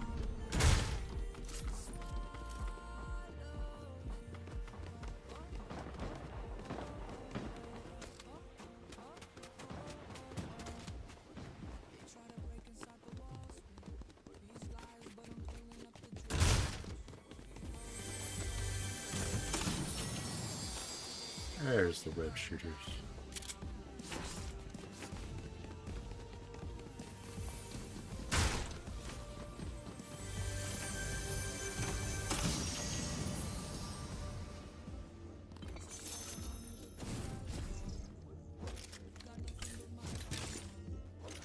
God damn it. Name's Cluster.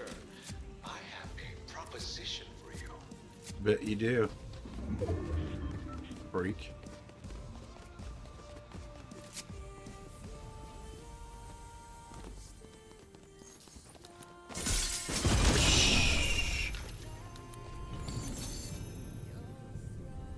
Damn.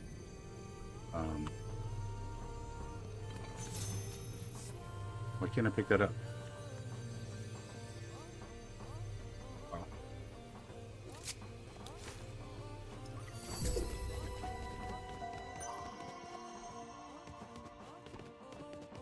Gotta get the fuck out of here. How do I get out?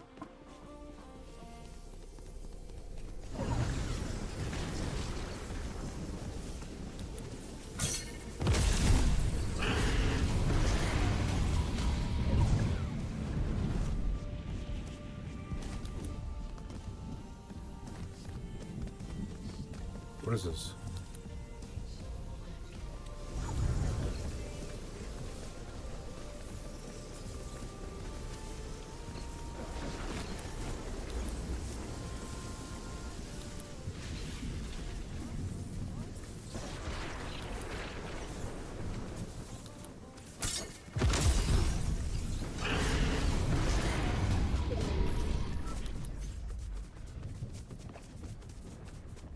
Rare sprites have appeared in buried chests? What the fuck does that mean? Oh, why didn't I use my web shooters? Stupid.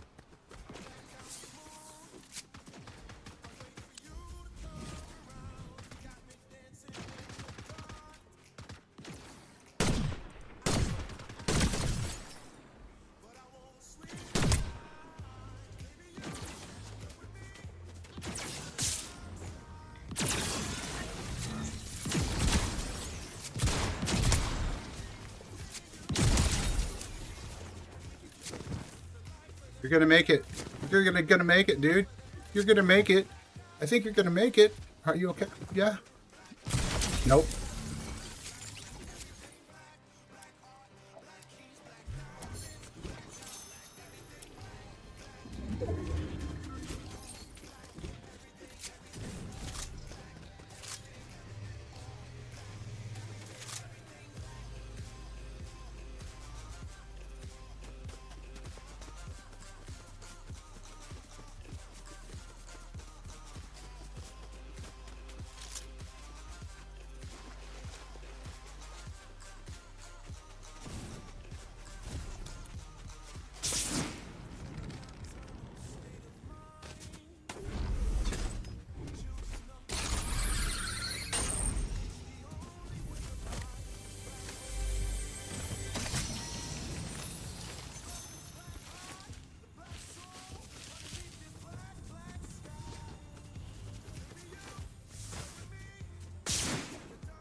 Ugh, that's so stupid.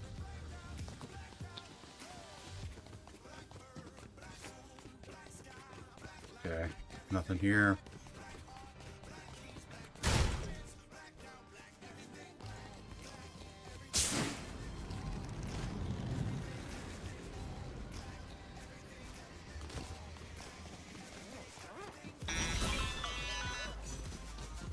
Good work. Now, let's see what that baby can do to our competition.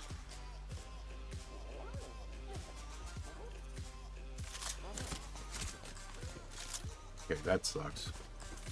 All the good shit is gone.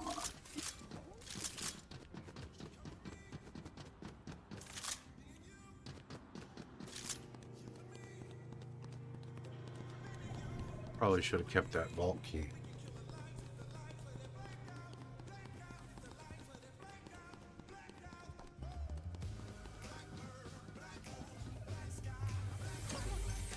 What does a fire sprite even do? Like, does it even do anything at all?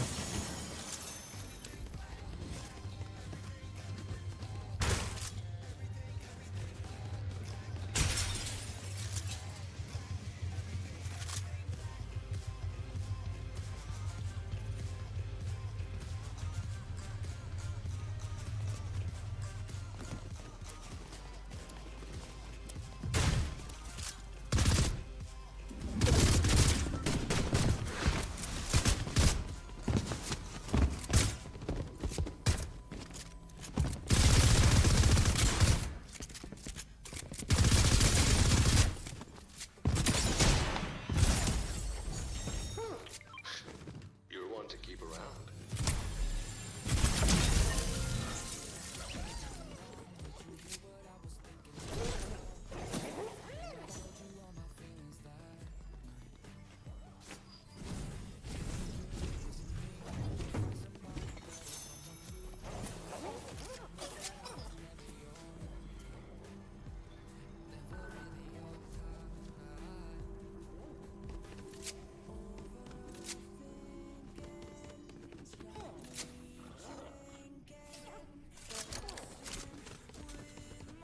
Take it. Take it.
Where do I want to go?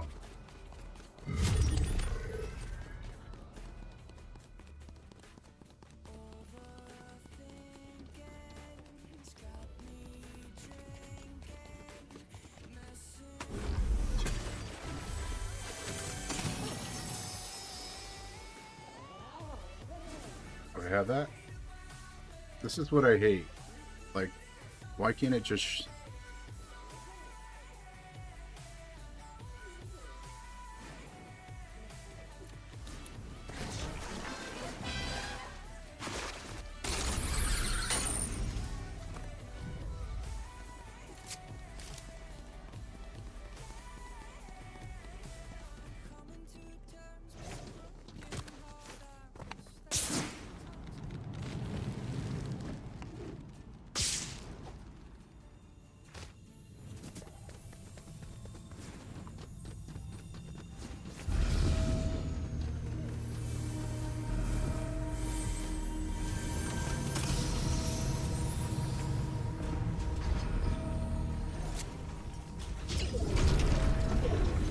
make it safe, except... Oh, fuck. Okay. Wish I had boots for this.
Yes!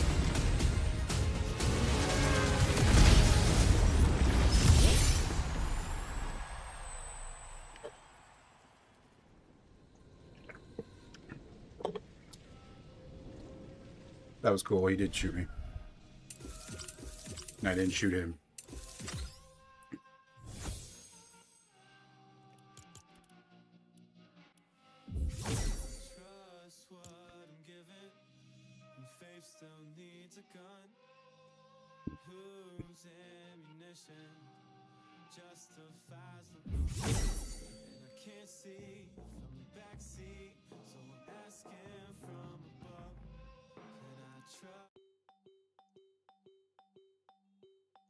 Okay,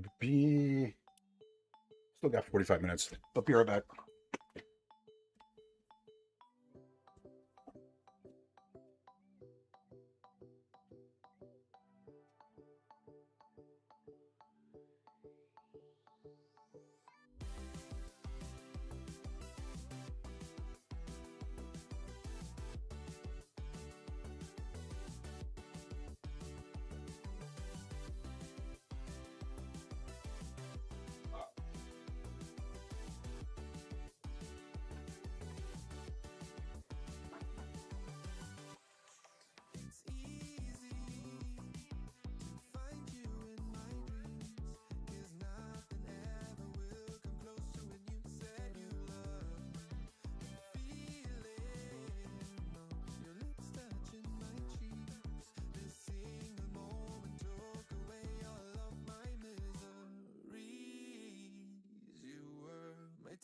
Dream. All the dopamine you gave to me was building up in moments like these. We were 17. Our memories are bittersweet, but I just miss the feeling. And the days are passing by. The thing I had with you is something I cannot define. We're far away, but so close inside our minds. Oh, I wish I could drown again in your beautiful eyes. One day, in another life, in another place.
shit.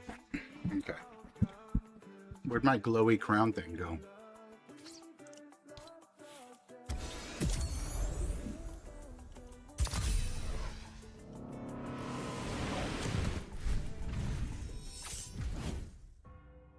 Where?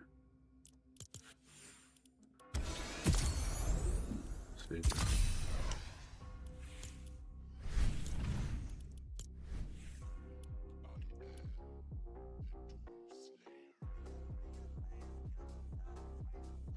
What? Nature's. Why did I get this?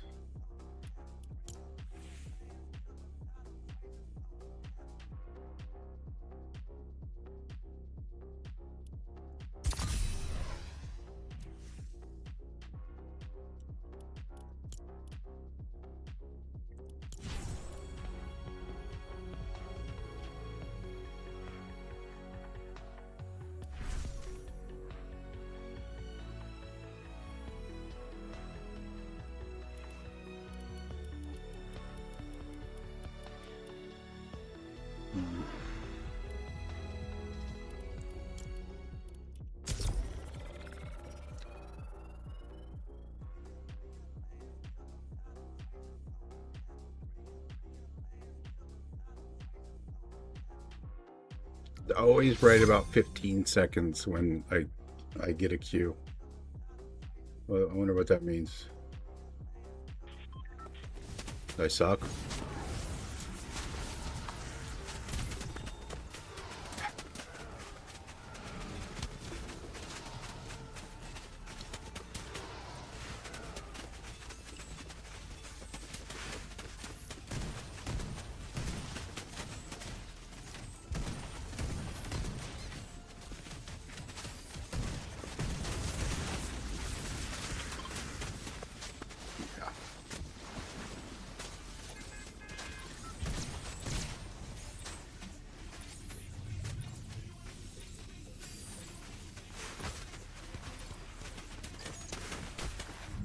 Don't be a dick.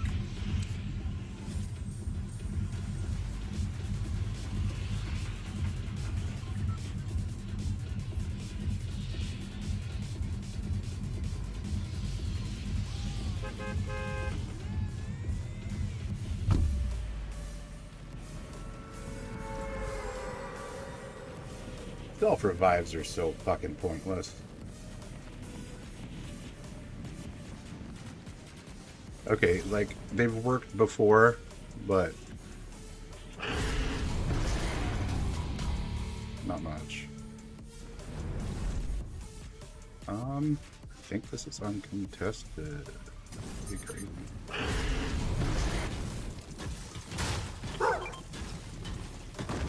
Is that somebody else here?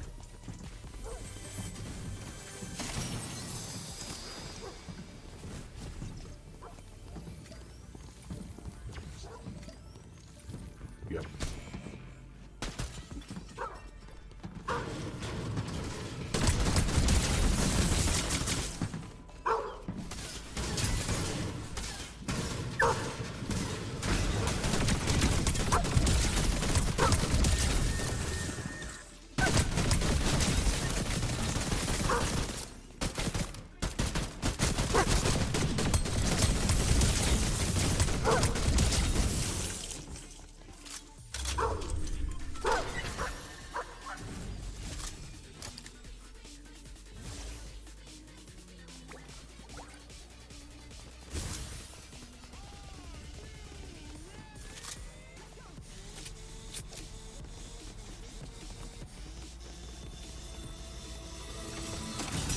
Fucking bullshit, man.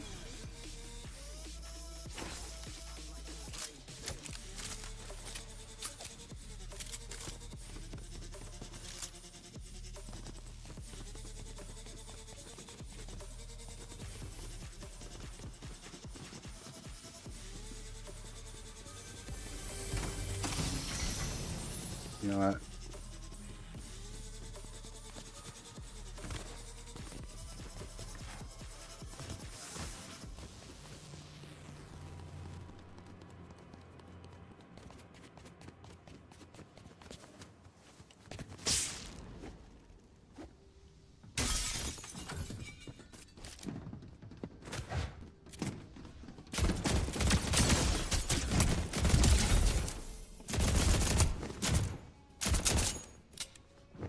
shit, am I really out of bullets?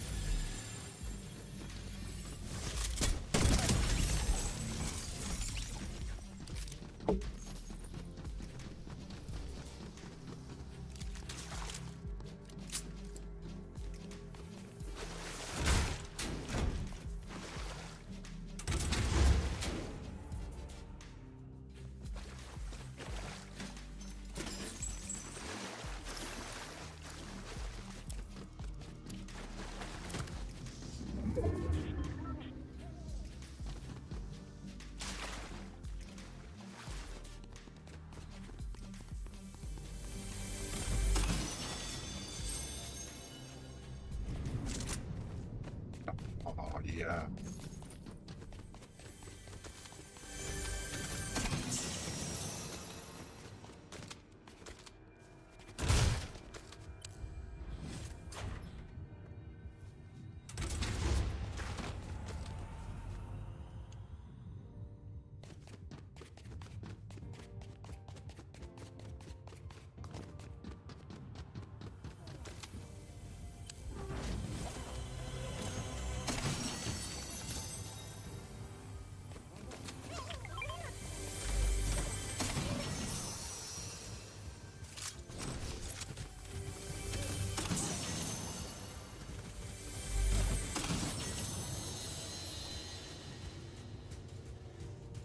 Look at this.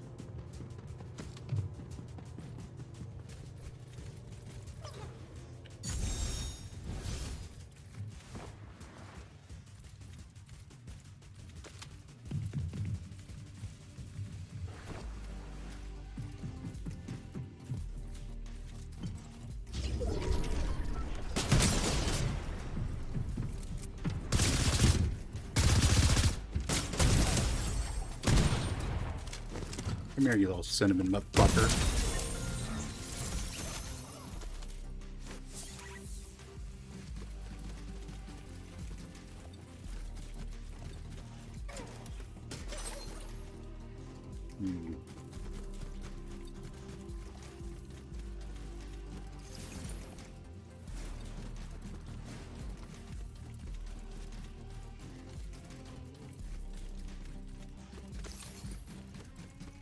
Yep.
Some deals.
What's Voyager? Oh, that guy.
Friends.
Oh my god, I put down the Baba Yaga.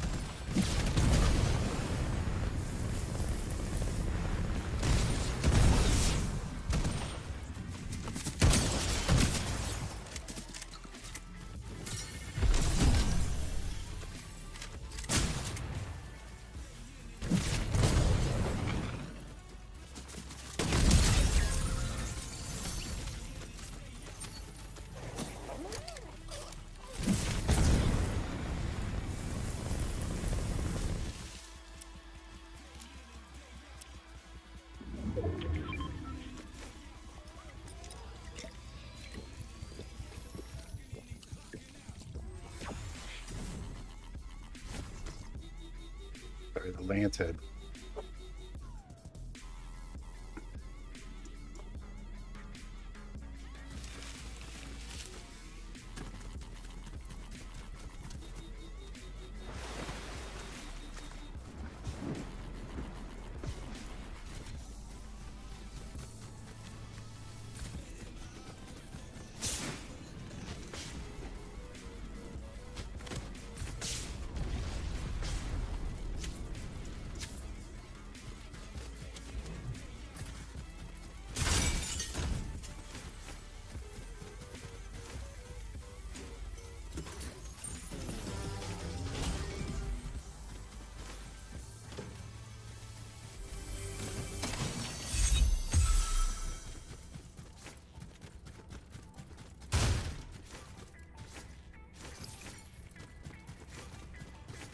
Gonna be a battle bus ending. Somebody's Spider-Manning. Like really close too.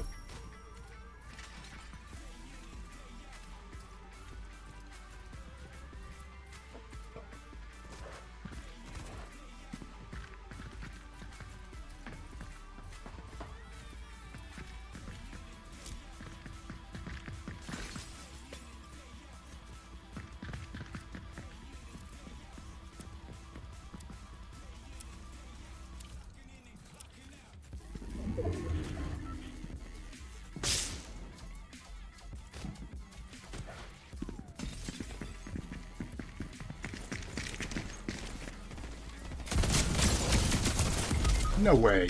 No fucking way.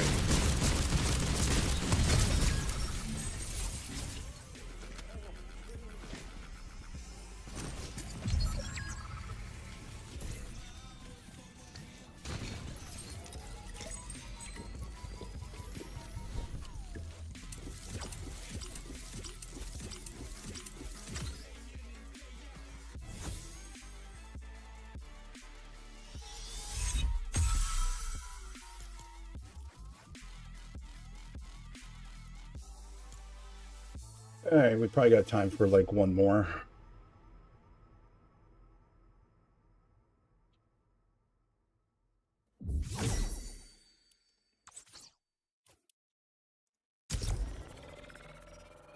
Maybe two.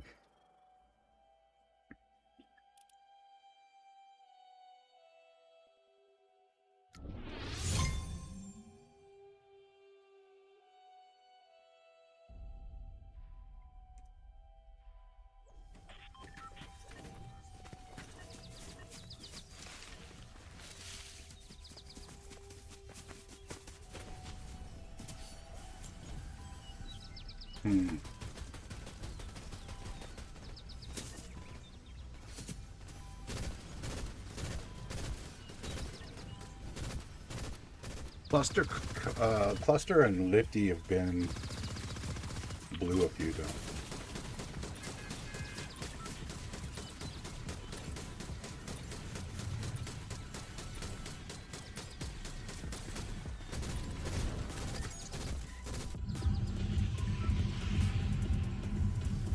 So many cube sprites. Crazy, guys. It's crazy.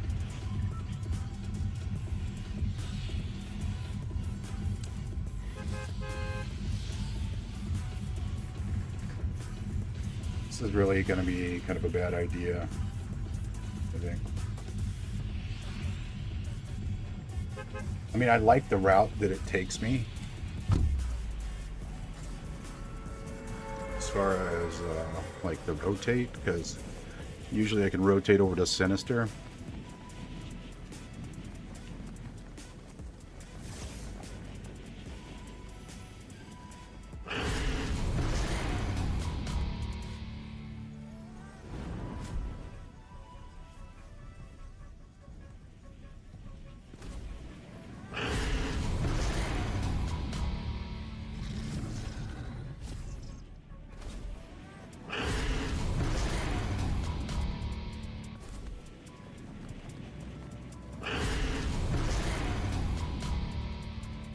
Oh look, there's a sprite chest up there.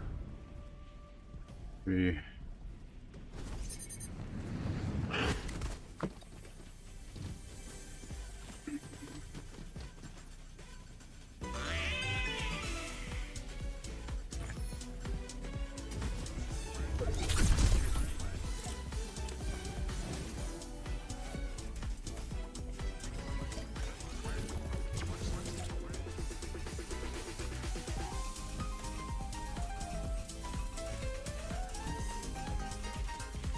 Yep, getting pushed by the storm.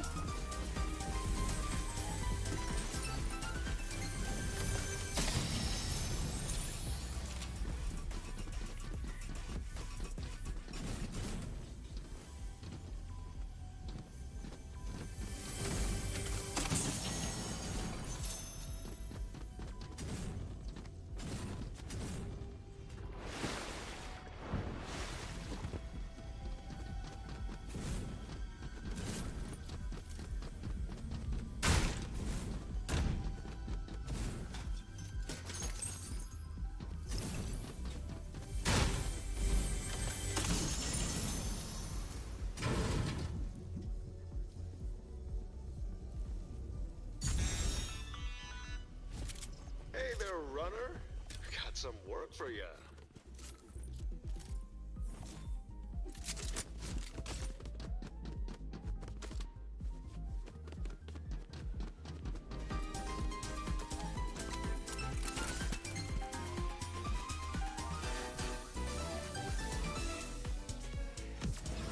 Fuck.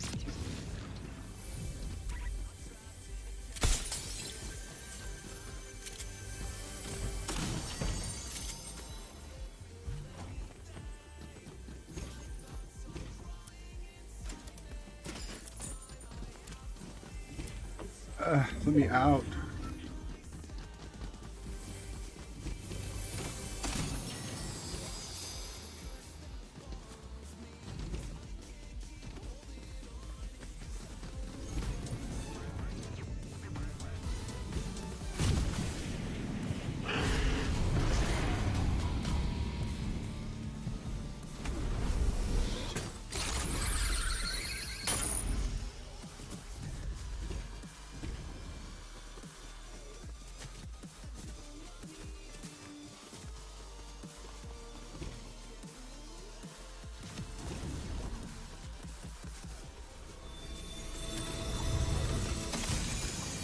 this? What is it?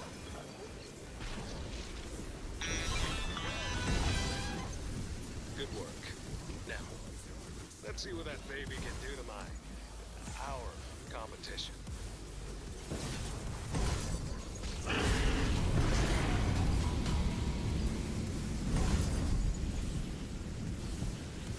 Damn, I still don't have a gun.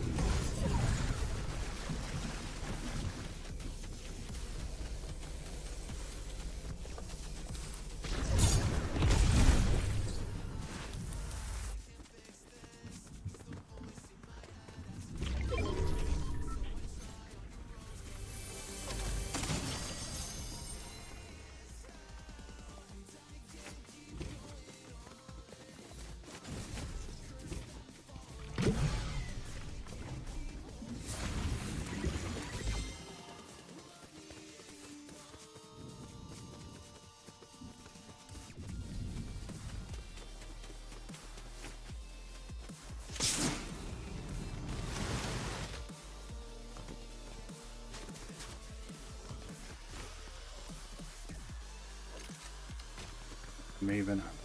So.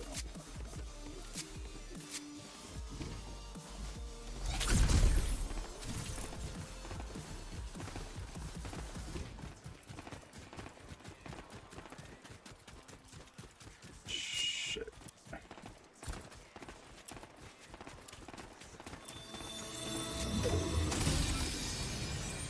Come on.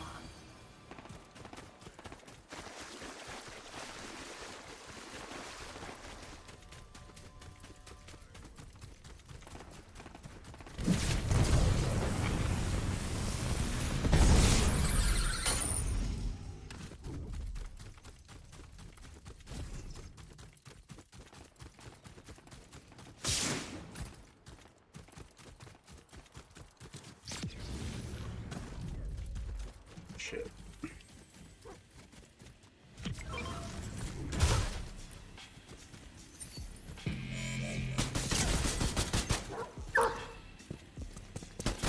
Yeah, why can't I shoot? Why can't I shoot?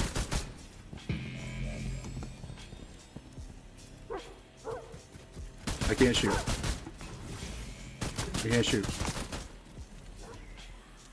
I got no gun. The fuck?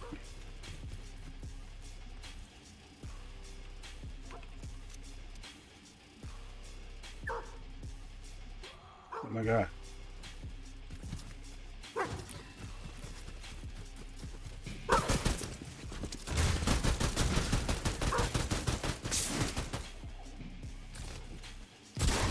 Okay.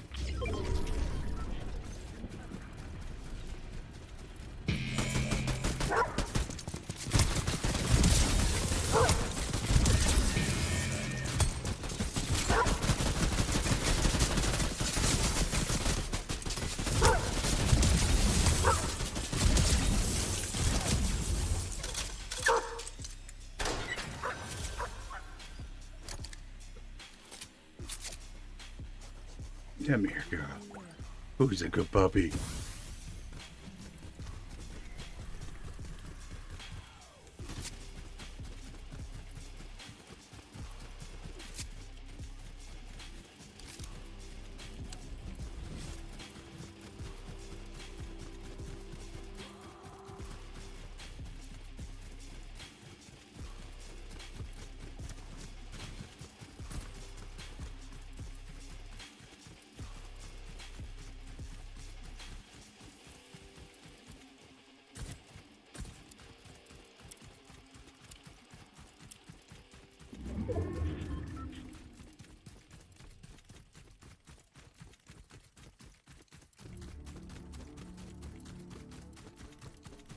Alright, I need a nice bush.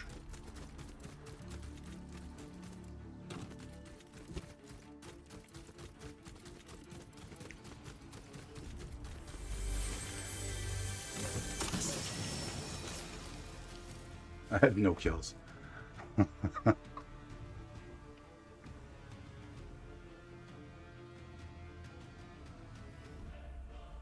Oh,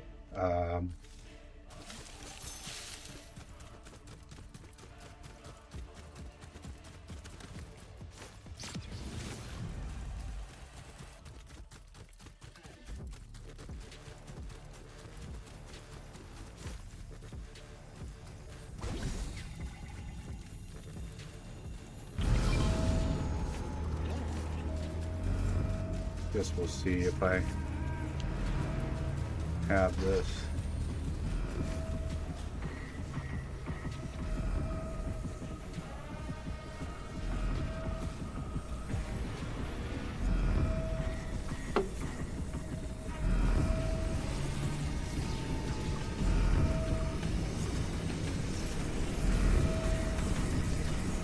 Is this not safe anymore?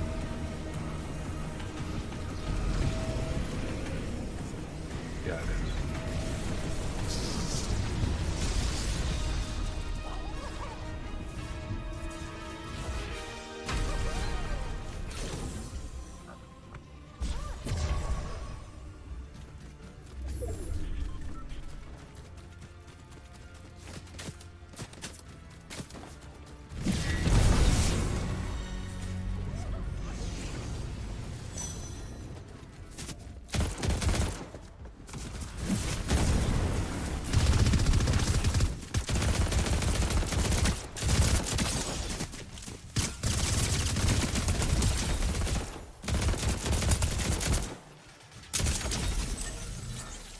Sorry, clicks.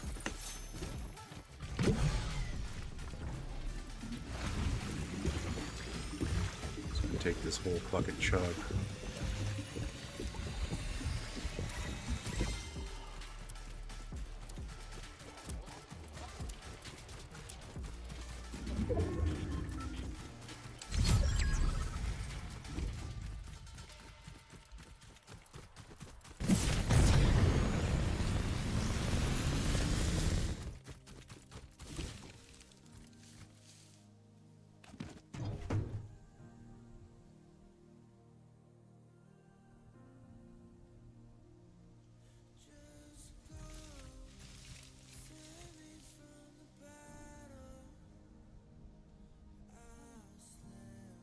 When you deal enough damage to enemies, like what's enough?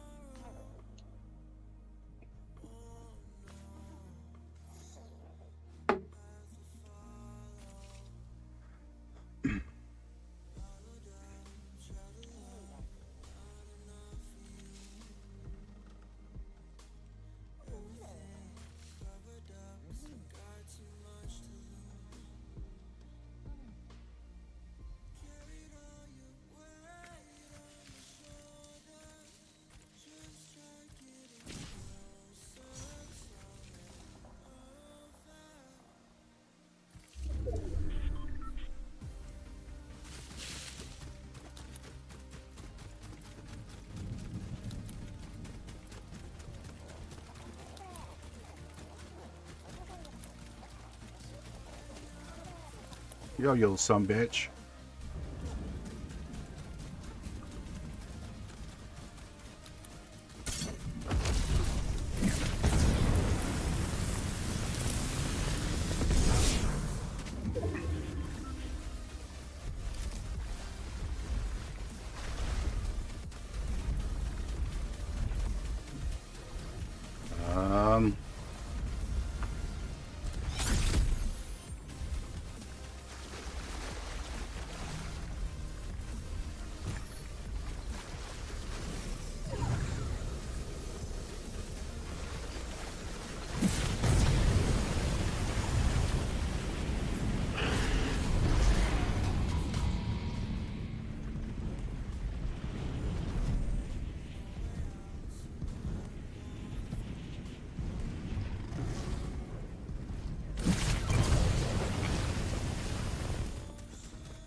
Shield.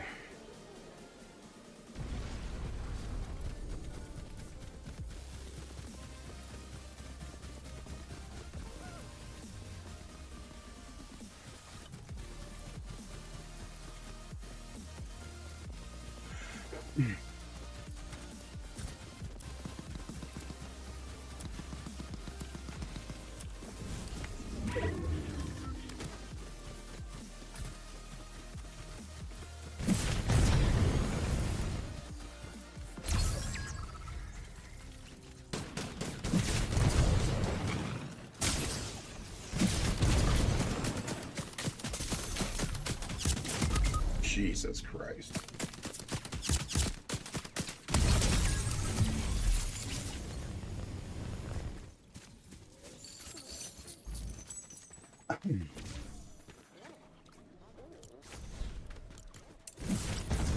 Alright, one more probably. See if we can find another cube sprite.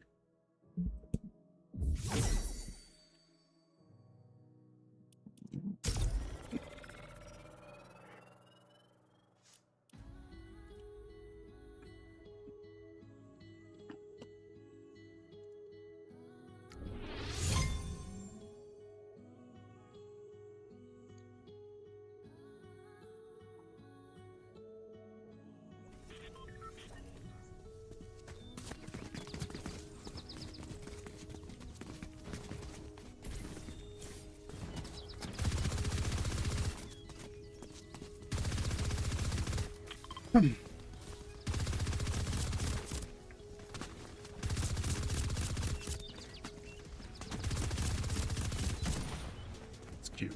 Cute, bro. It's pretty sweet.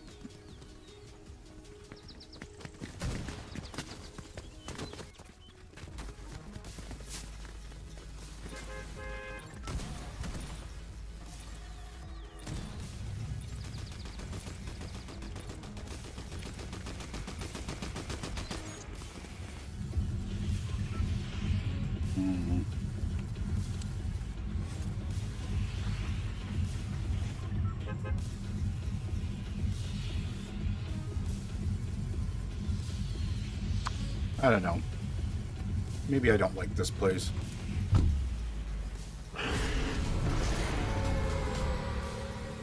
Anywhere on any of these four corners is tough. Pushers, storm, pushers.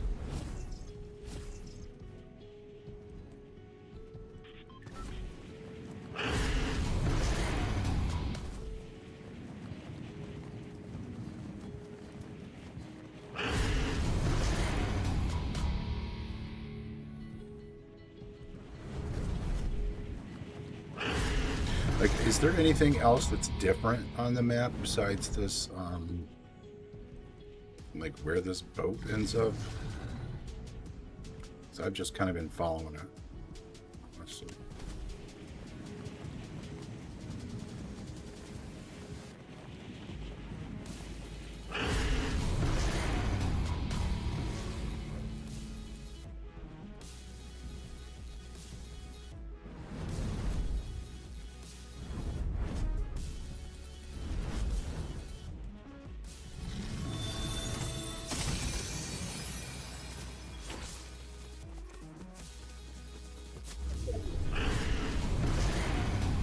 That's what I should do.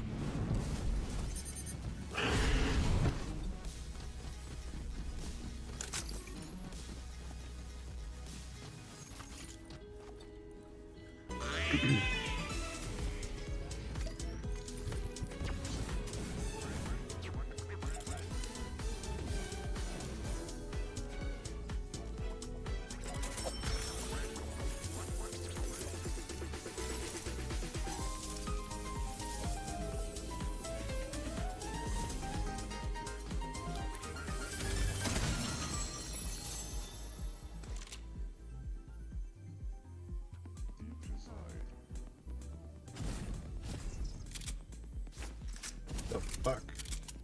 Shit is acting weird.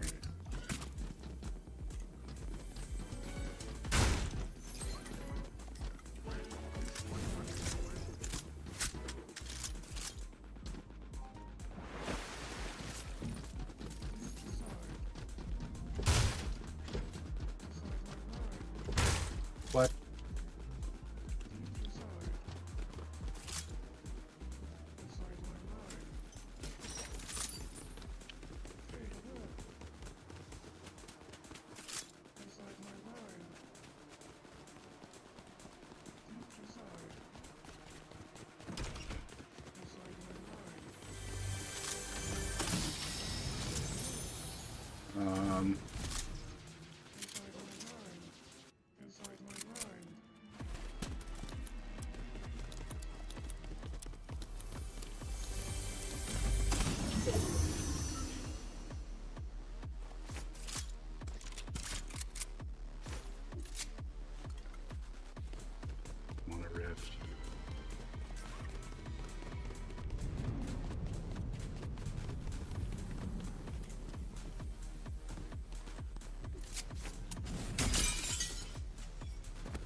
All right.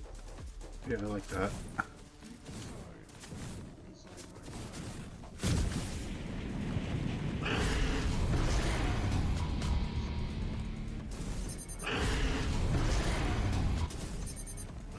Oh, shit. I'm okay. Everything's fine.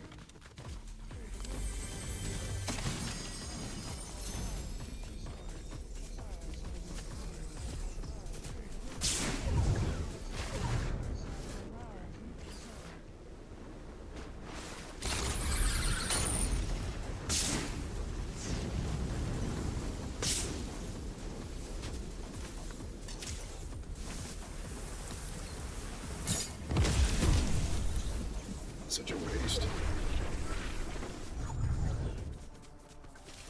Jesus. I have no health.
A little third party happening there.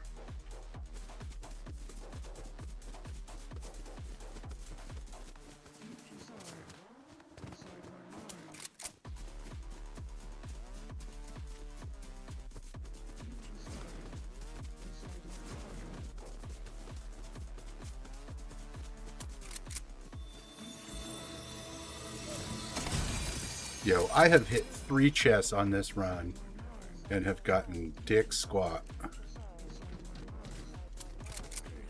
What does a duck do?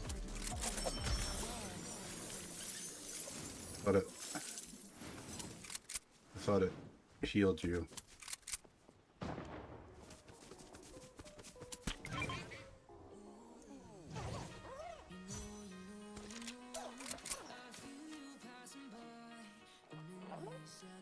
Oh, just shield.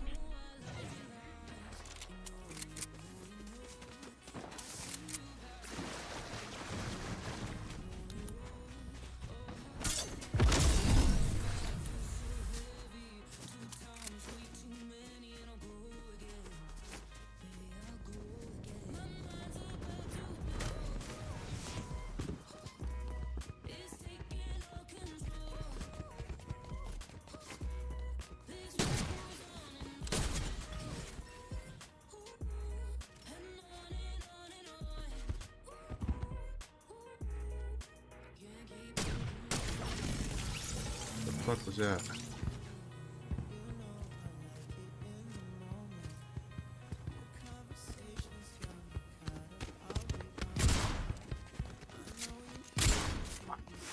Missing so many shots. Yeah.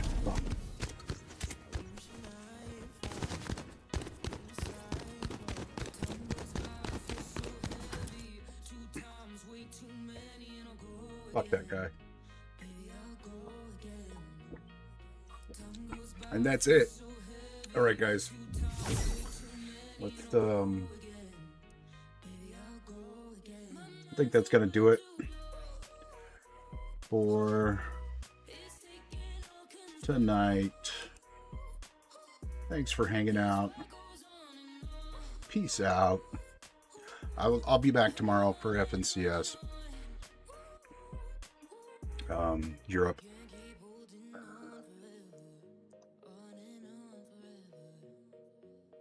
Later.